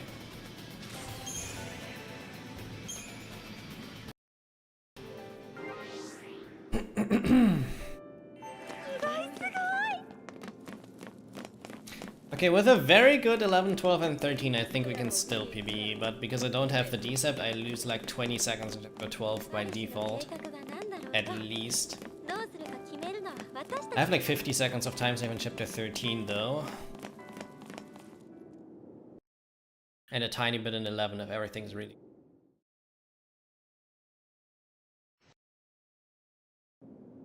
But 11 is 11, so...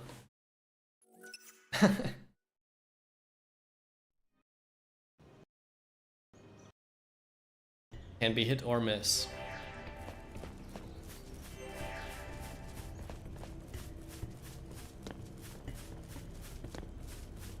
This chapter.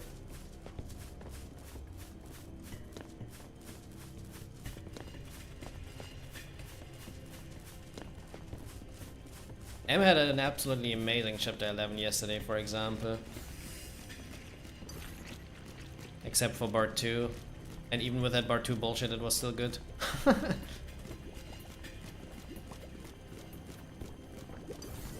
I think it was like pace for like a low 55 or something. Nah, it was like 56.30 or something still, which is pretty good. Or what was it in the end? Like as long as it's below 57, it's already pretty good. Mid 56 is even better. But yeah.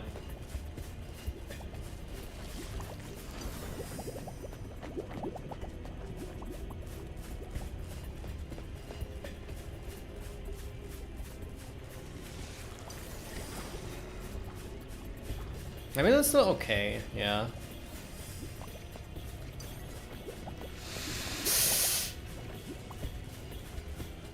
Okay. Alright. The 57 is pretty bad for current standards. I apparently almost never get a good chapter 11. Because I don't get that many 56s. Fuck me. Alright, this is also, I think, not a 56 anymore. Or at least it's not that like... I was shifting like a microsecond too late or something. No, it is good. Okay is 57. Like, you shouldn't like expect to have a 55. Like 55 is very good. 56 is good. And 57 is like, yeah, I guess okay. 58 plus sucks. Alright, whatever.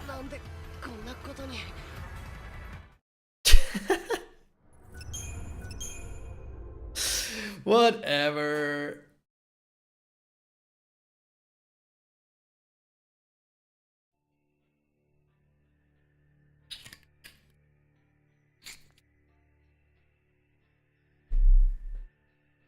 What the fuck happened? First try Alex, I messed it up. Second try Alex, I got hitboxed. With hope. Unfortunately.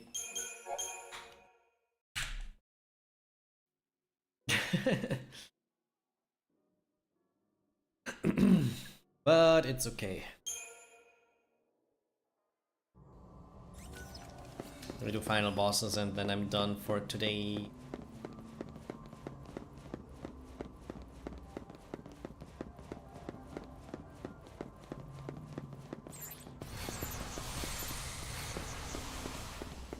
Unfortunately, couldn't get decent run until the end. Like, I don't force myself to finish this now.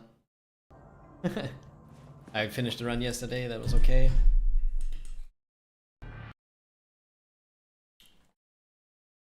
Next time will be better again. Maybe. Oh, cool. Forgot my saves have this. Lamau.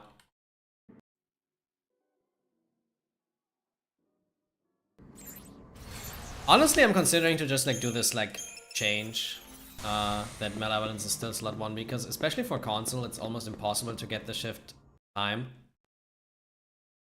on Orphan. And even on PC it sucks.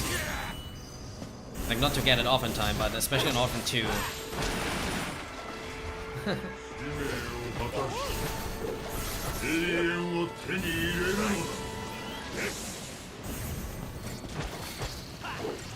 No, it's not about free, it's like on Orphan 2 it sucks. Doing that extra input on Orphan 2 is probably not that much longer, or like that much faster than changing the party order, like the paradigm order. Because doing attack into 3 inputs is absolute ass. Right?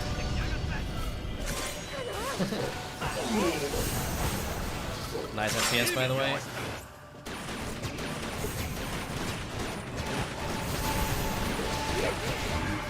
Okay, cool. Thanks, Snow.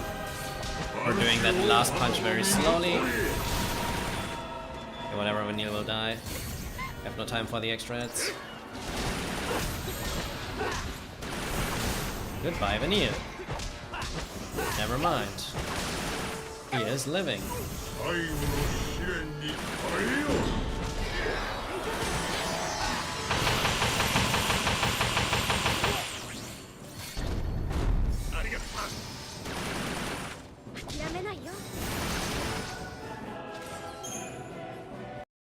Alright. I need to get used to this paradigm order on Orphan. Kinda. But yeah, on PS3 it actually will probably almost impossible to do this in time.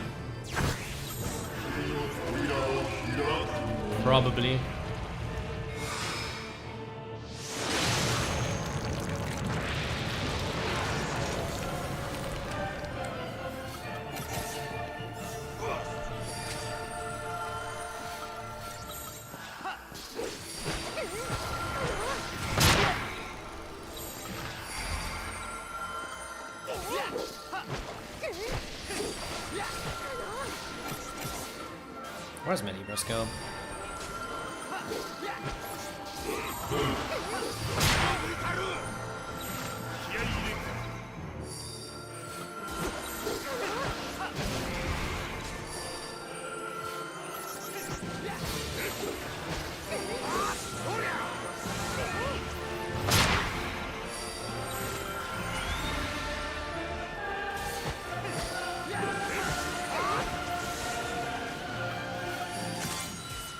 Nice debuffs in you, you suck. Oh, never mind, poison.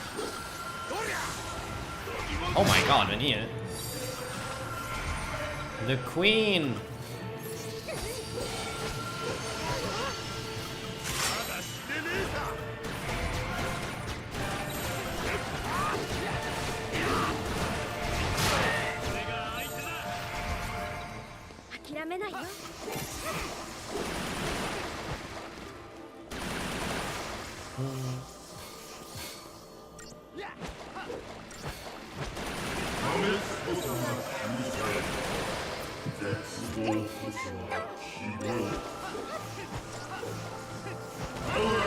Okay, whatever. I couldn't cancel Snow early because I had the refresh up. That sucks.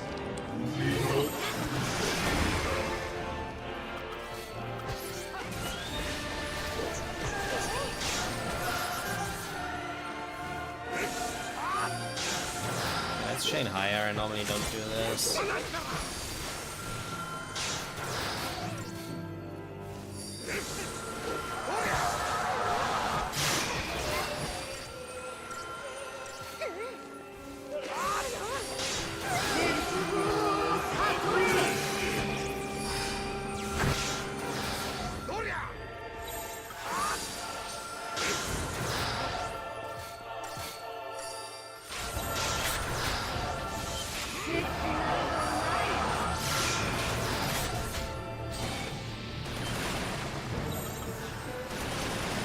No idea if this is actually worth, probably not. To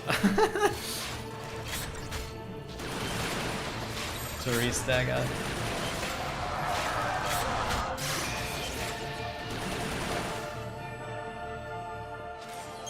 Well, still a 256. Lot damage push.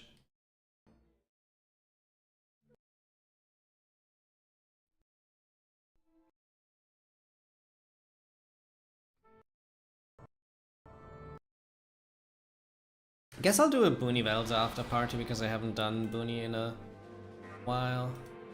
Okay, so this is what I mean, like this is complete ass. Go to Malevolence here.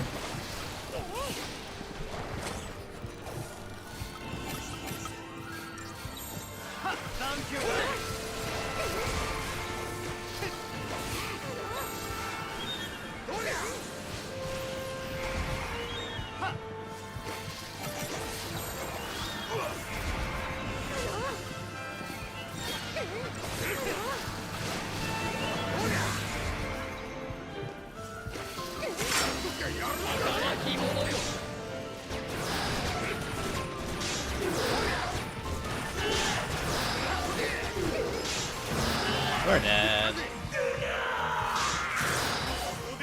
We're not dead.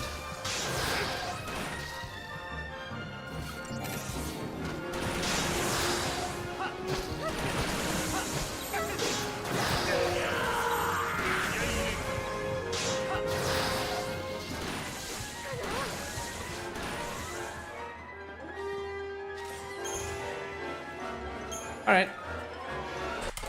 We killed Orphan, let's go! Okay, where's Lightning Returns? I actually need to, like, play LR a bit more again. Haven't played it in like 3 weeks.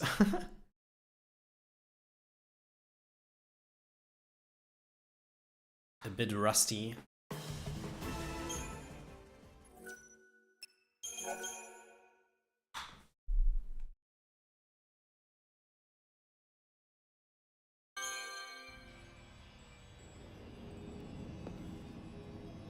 But this fight is very fun. One of the coolest bosses to do in the trilogy, I think.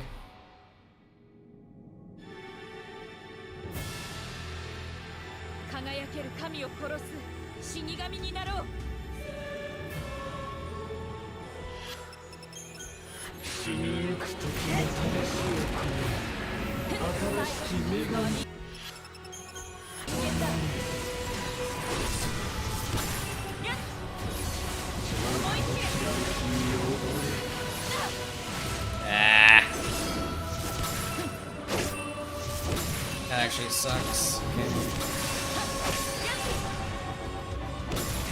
Phase 1 is ass.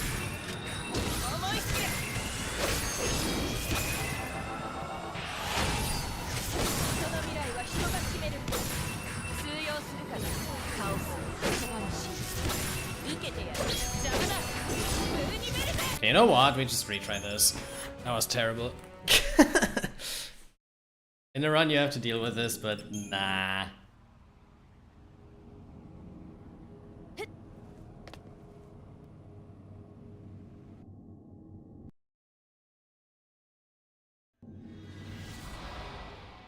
Let's do it again.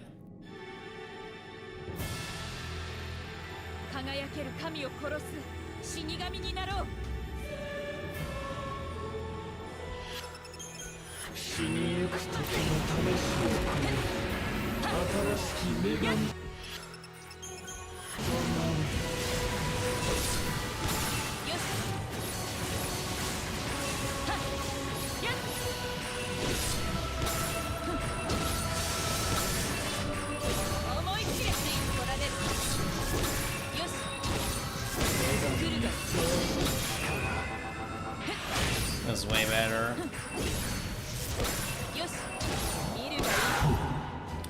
Way better.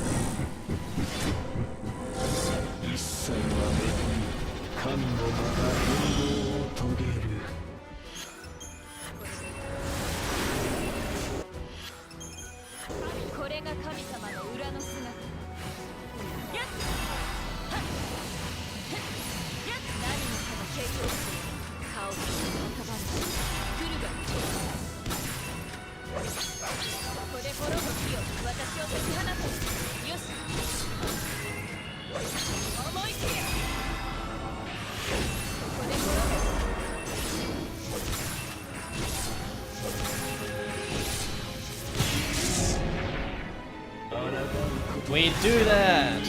We destroy him. Hopefully.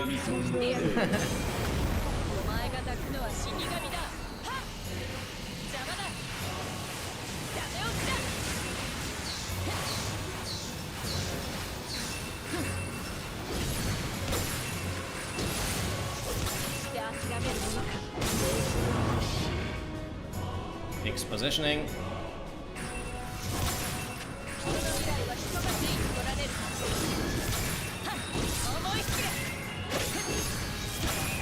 Come on, do all my gains.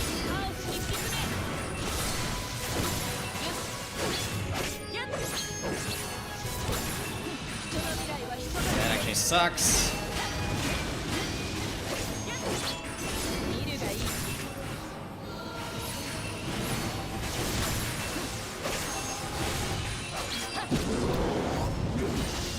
That phase 3 was bad.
Alright, that was a good after party. Yeah, let's see who we can raid. Thanks for watching, everyone. Who is live?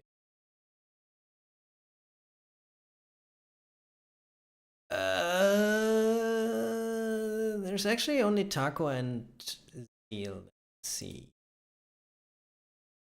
Nobody's doing 13, I think.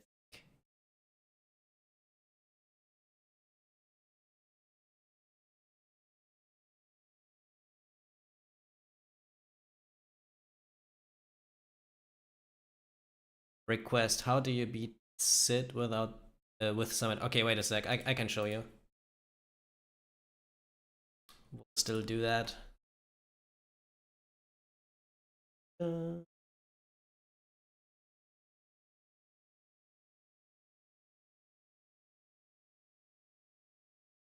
We will do that. Good request.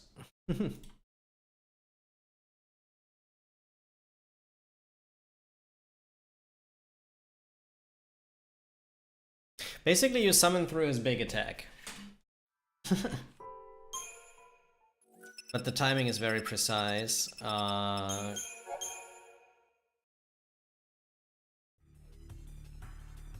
then you need to get him to roughly half HP and max out the chain. That should kill. Like a bit more than half HP on 999 kills him.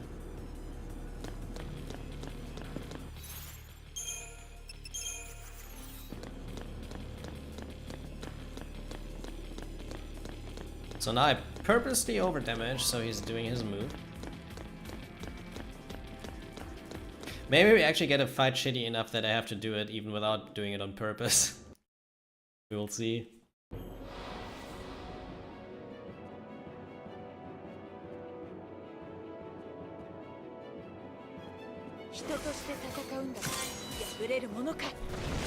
Yeah, everything's normal.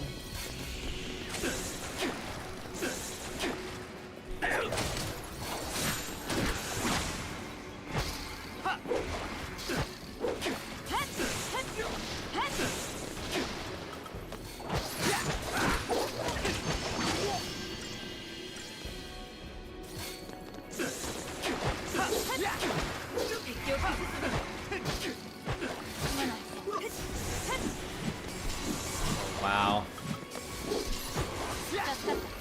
This might actually be a fight in which I need the summon back up normally. Probably not, but we're low on chain. Oops.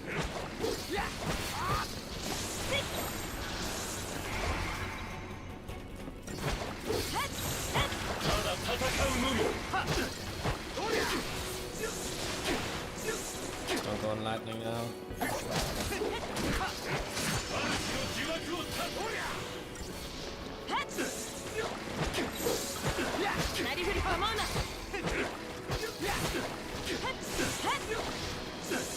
Okay, so when he's doing the move,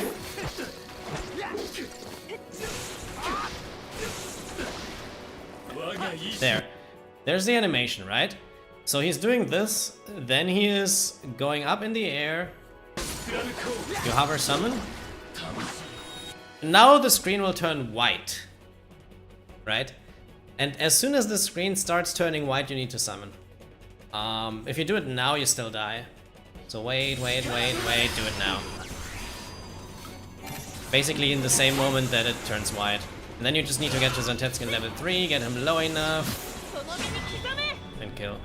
Like in this case, he is already below half HP, so I didn't even need to do everything that I did here. In this case, I could have probably also killed earlier. But yeah, Zantetsuken kills him with max chain from a bit above half HP.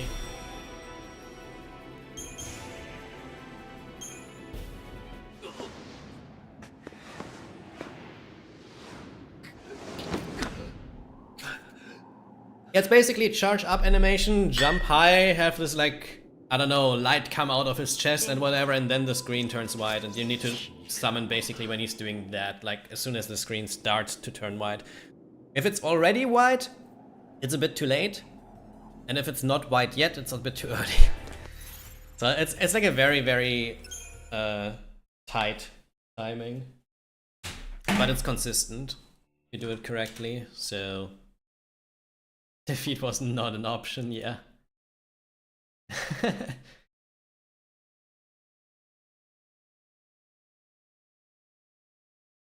On PS3, you actually need to do a bit of a different timing, because on PS3 you can do it earlier, because on PS3 the loads are longer. Alright, thanks for watching everyone now. See you next stream. And hopefully with a good run next time.